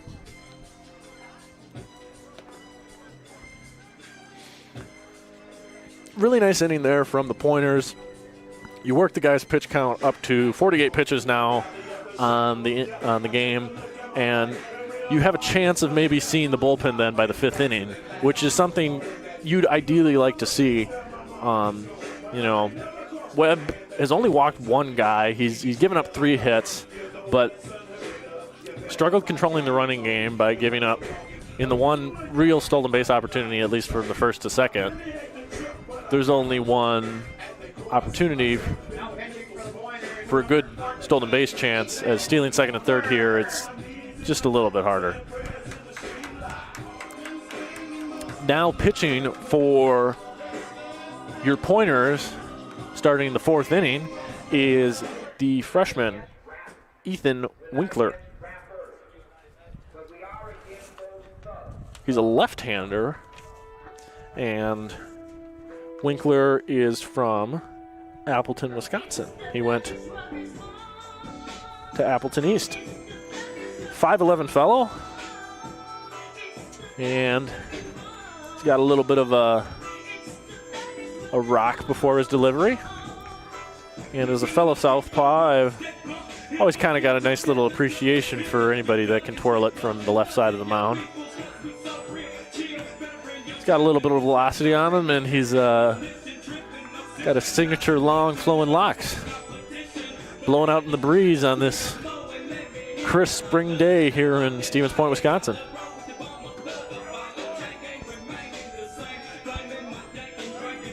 Winkler will look to execute a clean inning after the Pointers executed well in the last top half of the inning and held Eau Claire scoreless, and then proceeded to score one in the bottom of the second. They'd like to build upon that, keep their momentum building and going. Throwing down, and it'll be the top of the order that Winkler faces. If last game is any indication, this lineup may struggle against Winkler if he has good control, because they could not touch left-handed Jeremiah Yankee whatsoever. So we'll find out how much of it was Yankee and how much of it was a lefty as the first pitch is in, and that'll be lined to right field for an opposite field base hit to lead off the inning. Gave him a fastball middle, and he shot it the other way. Austin Buck's on base now for the second time today, as Will Johnson now steps to the plate with a runner on first and nobody away.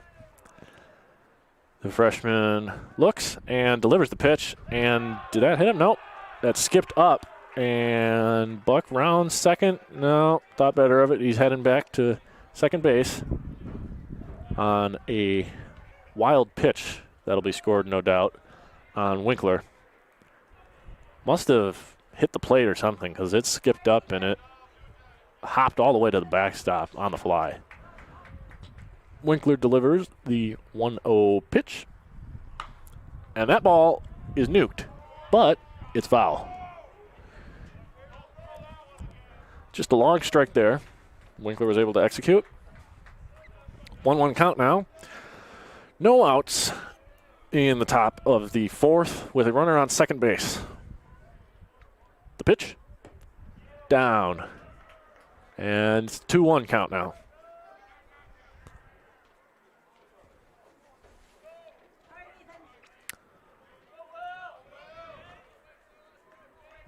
Winkler getting his sign.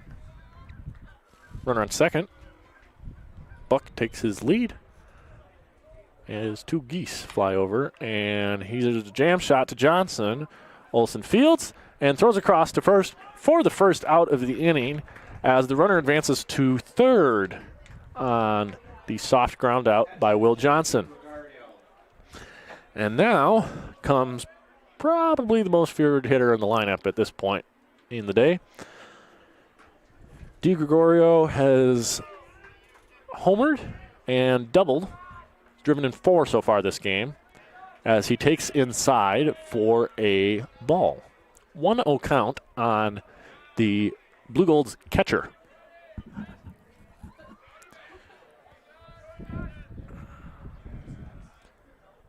And he rolls one over to home. Ooh, and he's going to be safe at the plate. They tried to get the out at home, but Buck broke immediately once that ball was hit, and it was hit too softly. Olsen had the right idea, but the Blue Golds will get back the run that they gave up in the last bottom of the inning, as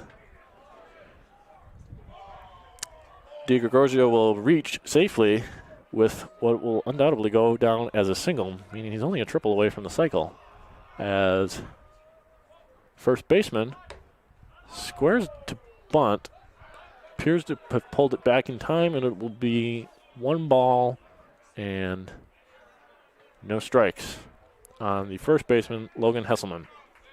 Hesselman went yard in game 1 of today's set, but he struggled against left-handed pitching. as he loops that one over to left fielder. Left fielder's really got a range for it. He makes a tough running catch, tracks it down, throws it in the cutoff man, and DeGorgio runs back to first base. 2 outs now, and Winkler's looking to get out of this, just giving up the 1 run. Kellen Smith steps up to the plate. And Winkler rocks, comes set, and delivers. And that's down. Umpire's not really liking that pitch down. I don't think that was a strike, but he really hasn't been calling anything down there. DiGiorgio gets his lead at first. And Winkler delivers. And he swings and a miss through that changeup. 1-1 count. 2 away now with a runner on first base. 2 outs. 1-1 count. Delivers. And he swings through that changeup again. Winkler's got a really good piece of off-speed right there. Wouldn't mind him tripling up on that. If they can't hit it, keep feeding it. And delivers. And it's inside. 2-2 count. Twos across the board. 2 balls, 2 strikes, 2 outs. And Winkler engages with the rubber. And winds and delivers. And he swings and misses through that changeup again. Filthy pitch from Winkler to get out of the inning. They give up 1, and the Blue Golds lead now 8-2 over your Pointers. Solid inning there from Winkler. He kind of regrounded himself after giving up that run. Obviously you want to get through that scoreless, but considering it was the top of the lineup, and for a kid that's a freshman, it's a solid piece of work there that you can build off of pretty well for an opportunity to, kid hasn't gotten a lot of innings. He only has had 10 innings on the year coming into this, so that was his 11th. But given an opportunity to feel it out against some of the better competition in the conference and do some weak contact here and there, and he did his job. It's good to see. Future's bright for this Pointer team. Webb will be out there for his 4th inning of work as he is at 48 pitches. Pointers would like to get that pitch count up a little bit higher.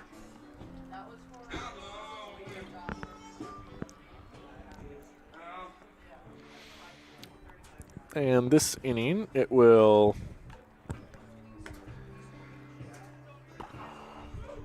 see Webb facing Meistel, Arsinger, and Brown. Those are the guaranteed ones, at least.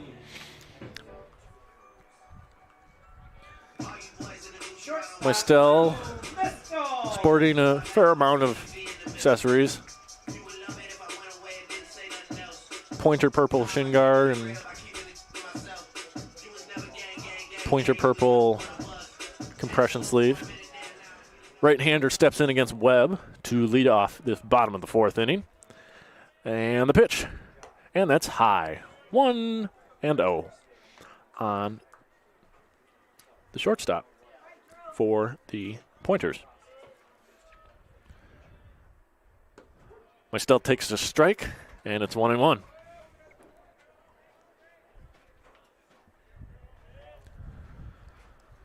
Webb, wheels and deals.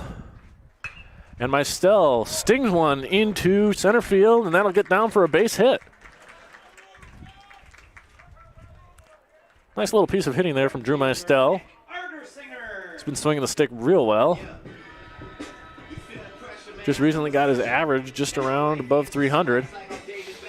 And his single will bring Nick Arsinger to the plate with an opportunity to maybe score a run or advance some runners. And the first pitch is a breaking ball in for a strike.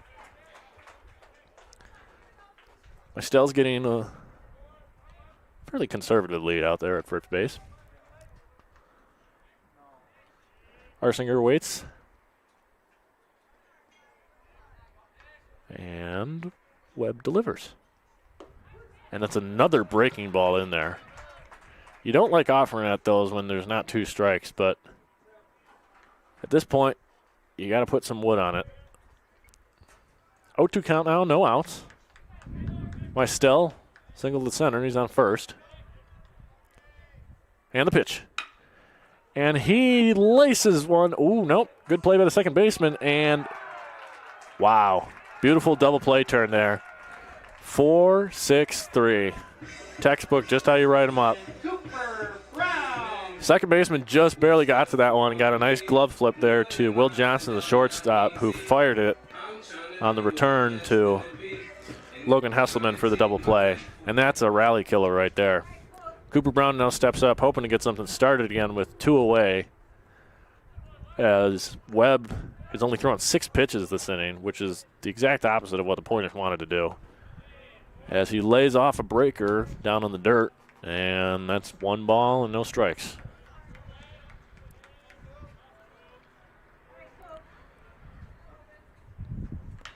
Brown rolls over to first base. First baseman takes it himself, 3 unassisted, and the Pointers go down in order.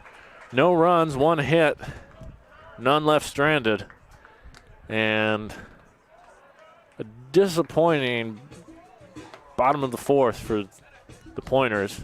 So they'll go out there to try to limit as Winkler heads back out to face the Blue Golds in the top of the 5th.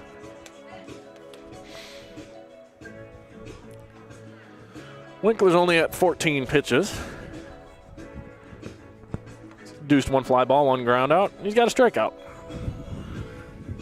He's facing the lower part of the order. He's going to be facing Diego Casiedo, Austin Curdy, and Cole Clausen at least those are the guarantees, in the top of the 5th. And I'm going to jinx this by saying this, I'm sure. First off, you are listening to WWSP Stevens Point, 90 FM. I'm going to jinx this by saying this game is moving fairly fast. And that's ironic to say after we had a 13-inning game where we started this game about an hour late at 4. But yeah, I've definitely just jinxed it, but that's okay. More baseball. Winkler out there now for his 2nd inning of work. And he'll be getting righty, and I think he's getting 3, yeah. He's getting a righty, he's getting a lefty, and 1 more righty. So 1 guy that aligns with being a little easier for him to face. Of course, at this level, there's not much rhyme or reason to guys' splits a lot of the time. Designated hitter Diego Casado steps up to the plate, looking to make something happen for Eau Claire to start off the inning. He's 0 for 2 on the day. Ground out and a flyout. Winkler comes set and brings home. And that ball's ripped to Connor Olson. And there's 1 away. A little bit of a on the hands. Probably got some bees there. A little bit of a stinger. As the left-hander, Austin Curdy, climbs in the batter's box. He singled in his first at-bat. And he grounds 1 to second base. Mystell's at second, and he throws him out for the 2nd out of the inning. So far, 2 pitches, 2 outs. Be real nice for Winkler and for just the Pointers in general if it could be a 3-pitch inning. Cole Clausen probably is getting the take sign here because you never want a 3-pitch inning when you're the offense. Even if it's 4, it's better than 3. Winkler delivers, and he was taken all the way. Never even loaded, and that ball missed anyways. It's a 1-0 count now with 2 away on the Blue Golds, third baseman. And the pitch. That one's high. Nice little puff of dust coming out of Snow's mitt. Always love that. Gives a added visual effect of further velocity for a pitcher. And the pitch. No, that one missed. And we are at a 3-0 count now with 2 outs. As waiting on deck is Brayton Dillman, the left fielder. 9-hole. And the pitch. Right in there. The automatic. 3-1 count now on the third baseman for the Blue Golds. Steps into the batter's box. Looking for a fastball, and he gets it, but it's too high, and he will walk on 5 pitches. And the Blue Golds have a base runner now with 2 away, and Brayton Dillman coming to the plate.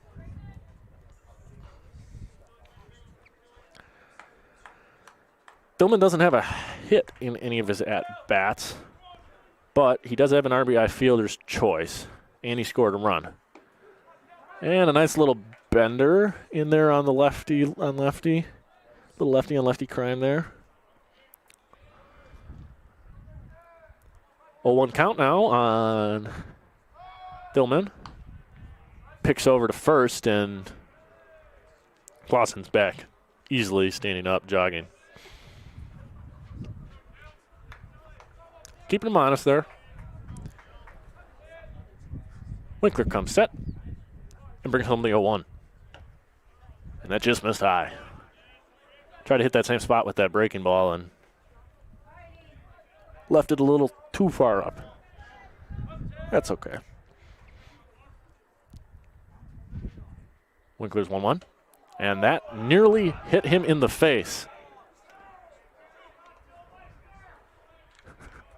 And he's all right, just a little startled. 2-1 count. Winkler obviously didn't mean to do that. 2-1 count, 2 outs, runner on first. And he swings through a fastball. 2-2 count. 2's across the board again. 2 balls, 2 strikes, 2 outs. Runner on first. And Winkler brings home the even count offering. And he just missed out. I think he wanted that one maybe to land, but brings the count to full. Runner will be moving. 3-2, 2 outs. Runner on first to the 9-hole hitter. And he goes and he fouls it off, and he's still alive.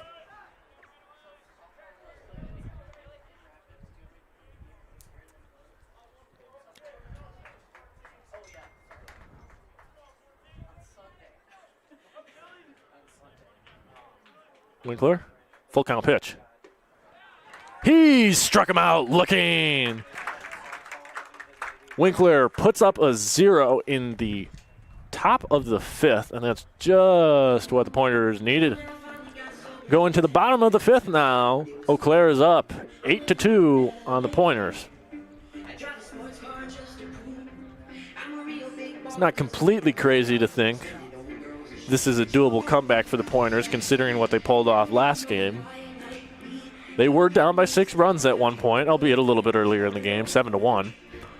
But this squad's got some offense, and once they can get past the starter, Eau Claire's bullpen looks like it might be a little bit on the shakier side. Part of it, of course, is who's even available in the pen, because of their Sunday Monday series and who they used already today, but that's all to the Pointers' advantage.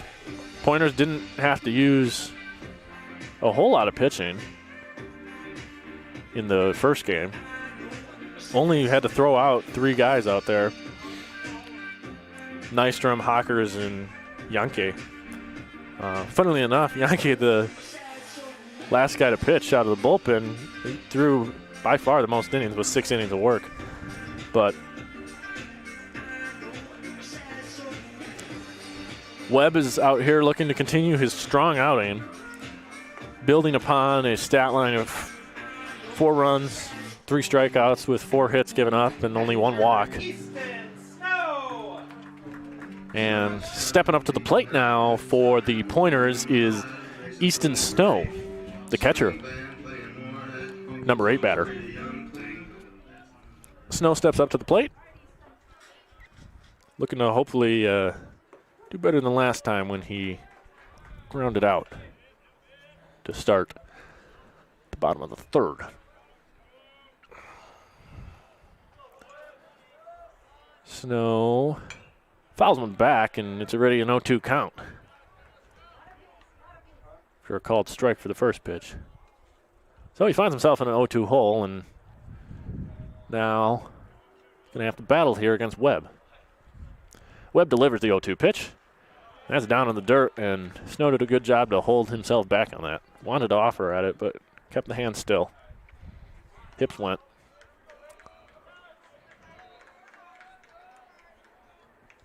Snow now with a 1-2 count. No outs. First batter of the bottom of 5. And there's a breaking ball that he didn't flinch at, and it stayed up. So it's 2-2. Even count now on the Pointers catcher. Pitch coming home.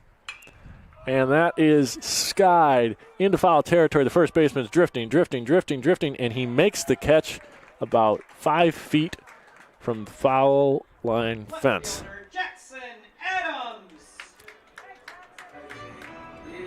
Saw some pitches that at bat. Obviously, you'd like that they got on base, but could be worse. You at least work the pitch count a little bit.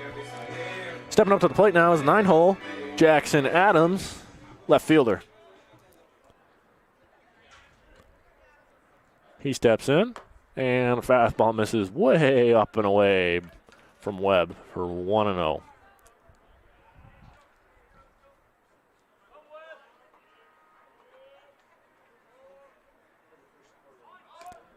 Shows bunt, pulls back, 2-0. Psyching him out.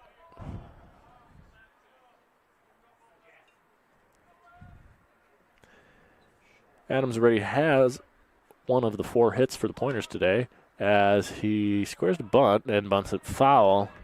Finds himself in a 2-1 count now. At this point, he kind of lost the element of surprise with the bunt, although it appears they are not defending him to bunt right now. Third baseman isn't even on the grass. 2-1 pitch. That got him. Got him in the shin guard. And he finds yet another way to get on base. Center fielder, Tommy Droner. Droner will be the batter. Just want to give a shout out here to Jackson Adams with the on-base, not streak per se, but the amount that he's been on base today. He's doing his job admirably as the 9-hole hitter here in these 2 games against Eau Claire. Droner now steps up to the plate, leadoff man. 0-0 count. And he takes high. 1-0. He's 0 for 2 on the day. He's got 2 flyouts. Looking to get something going. Base hit to the outfield. Adams is dancing around there a little bit, and Droner's now got himself in a 2-0 count against Webb. Webb's pitch count is getting a little bit higher. It's up to 65 now. Nobody getting loose, though. And Droner bunts that one back to the pitcher. The pitcher gets it, and he mishandles the throw. He threw off his back foot, and he spiked it into his first baseman's chest. Brutal air there. 1 out, and Camden Oliver steps to the plate. The second baseman. Now he's got 2 ducks to deal with on the pond. Try to bring them duckies home. Webb starting to labor a little bit here. Sure.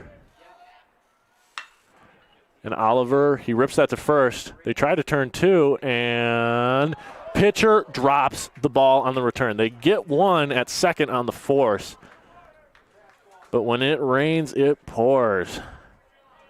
2 errors by the pitcher now in the last 2 plays. And the Pointers will take that blessing, and Connor Olson will look to do some damage and punish them for that error. Pitcher gives out the first and third signal to the infielders. Tells them how they're going to throw.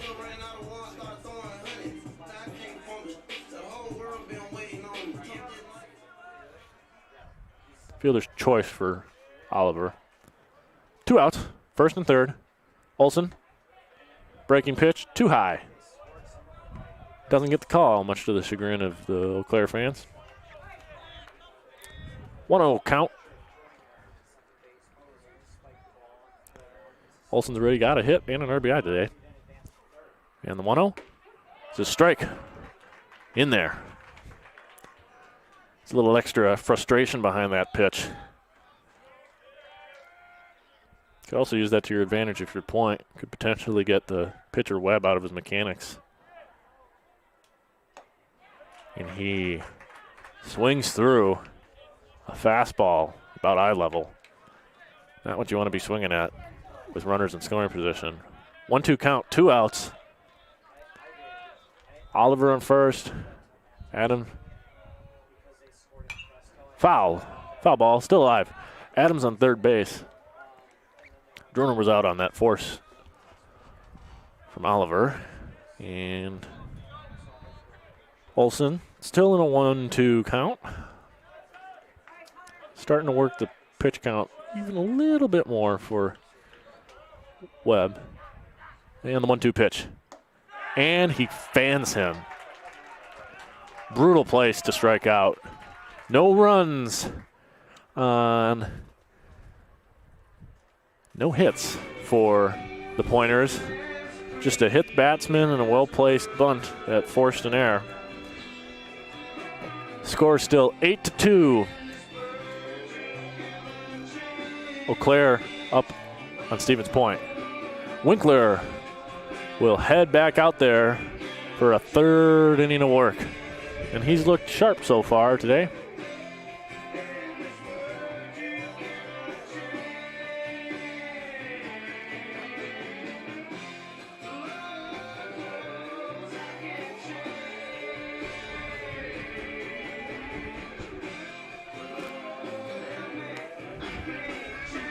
Winkler trying to go for his second consecutive scoreless inning here.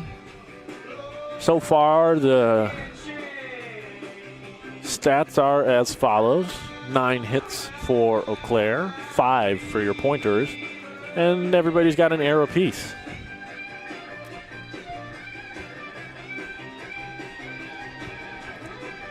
Winkler looked even more effective in his second inning of work, though he does now have to face the top of the order again, which he faced in his first inning of work. He'll get Buck, Johnson, and DeGregoro. Oof. Name's throwing me through a tailspin. So it'll be Buck, Johnson, and DeGregoro for Winkler to face, and the top of 6 for the Blue Golds. Snow throws down, umpire dusts off the plate, and Buck will walk up to the plate to take his at-bat. It'll be his 4th plate appearance of the day. He did get hit by a pitch, so technically not 4th at-bat. And Winkler comes set, gets the sign, and he will deliver. And that's outside. 1 ball and no strikes.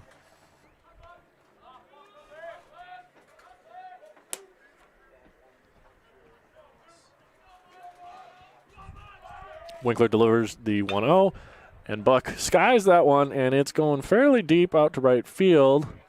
And it's camped under and caught by Nick Arksinger out in right field. Got a decent drive into that ball, but the wind kind of killed that one. It's nearly blowing not straight from center, but left center. Not very friendly to any home runs. And the pitch is the ball. 1-0 on Will Johnson, the shortstop, with one away in the inning for the Pointers. Winkler kicks and delivers, and that was outside. Valiant effort at a frame job there by Snow, but to no avail. 2-0 count to Johnson. He's already got 2 hits today. And that just grazed the black of the plate. That'll be a strike. 2-1 count now on Johnson. Winkler working quick now. Gets a sign and kicks and delivers. And Johnson fists that one over to the second baseman. Oliver leaps up and he makes the catch. Camden Oliver. What a play. Nice little bunny hop. Did need it, in fact, to actually get there. He a little bit misjudged how far back it was going, but he made the play. A heck of one, too. 2 away now, and Winkler's got a chance to go 1-2-3 here. As DeGorgio grounds one to short, shortstop, fields over, fires across the field, and we have a 1-2-3 inning. Working through the meat of the lineup, Winkler absolutely lights out, mows him down 1-2-3. We head to the bottom of the 6th. The score is 8-2, Blue Golds.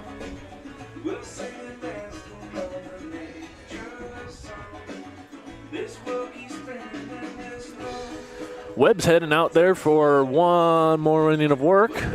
Probably going to start to see some action in the Blue Golds bullpen at this point, as he's sitting at 74 pitches. Guys will get ridden sometimes in the WIAC for a fairly considerable long amount of time, but if it isn't firing on all cylinders, they aren't going to run them past 100 usually. We've seen a few guys for Point and other WIAC teams reach into the 110s and the 120s when they've really had it going. A lot of times coaches will try to get them their complete game, but Webb's been solid today. But the pitch count's starting to get up there, and it's not like the Pointers haven't hit them. They just haven't strung together their hits in the way that they've needed to.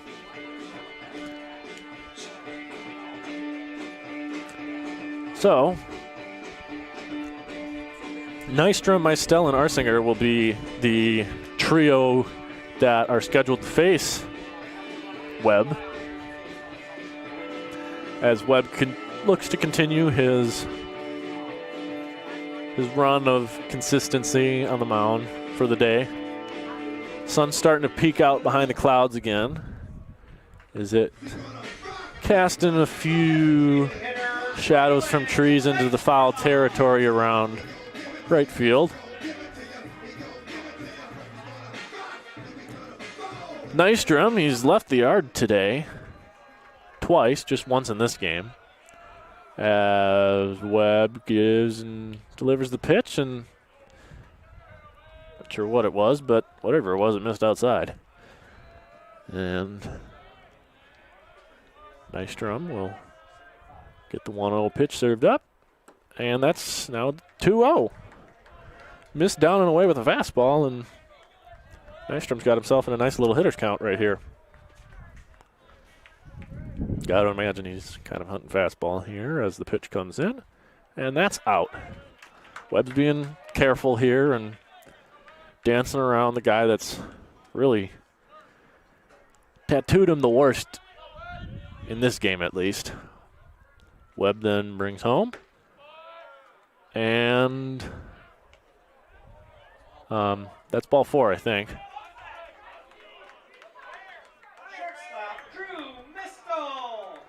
Eau Claire is confused, and honestly, so am I. No call was made, but he didn't motion that it was a walk and that he got first base. And I'm a little baffled as to what's going on here. Okay. Eau Claire thought it was a strike. I'll be honest, I thought it was a strike too, but he didn't call that, and looks like it's a 4-pitch walk then for Nystrom, as he finds himself on first base with Meistel at the plate. And the first pitch to my Stell is the curveball that stays up. And it's a 1-0 count.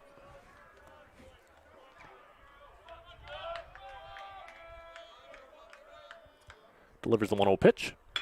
And that is shot straight up the middle. That will be a single, and they'll be comfortable going station to station with no outs right now. As my Stell shot a seed right up the middle on a line drive. Great little piece of hitting. He's been swinging a real hot stick of late. And the Pointers are in business with 2 men on and nobody out. This definitely feels like a place that they need to get some runs across here, as they've got no outs, 2 guys on, and the game is on that teetering edge of if you give up a few runs, it becomes unattainable, but if you score a few runs, it becomes this is a ball game. Arsinger takes high and away with a breaking ball, and it's 1-0.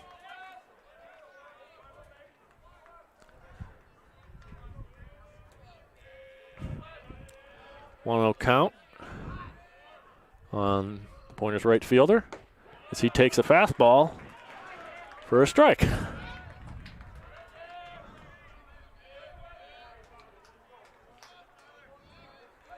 Arsinger 0 for 2 on the day with a ground out and fly out. And the pitch is another breaking ball that misses up and away, and it's 2-1. Ground out was into a double play that killed the rally in earlier innings. Pointer's hoping that he can find some outfield grass. As he lines one, and that's in the gap. Left fielder's camping under it. He makes the catch, and there's one away as the runners return to their respective bases. Got under that ball a little too much there and didn't get enough of it. Cooper Brown stepping to the plate. First baseman. He's looking to do some damage. Still only 1 out, but now 2 ball would end this inning in a jiffy. Webb comes set. Kicks and delivers. And that's high.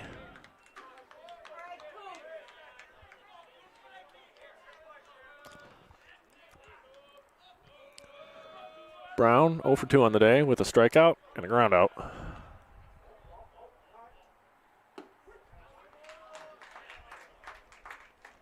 Ball on the field, but umpire did not notice it in time.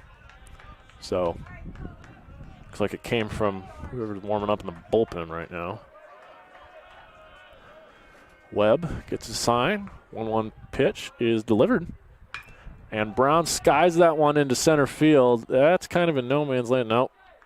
Caught up in the wind. Shortstop camps underneath it, and he makes the catch for the second out on a can of corn. And just like that, it's up to Easton Snow to make sure that these 2 base runners with no outs don't go to waste. And you don't want to put too much pressure on a kid, but at the same time, you really, really need runs this inning, especially with how this started. As that misses outside for a ball.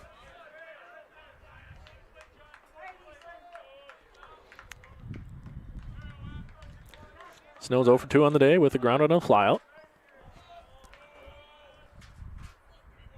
Pitch. That missed. 2-0 count.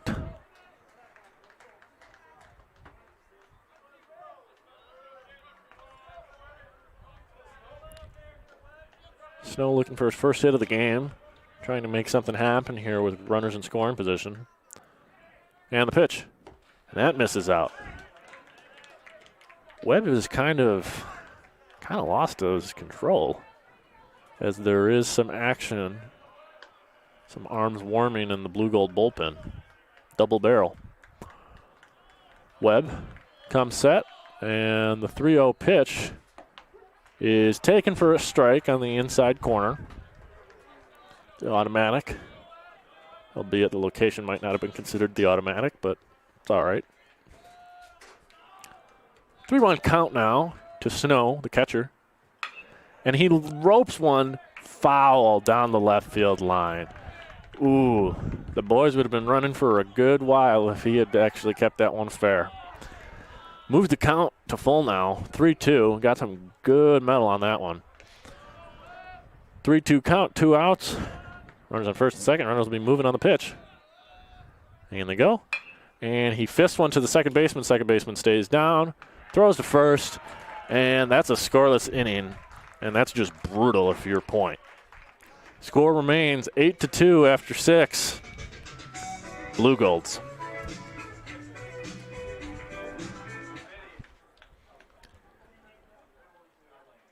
Just an absolute heart-wrenching inning in the sense that you needed to do something with those 2 runners. And unfortunately, they did nothing with them. They got there, and they sat there. They didn't even move. It's unfortunate, but baseball sometimes.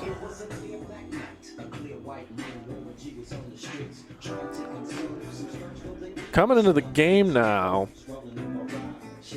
for the Pointers. Pitching now. Number 2, Jacob Dittmer. Dittmer is a freshman from Denmark, Wisconsin. 6 feet tall.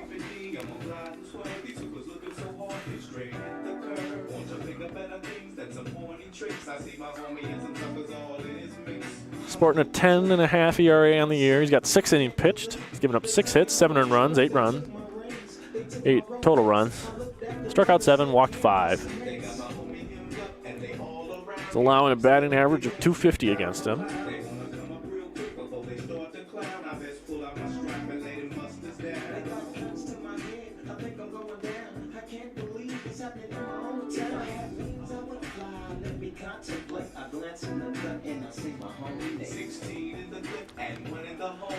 He's got a breaking ball, a little 12-6 action, a four-seam fastball. As he will face 4, 5, and 6 in the lineup. Logan Hesselman, Kellen Smith, and Diego Casito. Snow throws down. And the first baseman, Hesselman, will come to the plate. First baseman, Logan Hesselman.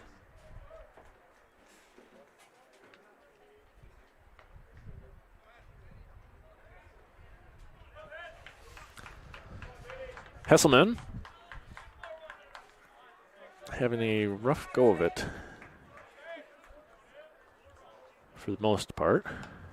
He does have 2 hits today. Outside of that, nothing else. Had a home run in the first game, and he's got a single RBI today.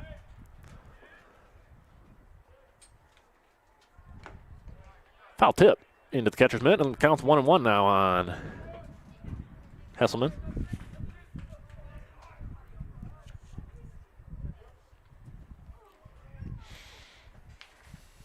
The delivery.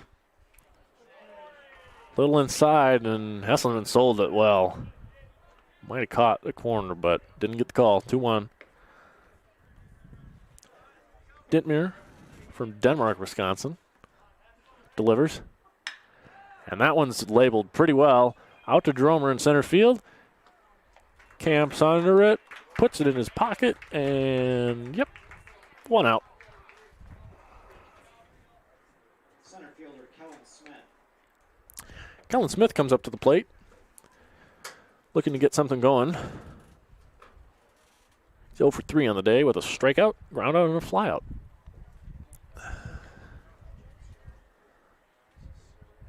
Appears to be a conference on the mound between the pitching coach, Dittmer, and the catcher.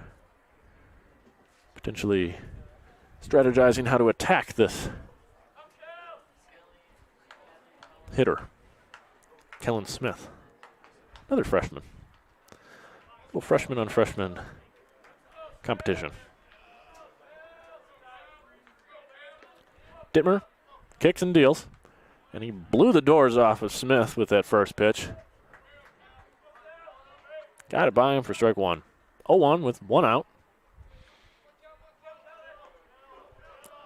And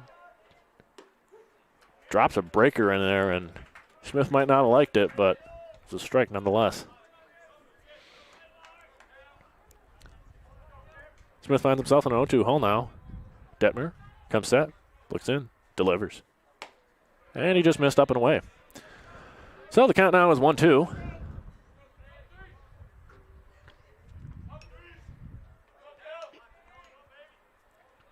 Looks in, working at a fairly moderate pace, and delivers. And that is sliced into the gap. The right fielder, Arsinger, is there, and it fades over towards him, and he makes the catch. 2 down now.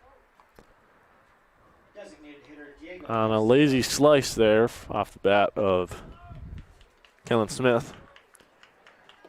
Casiedo is the batter now, designated hitter,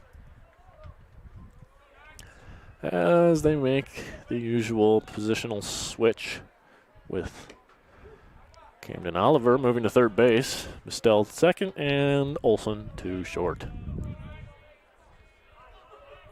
Dittmer gets his sign, engages with the rubber, and delivers. And that missed down. Counts 1-1. First pitch was a called strike down the middle.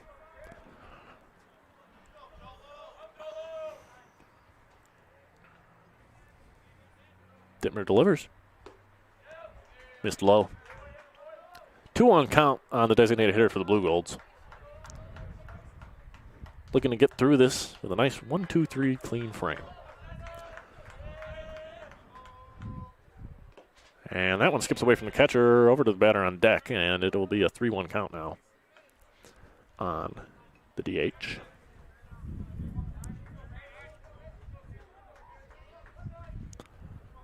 Dittmer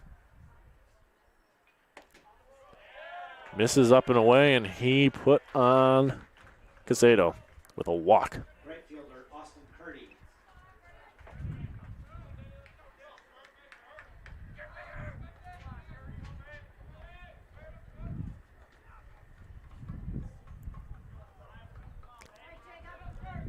Runner on first now. Curdy got the plate. Curdy swings and misses.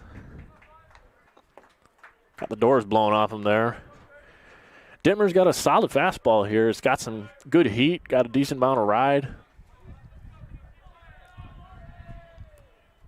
Dittmer checks the runner and delivers.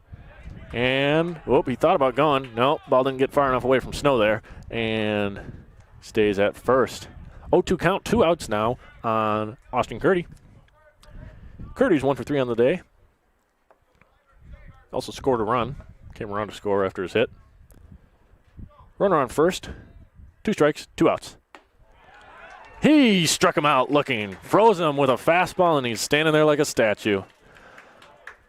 No runs in the top of the 7th, and it's time to stretch here at Zimmermann Field. Score is 8-2, Eau Claire.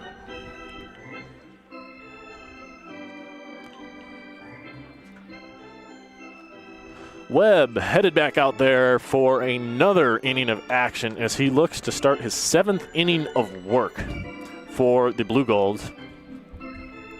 He's at 93 pitches, and it may not be far-fetched to reference back to some of the 110, 120 pitch outings.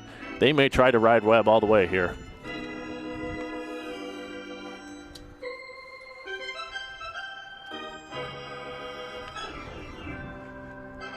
He's looked sharp throughout, and frankly, if it ain't broke, don't fix it. So they're going to keep working with the man that they got on the rubber. Tyler Webb, he's throwing 6 innings of 2-run baseball, 1 earned, giving up 6 hits, struck out 4, only walked 2. So far, going back and looking at his outing, the only blemish on it is the demolition he gave up to Nystrom in the 2nd inning. But other than that, no complaints if you're a Blue Golds fan. Stepping up to the plate now for the Pointers, Jackson Adams, the left fielder.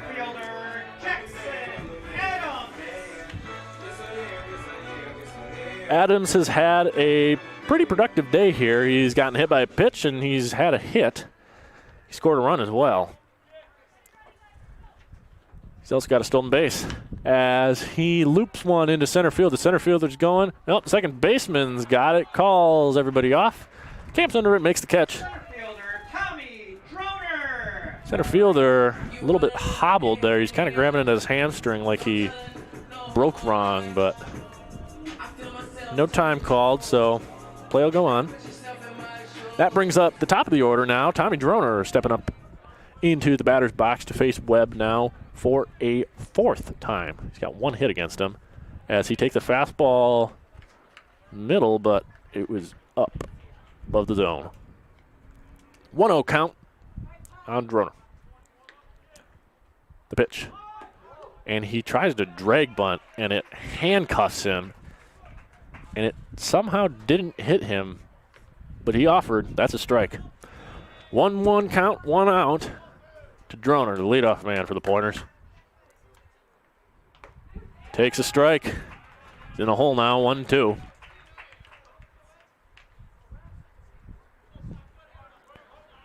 Droner now in a bit of a jam. Gonna have to battle here and fight to keep things alive. And he laces one into center field, and that's another base knock for Tommy Droner. This man cannot be stopped.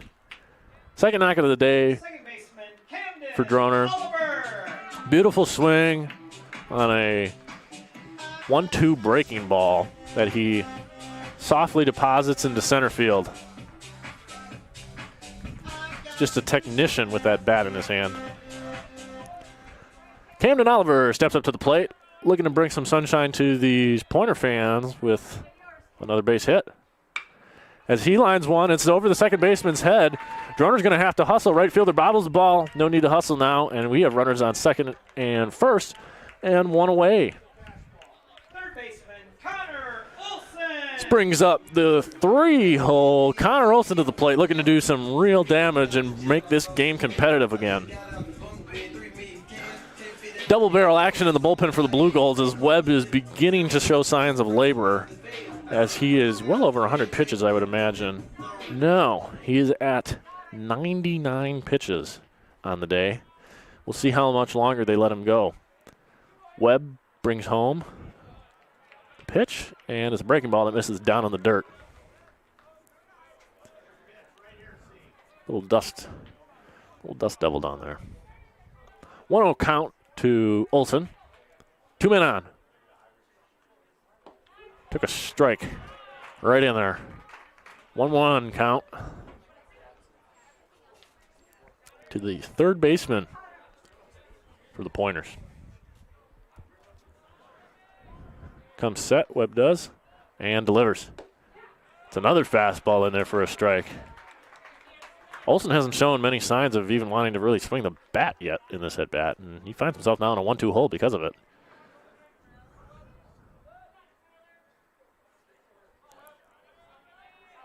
One-two pitch to the 3-hole hitter. And he fouls it away to stay alive. Over yonder by the cars. Everybody's got insurance.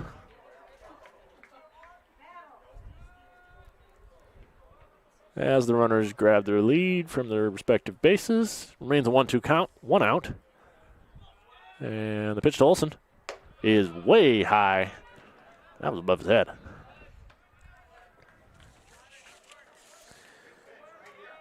And that's saying something. He's 6'2".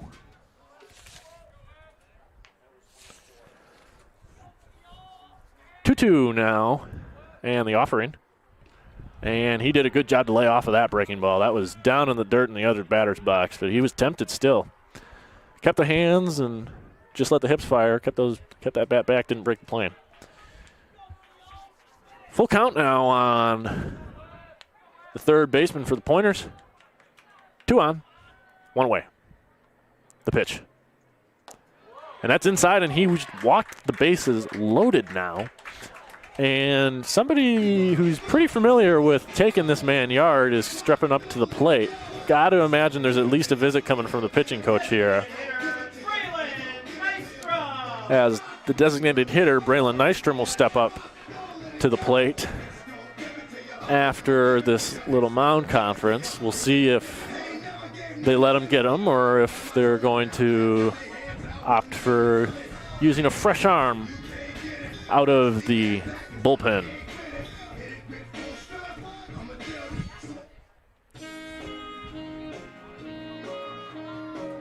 Appears he might be staying in this ball game, despite the fact that he is 106 pitches at this point, and he's facing a guy that's already given him some trouble today. It's an interesting decision.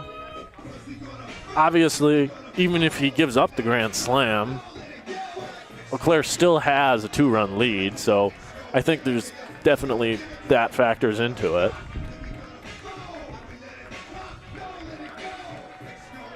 Nystrom now, stepping up. 1 for 2 on the day. That one being a homer. And he throws up near the dome of Nystrom. That probably will not be appreciated by anybody in that Pointers dugout. But there's nowhere to put him, and there's only one out. So you take your RBIs any way you can get them, even if it's ugly. The pitch. And he lines one into center fielder. The center fielder's got to play on it. Tagging is the runner at third. They throw to third, and that will score a run. Sac fly for Braylon Nystrom, and the Pointers pull within 5 now, 8-3. Drew Mistel now coming up to the plate with 2 outs and 2 on. Got to go base hits now, but any way to get runs. Good at bat there by Nystrom to get a run across. Webb's still in the game. Mistel gets the pitch, and it's outside. Nearly got past the catcher. Catcher's had some opportunities back there to work his blocking.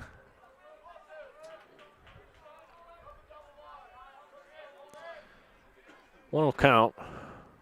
Webb's now at 109 pitches. And he misses out with that. And at this point, you can kind of tell he's really starting to labor here.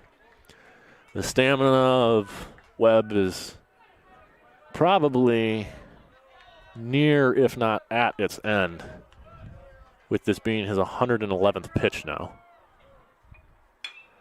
And that one's skied, and Mistel is not thrilled about that outcome. And the left fielder makes the catch on the infield dirt. Talk about priority. That ends the inning, but the Pointers do get one across to make it a 5-run ball game. Heading to the top of the 8th inning, it's Eau Claire Blue Golds 8, Pointers 3.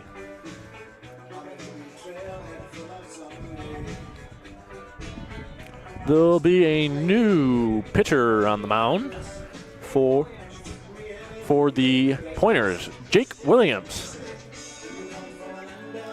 Williams is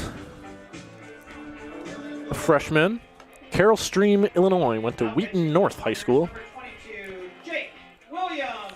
Today has been a day where a lot of the freshmen have been getting some reps. But that's what a lot of the bullpen is. There's a lot of young guys on this team, and that's one of the things that us here at Point are excited to see in the upcoming years of what this team can build to be off of what they already are. Again, 22, Jake Williams, right-hander, pitching.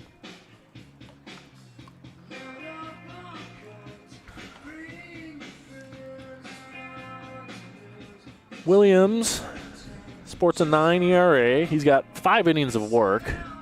He's appeared in 8 games, given up 9 hits, 6 runs, 5 of them earned. He only walked 3 batters. He struck out 4. He's given up a double, a triple, and a home run apiece.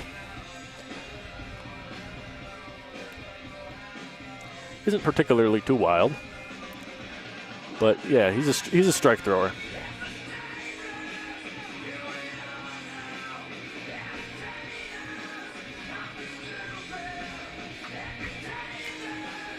If the Pointers are able to come back in this game, they are looking to sport an above 500 record for the first time in a significant amount of time, probably since their trip down to Florida, which would be a great sign. After Game 1's walk-off home run, that secured them at least a series tie with Eau Claire. It would be quite pivotal if they were able to take 3 of 4 from the Blue Golds, who are near the top of the WIAC conference.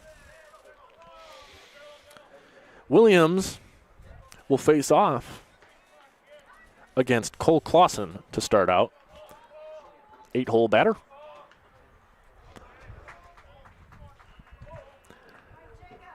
And Williams delivers the first pitch of his outing. And he breaks off a wonderful bender right there in the zone for strike 1. Definitely not what you're looking for if you're Clausen. Not in an 0-0 count to start an inning. Williams comes home and he delivers. And Clausen skies that up to pop up in the Bermuda Triangle.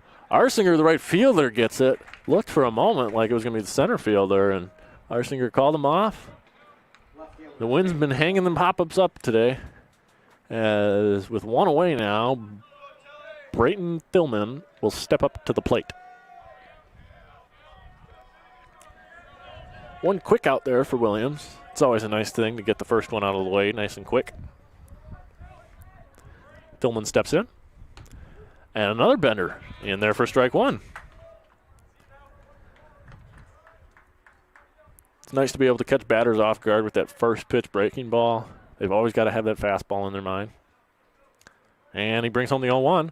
And that's grounded over to first base. First baseman picks it, flips to Williams for the PFP, and there's 2 away. Incredible efficiency so far from Williams. Only needed 4 pitches so far for 2 outs, as he will get a true test now as the lineup turns over to the top of the order to Austin Buck, the senior second baseman.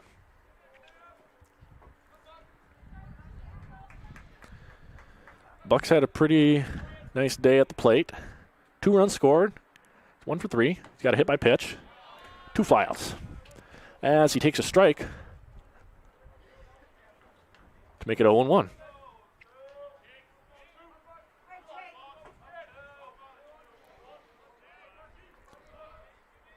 The freshman delivers. Beautiful pitch. Didn't entice the swing, though. Missed out. It's a shame. He's got some really nice breaking stuff. Ball's coming out of his hand pretty crisply today. Can't imagine why. It's one of the most stable days we've had here in Point in a while. As that one bounces in the dirt and skips all the way to the backstop to make the count 2-1.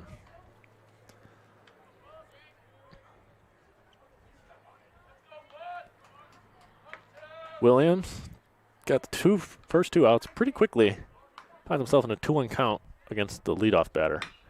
And that is skied by Buck up into the air. Communication between third base and shortstop. Third baseman's got it, and he makes the catch, and it's a 1-2-3 inning for Jake Williams in the top of the 8th. Blue Golds have not scored since the 4th inning, and we head to the bottom of the 8th with the Pointers bats looking for a wake-up call. It's 8-3.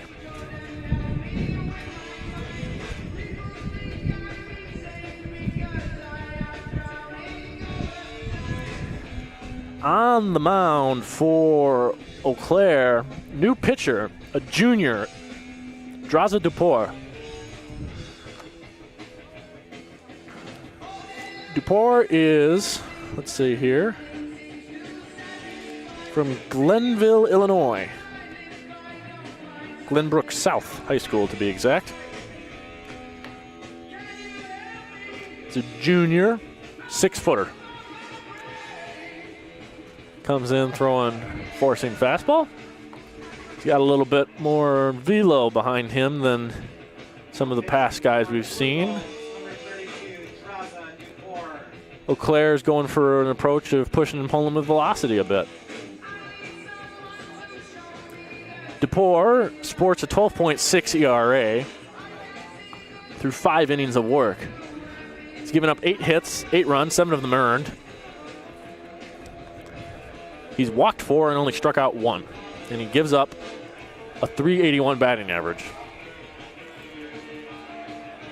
He's got a firm fastball, but the question is, does he control his breaking stuff? Because one-pitch pitchers, that's tough. It's tough to compete at any level like that. He's got a good move, though. Throwing down.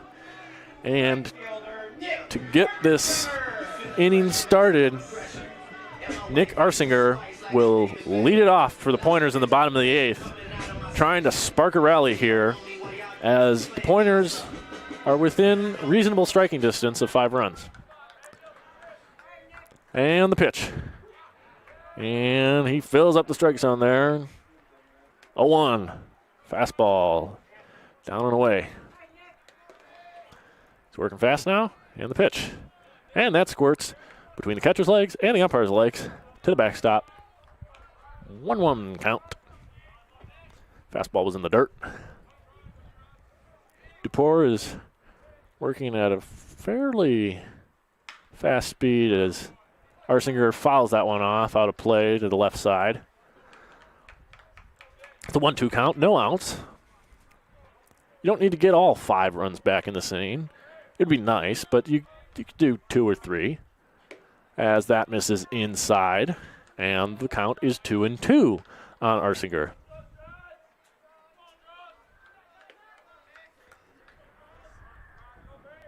Arsinger gets the pitch, swings through it, strikeout swinging. Down for the first out of the inning. As Cooper Brown now strolls to the plate, looking for his first hit of the day.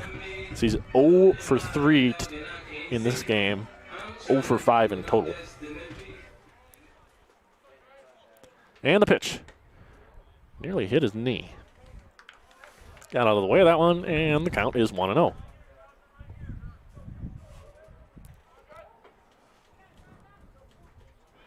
And the pitch.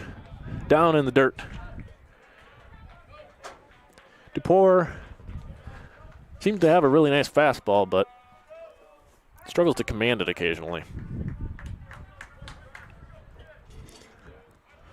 Duport wheels and deals the 1-0, and that's fisted just over Duport's head. That's going to be a tough play for the third baseman. He doesn't make the play. It hits off his glove, and Brown will be on an infield single.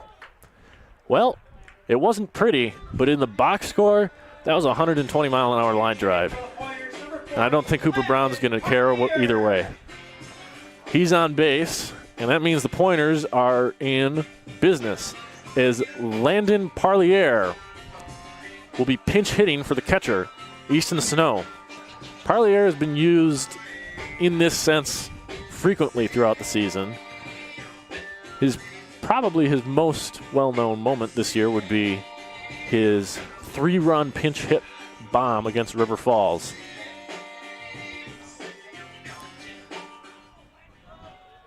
Pointers are looking for something similar to that here. The guy with a firm fastball and guy with good bat speed. Parlier takes inside, and ball 1.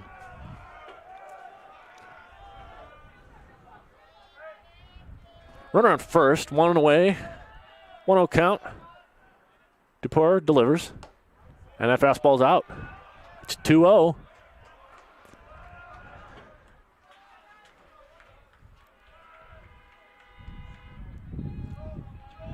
Count to the pinch hitter, Parlier. And that one's beaten into the dirt, and it skips over the shortstop's glove into center field. First to third goes Cooper Brown, and the Pointers are in business with 1 away on a seeing eye single that skips off of Will Johnson's glove. That is killer for the Blue Goals. I don't think you score that as an error strictly because of the fact that it just took a really bad hop.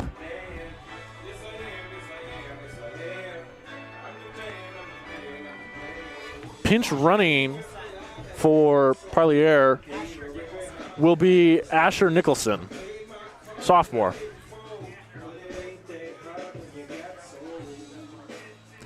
Stepping up to the plate now then for the Pointers will be Jackson Adams, who has had himself quite the day.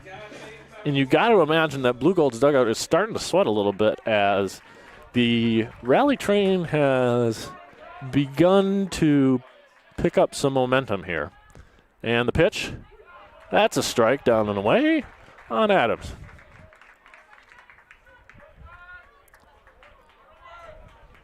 Adams has been an on-base machine today, and he's looking to continue that streak here with runners in first and third. As that is lined into center field, that's going to get down for a base hit. Asher Nicholson is going to stay at second, though. A run scores, and it's 8-4 on the RBI single by Jason Adams. Have yourself a day, kid. And that brings it to the top of the order for Tommy Droner with 2 guys on, and you begin to think in the best possible scenarios. If Droner goes yard, if he gets on and Oliver goes yard, you have a 1-run, a tie game. This train is really picking up steam, and that's going to be an advance on a wild pitch there. No, that's not going to be a wild pitch. That's going to be a pass ball. Flubbed by the catcher there, and now the force out's out of play, which is extremely bad for the Blue Golds because you could have turned to 2 and been out of this inning in a heartbeat. You might see Droner lay down another bunt here. No 1-0, he's swinging away, and that's fouled to the left side.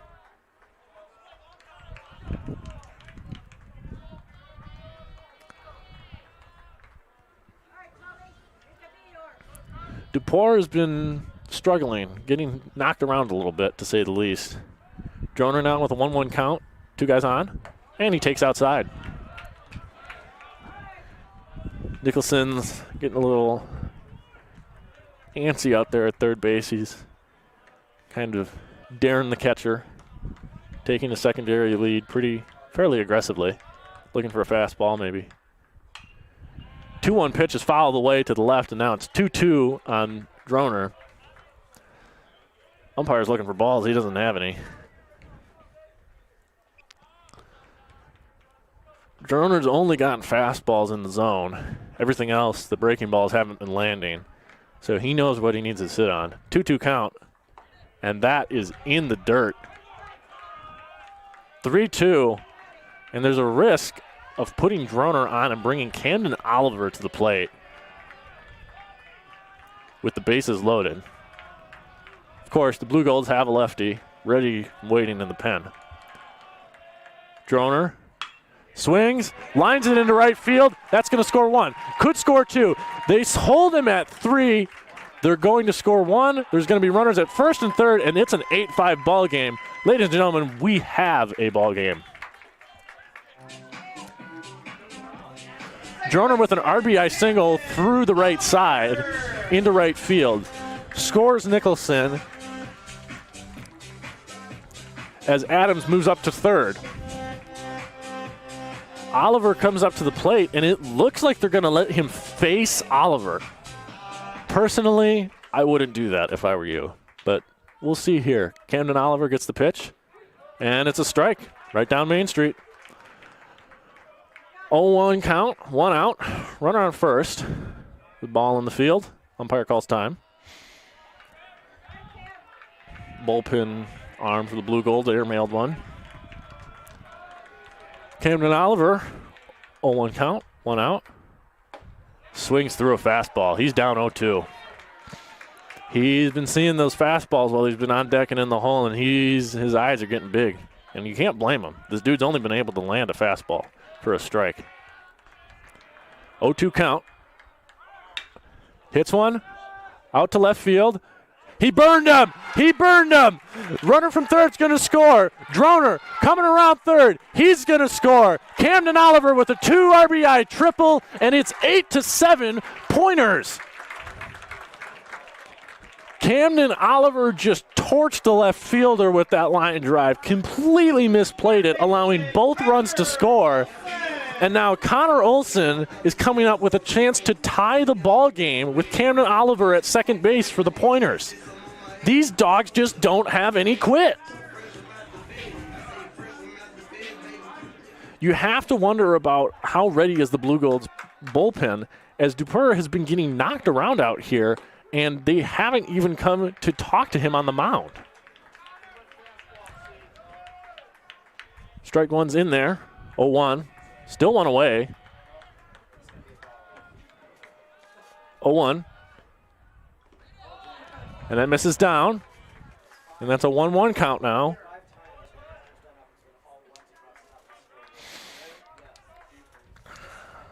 One's across the board here. Levin's up.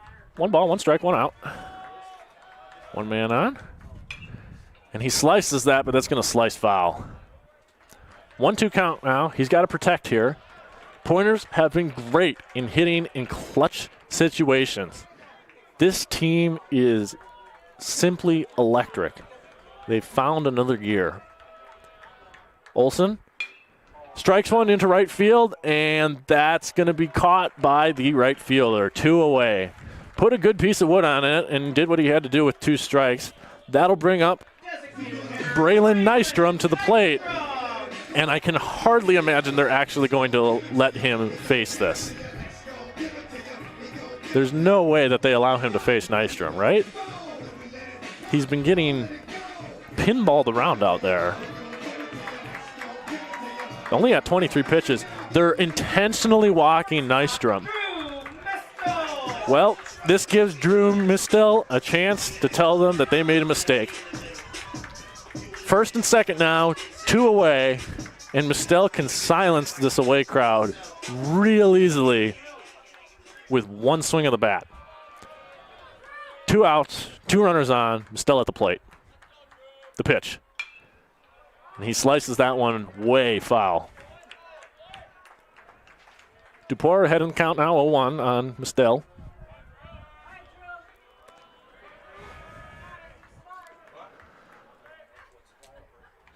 Mistel gets the pitch, and he rips it foul. He just finds himself in a hole real quick. 0-2 count. For all the talk this year about the Pointers bullpen and its struggles, Eau Claire's bullpen has been a glaring problem for them today in both games. Mistel in an 0-2 count, 2 outs. And he flares one over the second baseman's head. He's there. He makes the catch, and the inning is over. Pointers get 4 runs across, though. It is 8-7 Blue Golds headed to the top of the 9th, and the Pointers are trying to make things real interesting here today in Game 2 at the Z.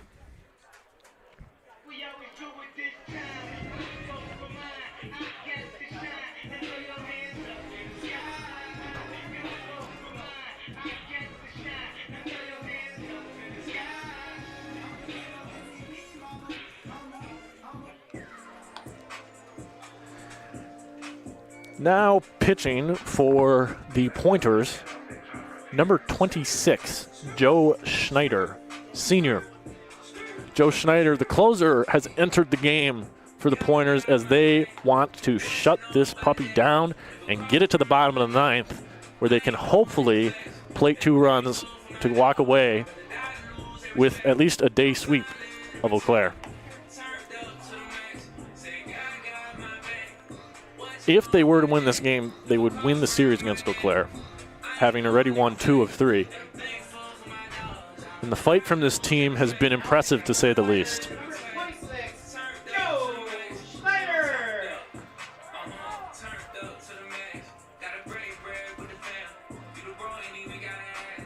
For all that has been said over the course of today about the disadvantages of getting down in a ball game by such extreme levels, the Pointers have done everything in their power to prove anybody who doubts them wrong. They stormed back and ended up winning in Game 1 in 13 innings. Here today in Game 2, they found themselves down 8-2, another 6-run deficit, and they have worked their way back to get it to 8-7. Schneider will have to face the meat of this lineup, though, as Will Johnson will step up to the plate with Joe DeGraggio on deck, and in the hole is Kellen Smith. Schneider comes set, and brings home the opening pitch of the inning. And he pumps it in there for a strike. Some nice velocity over the plate. Get ahead of the count.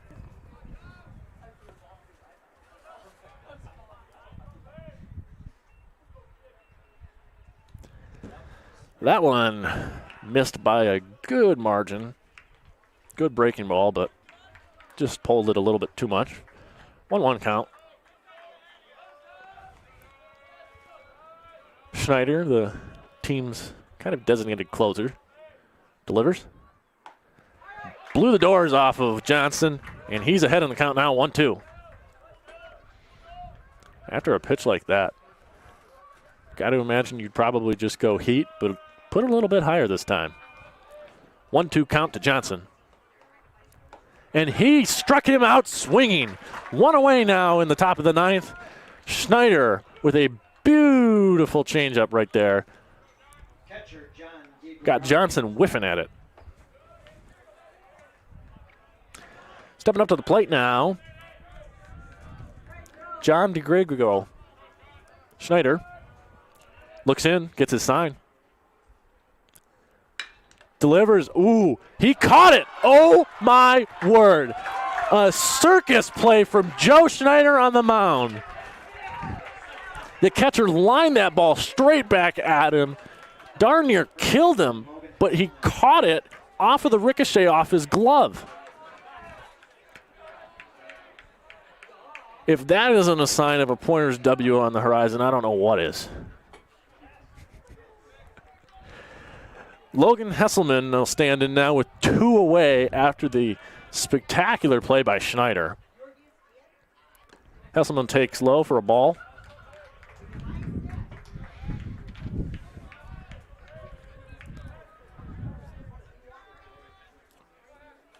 Hesselman's 1 for 3 on the day with a base knock and an RBI.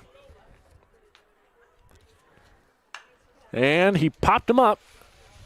Third baseman Camden Oliver is giving it a look, but it'll get out of play.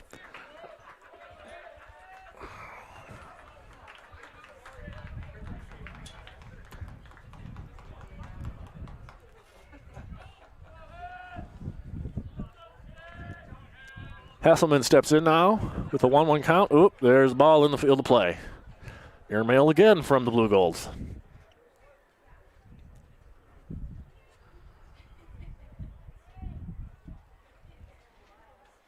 Ball's back in play. Schneider engages with the rubber. 1-1 count. Schneider's pitch. Beautiful pitch, just missed. 2-1 count now.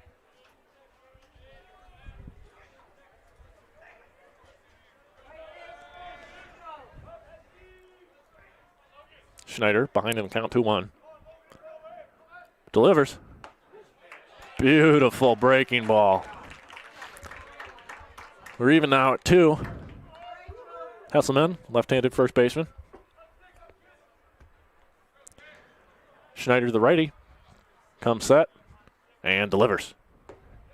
And he struck him out swinging. Looking, my bad. He struck him out looking, froze him. Absolute statue there at the plate. A mean bender broken off by Joe Schneider, and the Pointers are looking to win this in walk-off fashion in the bottom of the ninth. 8-7 right now. Eau Claire on top.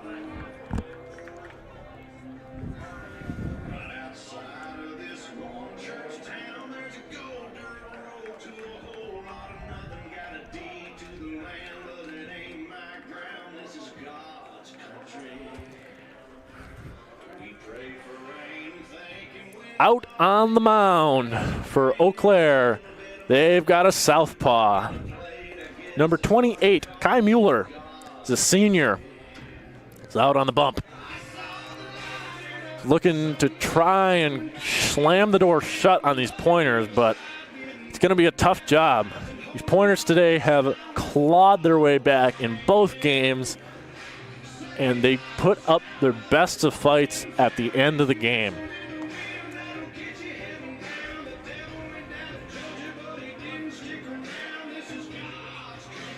We're going to have Nick Arsinger coming up to the plate. And with a lefty on the bump, there's going to be a pinch hitter, it looks like, for Cooper Brown. Although that is not set in stone yet. Be Josh Steger. Mueller's on the bump for Eau Claire. And let's take a gander at what Mueller has done as a pitcher.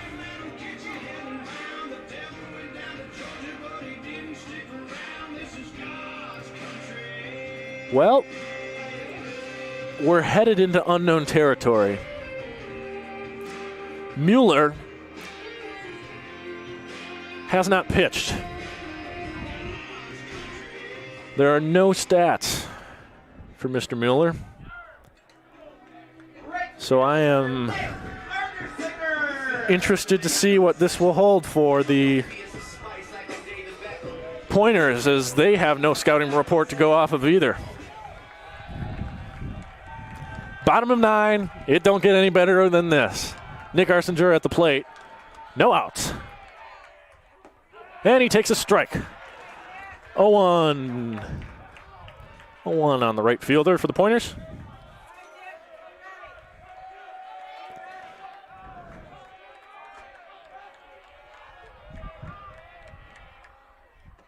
Down, low, and away.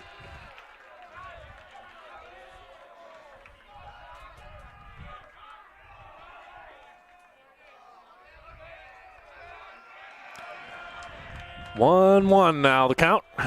And the lefty kicks and deals. Arsinger takes, and that's down for a ball.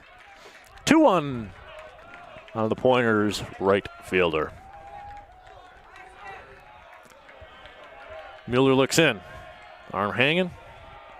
Gets the sign. And delivers. And Arsinger takes a strike. It's 2 balls, 2 strikes now.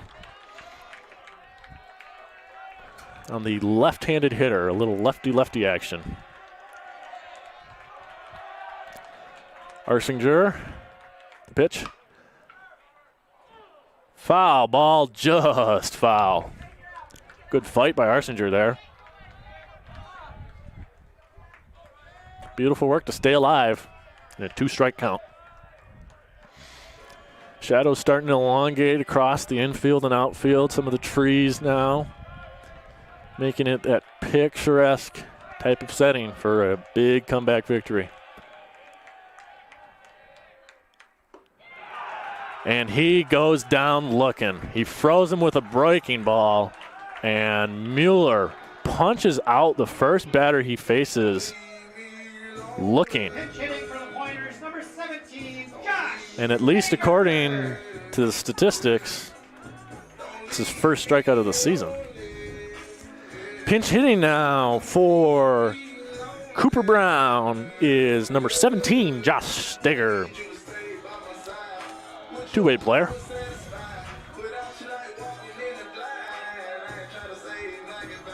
Eau Claire coaches positioning their players to try and prevent Steger from making anything happen here.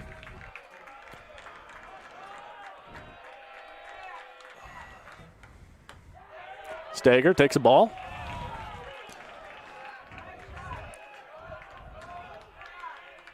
Eau Claire not very happy with the umpire's strike zone at the moment. Mueller delivering to Steger. Inside, 2-0. Ain't going to do anything without making it interesting, that's for sure.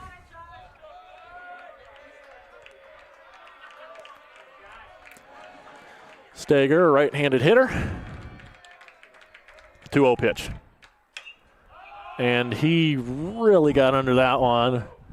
Should make it out of play, and it does. And it's just a long, high strike for Steger. 2-1 count now. Steger's taking his sweet time getting back to the batter's box, as he should. Don't want to be too tired for your critical at bat in this moment. 2-1 count. Mueller delivers. And that's out. 3-1 on the pinch hitter for Cooper Brown, Josh Steger.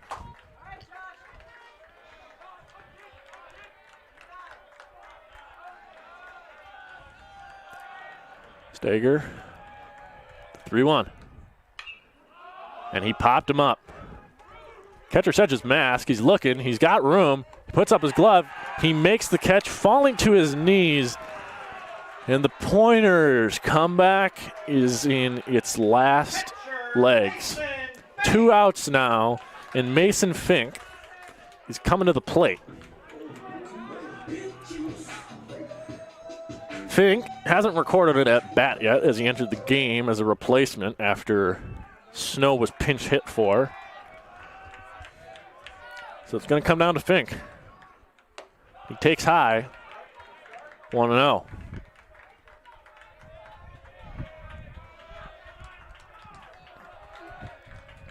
Fink, a right-handed batter. Gets ready. Gets a pitch from Mueller. Called strike. 1-1 count. 2 outs. Last glimmer of hope here for the Pointers.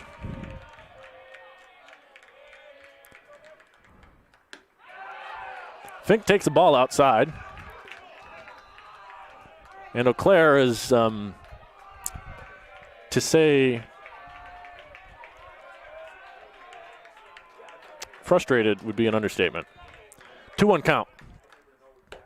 And he takes the ball down and in, 3-1. Stager was in a similar count last at bat, and Mueller fought back and worked himself out of it. Let's see if Fink can draw the walk or get on base. 3-1 pitch from Mueller. And he launches one to left field. Watch that baby fly! Your Stevens Point Pointers have tied this game on a tying home run. Mason Fink leaves the yard to left field, and we are all knotted up at 8 apiece. I don't believe what I just saw. I do not believe what I just saw. This team never quits. Left fielder, Jackson Adams.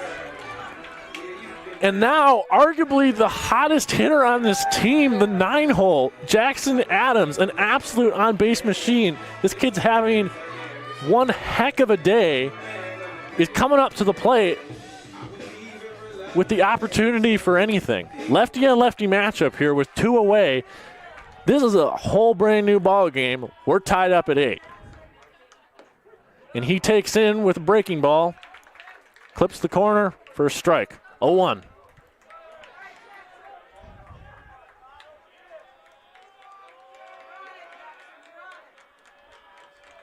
Adams. Up near his head. Runs the count to 1-1.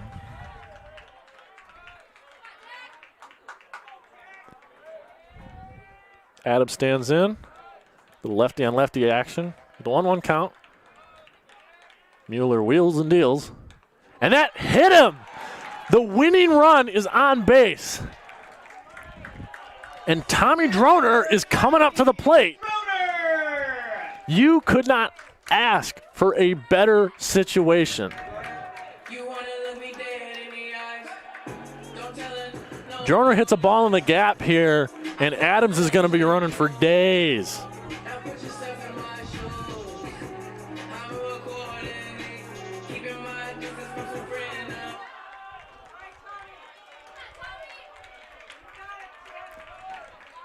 Droner now, 2 away, runner on first. The pitch. Takes down and away. Catcher had to slide to save that one from going to the backstop. With the top of the order here, as the Pointer, you gotta feel real good about getting something going here. 2 away though, runner on first. Droner, 1-0 count. It's in the dirt. Adams going to second. He's gonna be up there, no throw. Runner in scoring position. A single may win the ball game. Great read by Adams, his second stolen base of the game. And that kid's just a ball player, man. Great read on that. Droner now in a 2-0 count. 2 away. And he takes a breaking ball down and away. 2-1. Don't mind that approach there from Droner. You got to make him prove that he can throw a strike again. 2-1 count. Tommy Droner up to plate. Wheels and deals. And he half swung, and he fouled it off. Tried to check his swing, but he still ended up hitting it. So 2-2 count now. 2 away. Got a lot of twos here. 2-2 and 2. Droner up. In a clutch situation. Can he come through again? Holds, and it's a full count. Mueller does have a place to put him. First base is open. But you can hardly imagine that he wants to get further into the meat of this lineup. Full count. 3-2. 2 outs. Droner at the bat. Runner in scoring position. And he walked him. 2 men on, and Camden Oliver comes to the plate. And you got to imagine there's some thoughts about, do we make a pitching change for the Blue Golds? But so far, with it being a lefty-lefty matchup that they'll be getting, no move.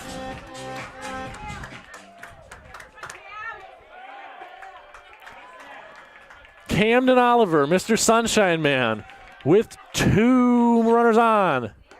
And he takes a strike in. Didn't like that call, but it's all right. That's why you get 3. 0-1 count on the Pointers' second baseman. 2 on, 2 out. Takes the ball down and away. 1-1.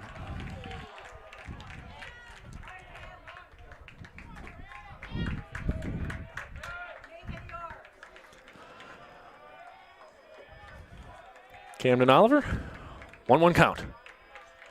The pitch. Took outside, it's 2-1. Mueller's not really missing the zone by a whole lot here. These are competitive pitchers' pitches. It's just the Pointers they're making really good takes too. 2-1 count on Oliver. The pitch. That hit him. That hit him. The bases are loaded now for. Excuse me. Who should be up now? Yep. That'll be Connor Olson. Connor Olson's coming up to the plate. And I got to imagine there's going to be some sort of pitching change here. With a righty, you don't want the lefty. But you got the bases loaded. You got 2 outs. You got a fresh reliever coming in.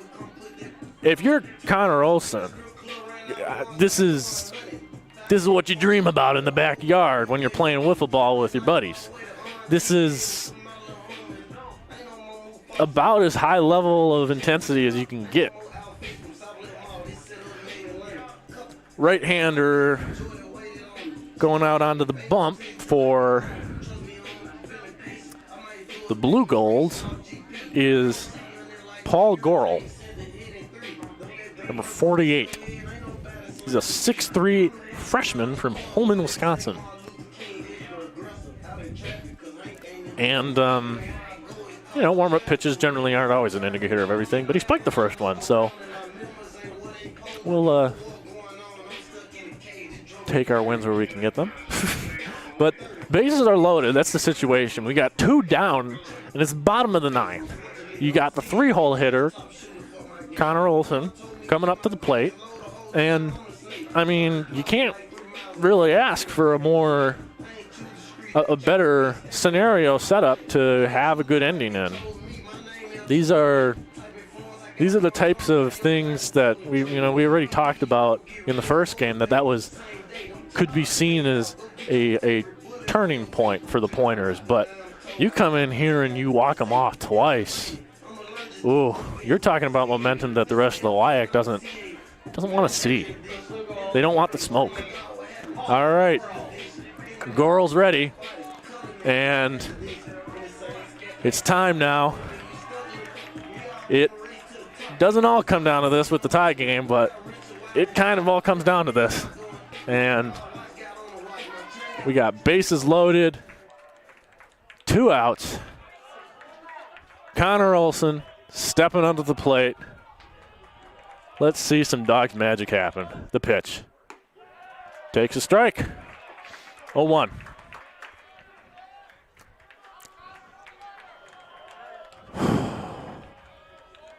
These Dogs just don't quit.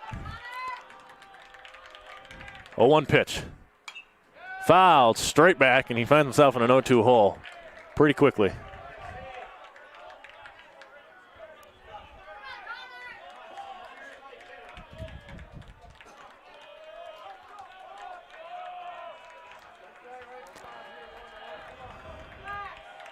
The 0-2. Gave him a bender, didn't bite. 1-2 count.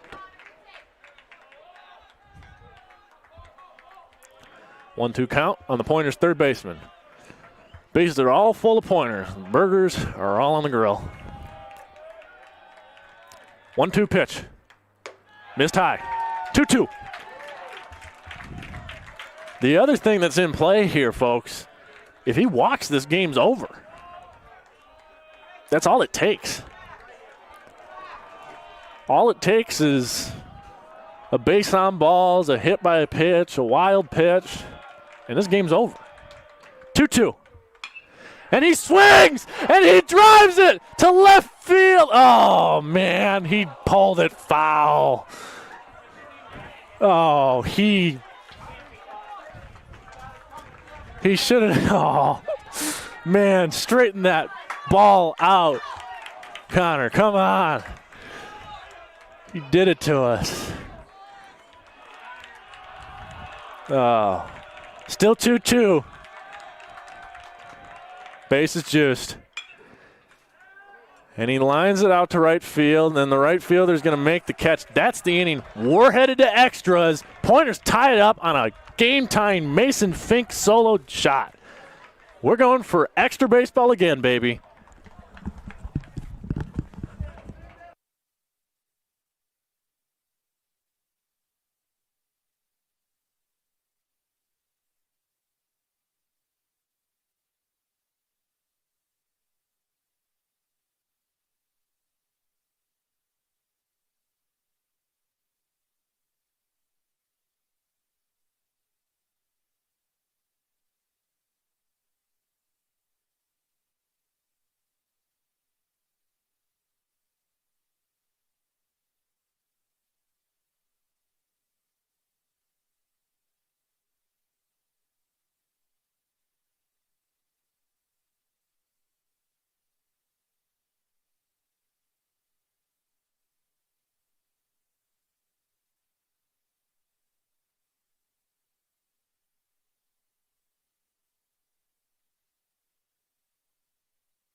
Absolutely electric stuff here at Zimmermann Field, home of the Pointers.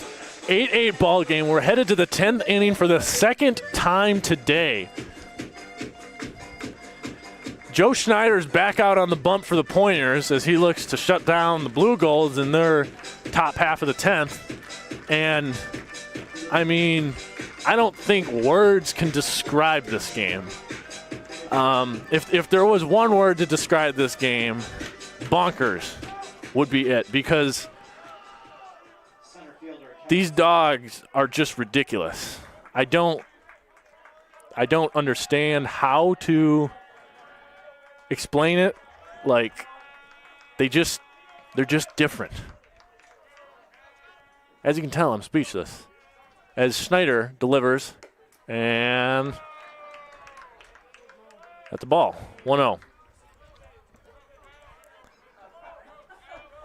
Schneider facing Kellen Smith. 1-0 count.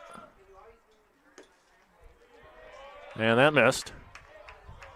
2-0. And Schneider looking in now. 2-0 count. Inside.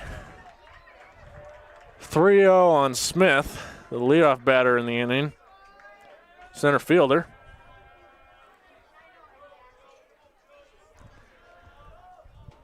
Schneider looks in, giving him the automatic.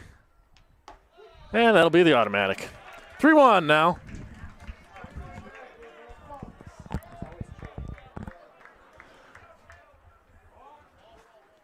Ball on the field as the Pointers now take a turn to airmail the bullpen catcher. And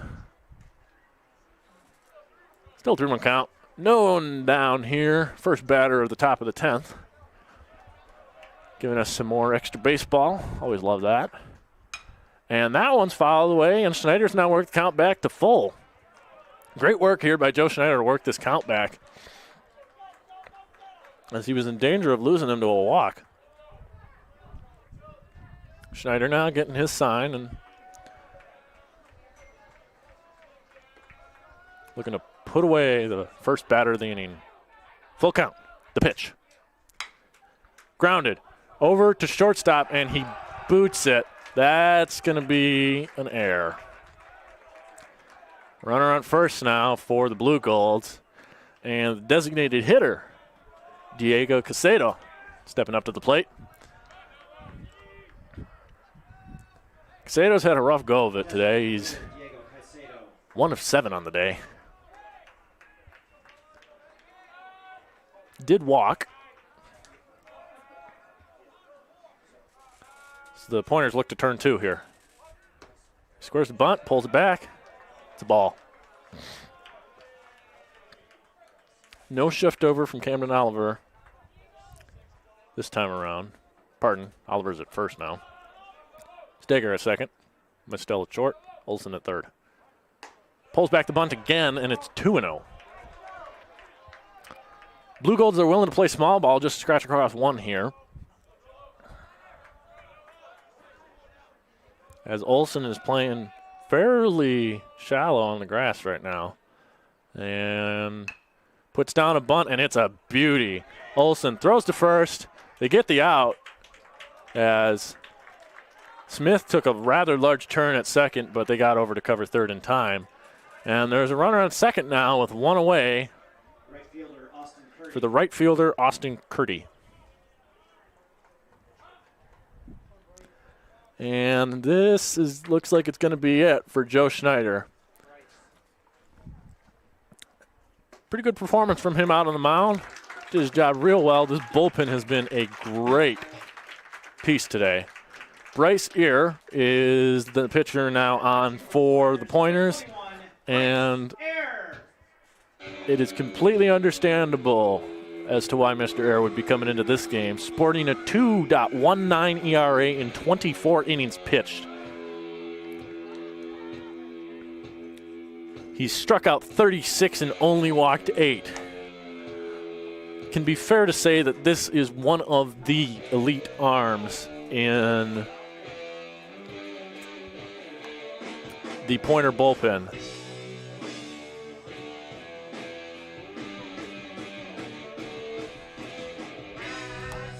Comes in there with a wicked breaking ball, and he's got really good velo to pair with it.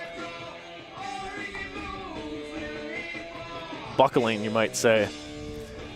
And he's going to face, there will not be a pinch hitter for the batter. He will face Austin Curty, the right fielder. And then, unless there's a bizarre double play that gets turned, such as a take-up or some sort that occurs on a fly ball, he will face Cole Clausen as well. 1 out here. Runner on second base after the successful sacrifice bunt by Diego Casado. And Austin Curdy steps up to the plate to face Bryce Air. And that was filthy. Missed below the zone, though, so 1 ball, no strikes, 1 out.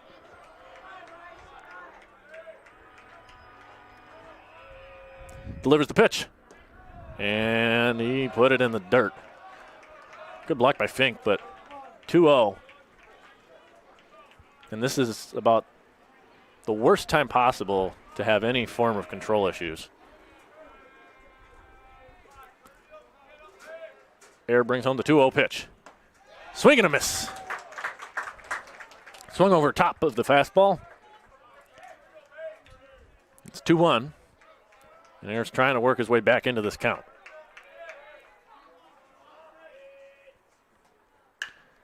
Hit the other way into left field. They're going to send the runner home at third. There should be a play at the plate. The left fielder throws it in. Ball's cut off. And he advances to second on the throw. Run in. Eau Claire is going to take a 9-8 lead on the RBI single from Austin Curdy. A clutch piece of opposite field hitting. And the left fielder was playing back a good deal. So he had no shot at the throw at home. Still a runner on second and one away now for Cole Clausen.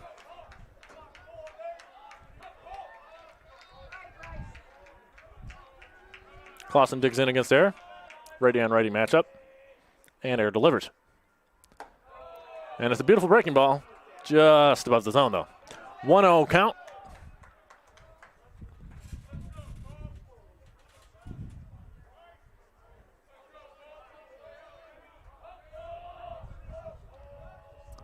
And the pitch.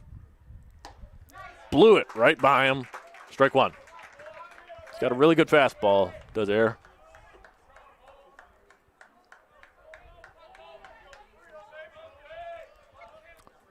Air gets the sign. 1-1 count. Delivers the pitch. And that's labeled the other way. Hooking foul. Moves the count to 1-2. Should be able to see a bit of a feature film now of Air's filthy breaking stuff. And the pitch. And I'm not entirely sure where that one missed. The catcher didn't move his glove. And as much as I think that this pitcher is ridiculously nasty, the catcher didn't move his target. It's a strike. Regardless, it's a ball, according to the umpire, so it's 2-2. And that one missed. 3-2. Full now on the batter. Cole Clausen. He's got a full count to work with. Runner on second and one out.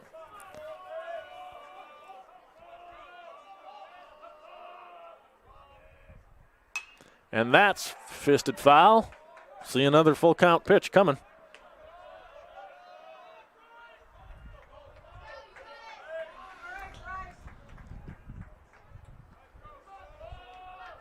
Bryce Air looks in, gets the sign, and delivers. And he missed down, and you walked him. 2 on, 1 out for the 9-hole hitter. Now, we are going to have a pinch hitter for the left fielder, Brayton Tillman, and it's going to be Carson Faust, an infielder. Junior. He's from Grafton. Went to Grafton High School.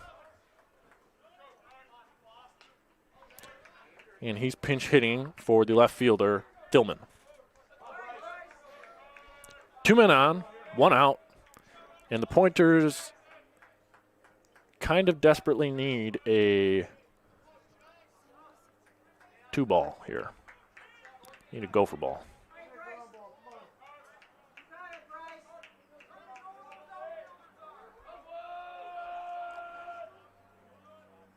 Air looking in here. Getting the sign. Facing up against the pinch hitter Faust and delivers. And he gets the call on a breaking ball in the zone. Strike one. 0-1, 1 out. Air kicks and delivers. That one missed low. 1-1 count. 1-1 count here on the pinch hitter, Faust lands another beautiful breaking ball in. 1-2 count now. Faust finds himself behind in.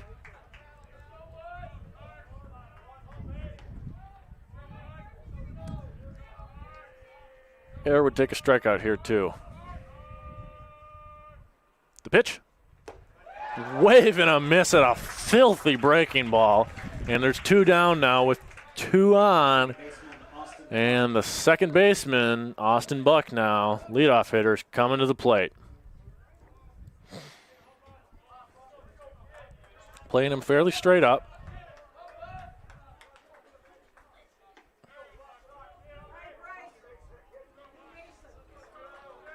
Second baseman thinks he's going up the middle potentially. 2 outs, 2 on, the pitch. Beautiful breaking ball. Keep landing in if they won't swing.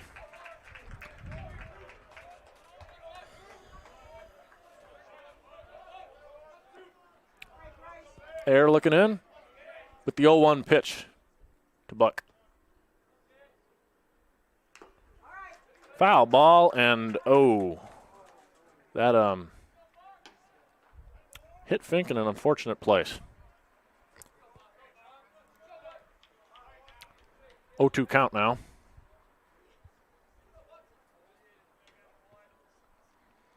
Umpire courtesy jogs the ball out to the pitcher to give the catcher some time.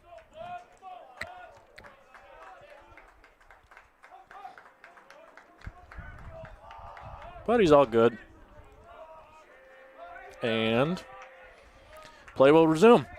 0-2 count, 2 outs on the leadoff hitter, Austin Buck. The pitch. He just missed. 1-2 count, 2 outs. It's a good fastball, just outside of the zone.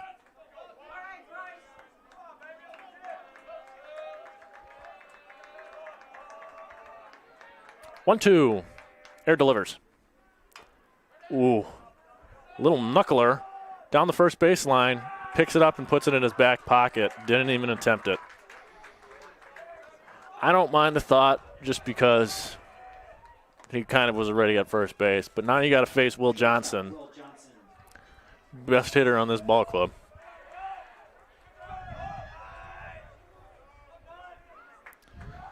Johnson stepping up to the plate. 2 for 5 on the day.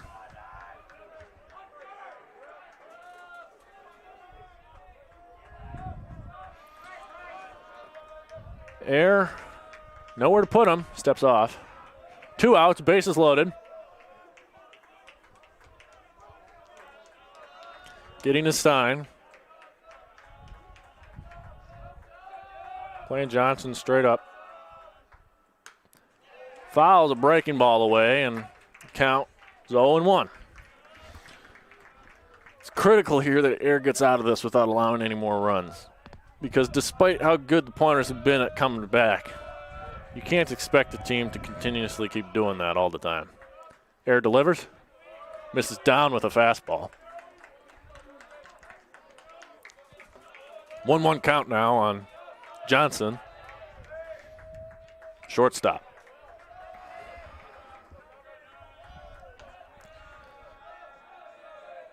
Air delivers. Beautiful breaking ball that he had him swinging out of his shoes on. His eyes were sky high. 1-2 count now. Air ahead on Johnson.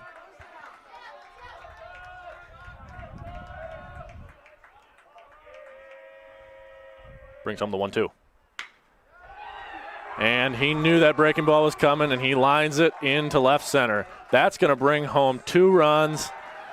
And Eau Claire has a 11-8 lead now in the top of the 10th inning. Threw that breaking ball one too many times, and he was all over it.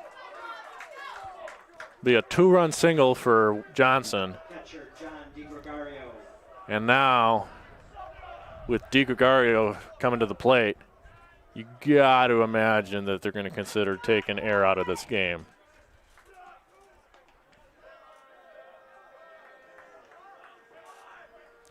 Looks like that might not be the case with it being a righty-on-righty matchup, however. 1-3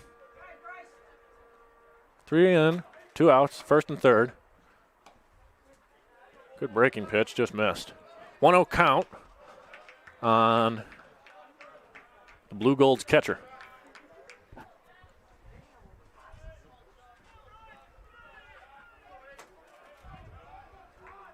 Air, 1-0, delivers the pitch. And that's a foul ball that hit off his bat and his hand. They're saying they're going to say that it hit his hand and not.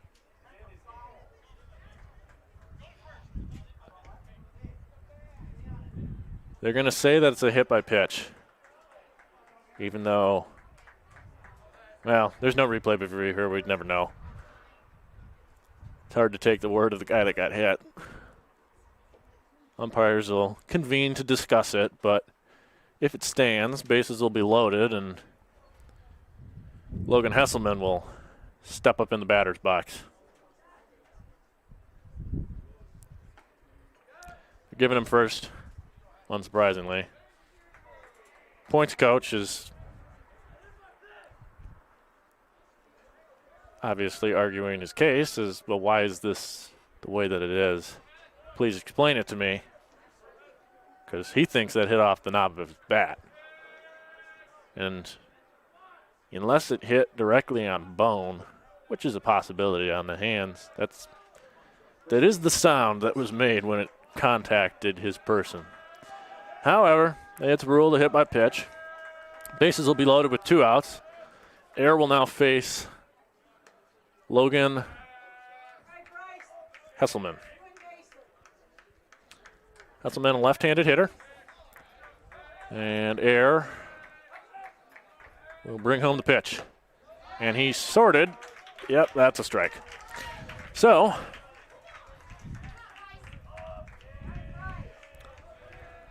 oh, 1 count now to the cleanup batter for the Blue Golds.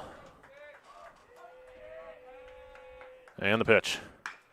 He grounds one foul down the first base line. That'll make it 0-2. Air will be ahead in the count.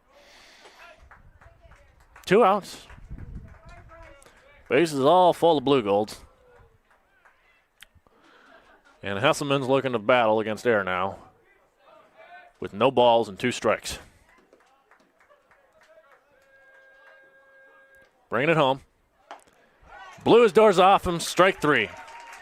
Blue Golds get 3, though, and the Pointers have a mountain of work to do in front of them if they want to win this ball game.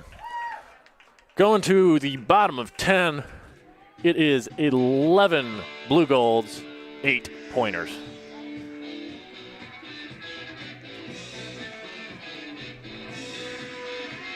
Overall, kind of just a killer of an inning. You had the momentum for so long, and there isn't much that takes the wind out of your sails like letting up 3.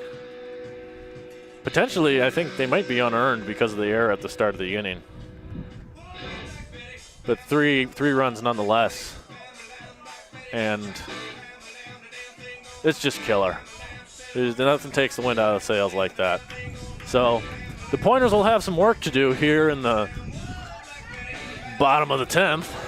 But at this point, I've seen everything, so I wouldn't be surprised if they pulled it off. That being said, it is not going to be an easy one. And the man that's going to have to get it started for them is going to be the man that started game number 1 for them and ended game 1 for them. Braylon Nystrom.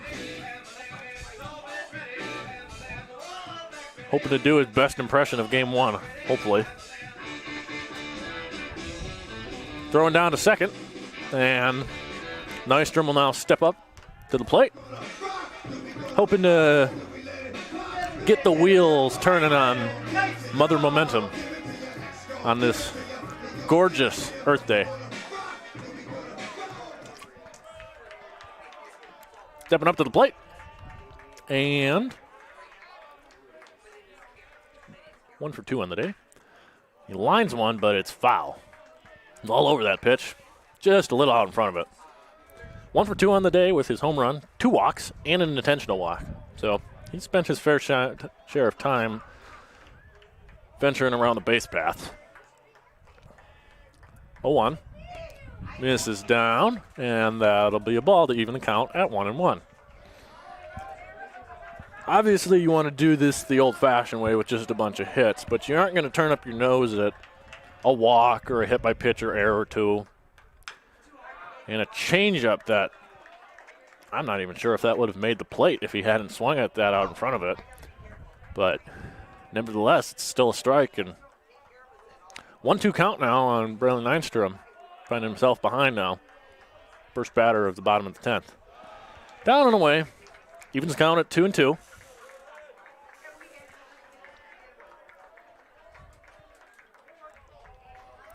Nystrom looking to battle here and just keep the line moving.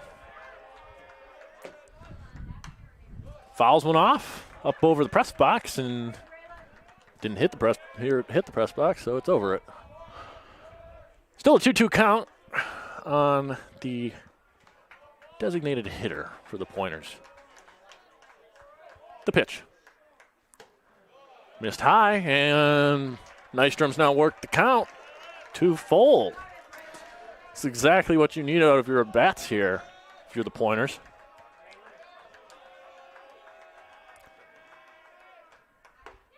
And he took strike 3 looking.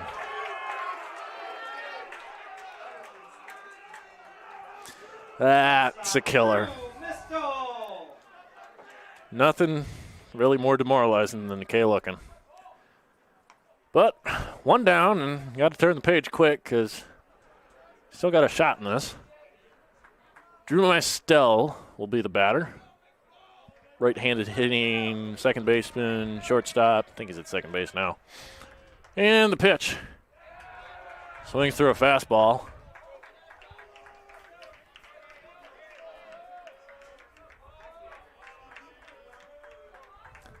A 1 now. And that one's driven out to right field, and that gets down for a base hit. Good way to get things started for Maistel there. And that will keep the train moving for Arsinger to come up to the plate and have a chance to really get things rolling.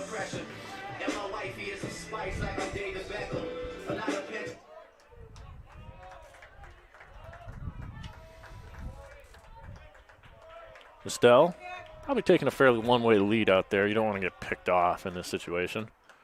Misses outside with the first pitch to Arsinger. Right fielder. Had a rough go of it today. He's due. He's 0 for 5 on the day. 2 Ks, 2 flyouts, and a groundout. Misses high, and it's 2-0. Some guys meandering around, getting loose.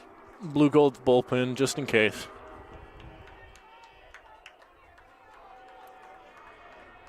Arsinger. The 2-0. Delivered. Took a strike. Can't blame him. The philosophy around this time, good game. Take till you get a strike. Fastball was in the zone, but not the most ideal pitch. 2-1. And he lines one, and that's knuckling. It's getting into center field. That's going to get down for a base hit. They're going to play station to station here, and the Pointers are in business. They got 1 out, 2 runners on. Second baseman Josh Steger's going to be coming up to the plate now.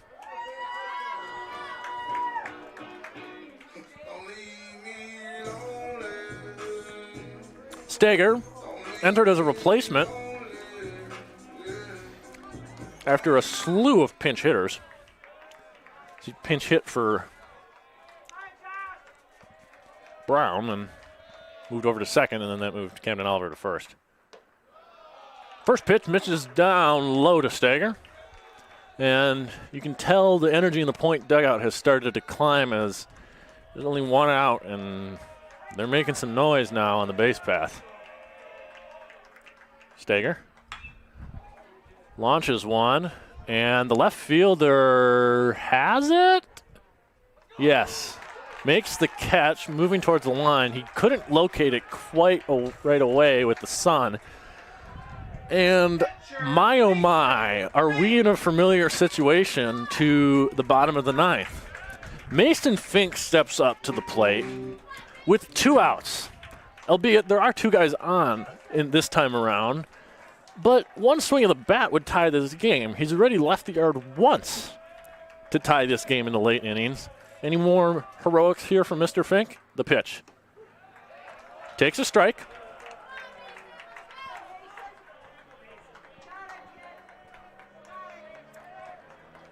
Fink homered in his only at bat of the day. The 0-1. Lifted out to center field. Center fielder's tracking, and that's your ball game. The Pointers didn't quit ever, but unfortunately, Eau Claire walks away, and the Blue Golds and Pointers will split the season series as Eau Claire wins by a final score of 11-8. Final stat lines: Eau Claire 12 hits, 1 error, and the Pointers 15 hits, 2 errors. At the end of the day, what killed them was the errors. The errors, and yeah, that's about it. You had a really solid ball game here from this Pointers squad, and there's a lot that they can build on with this. An unfortunate ending, but an exciting ball game nonetheless that kept us on the edge of our seats until the final out of the game.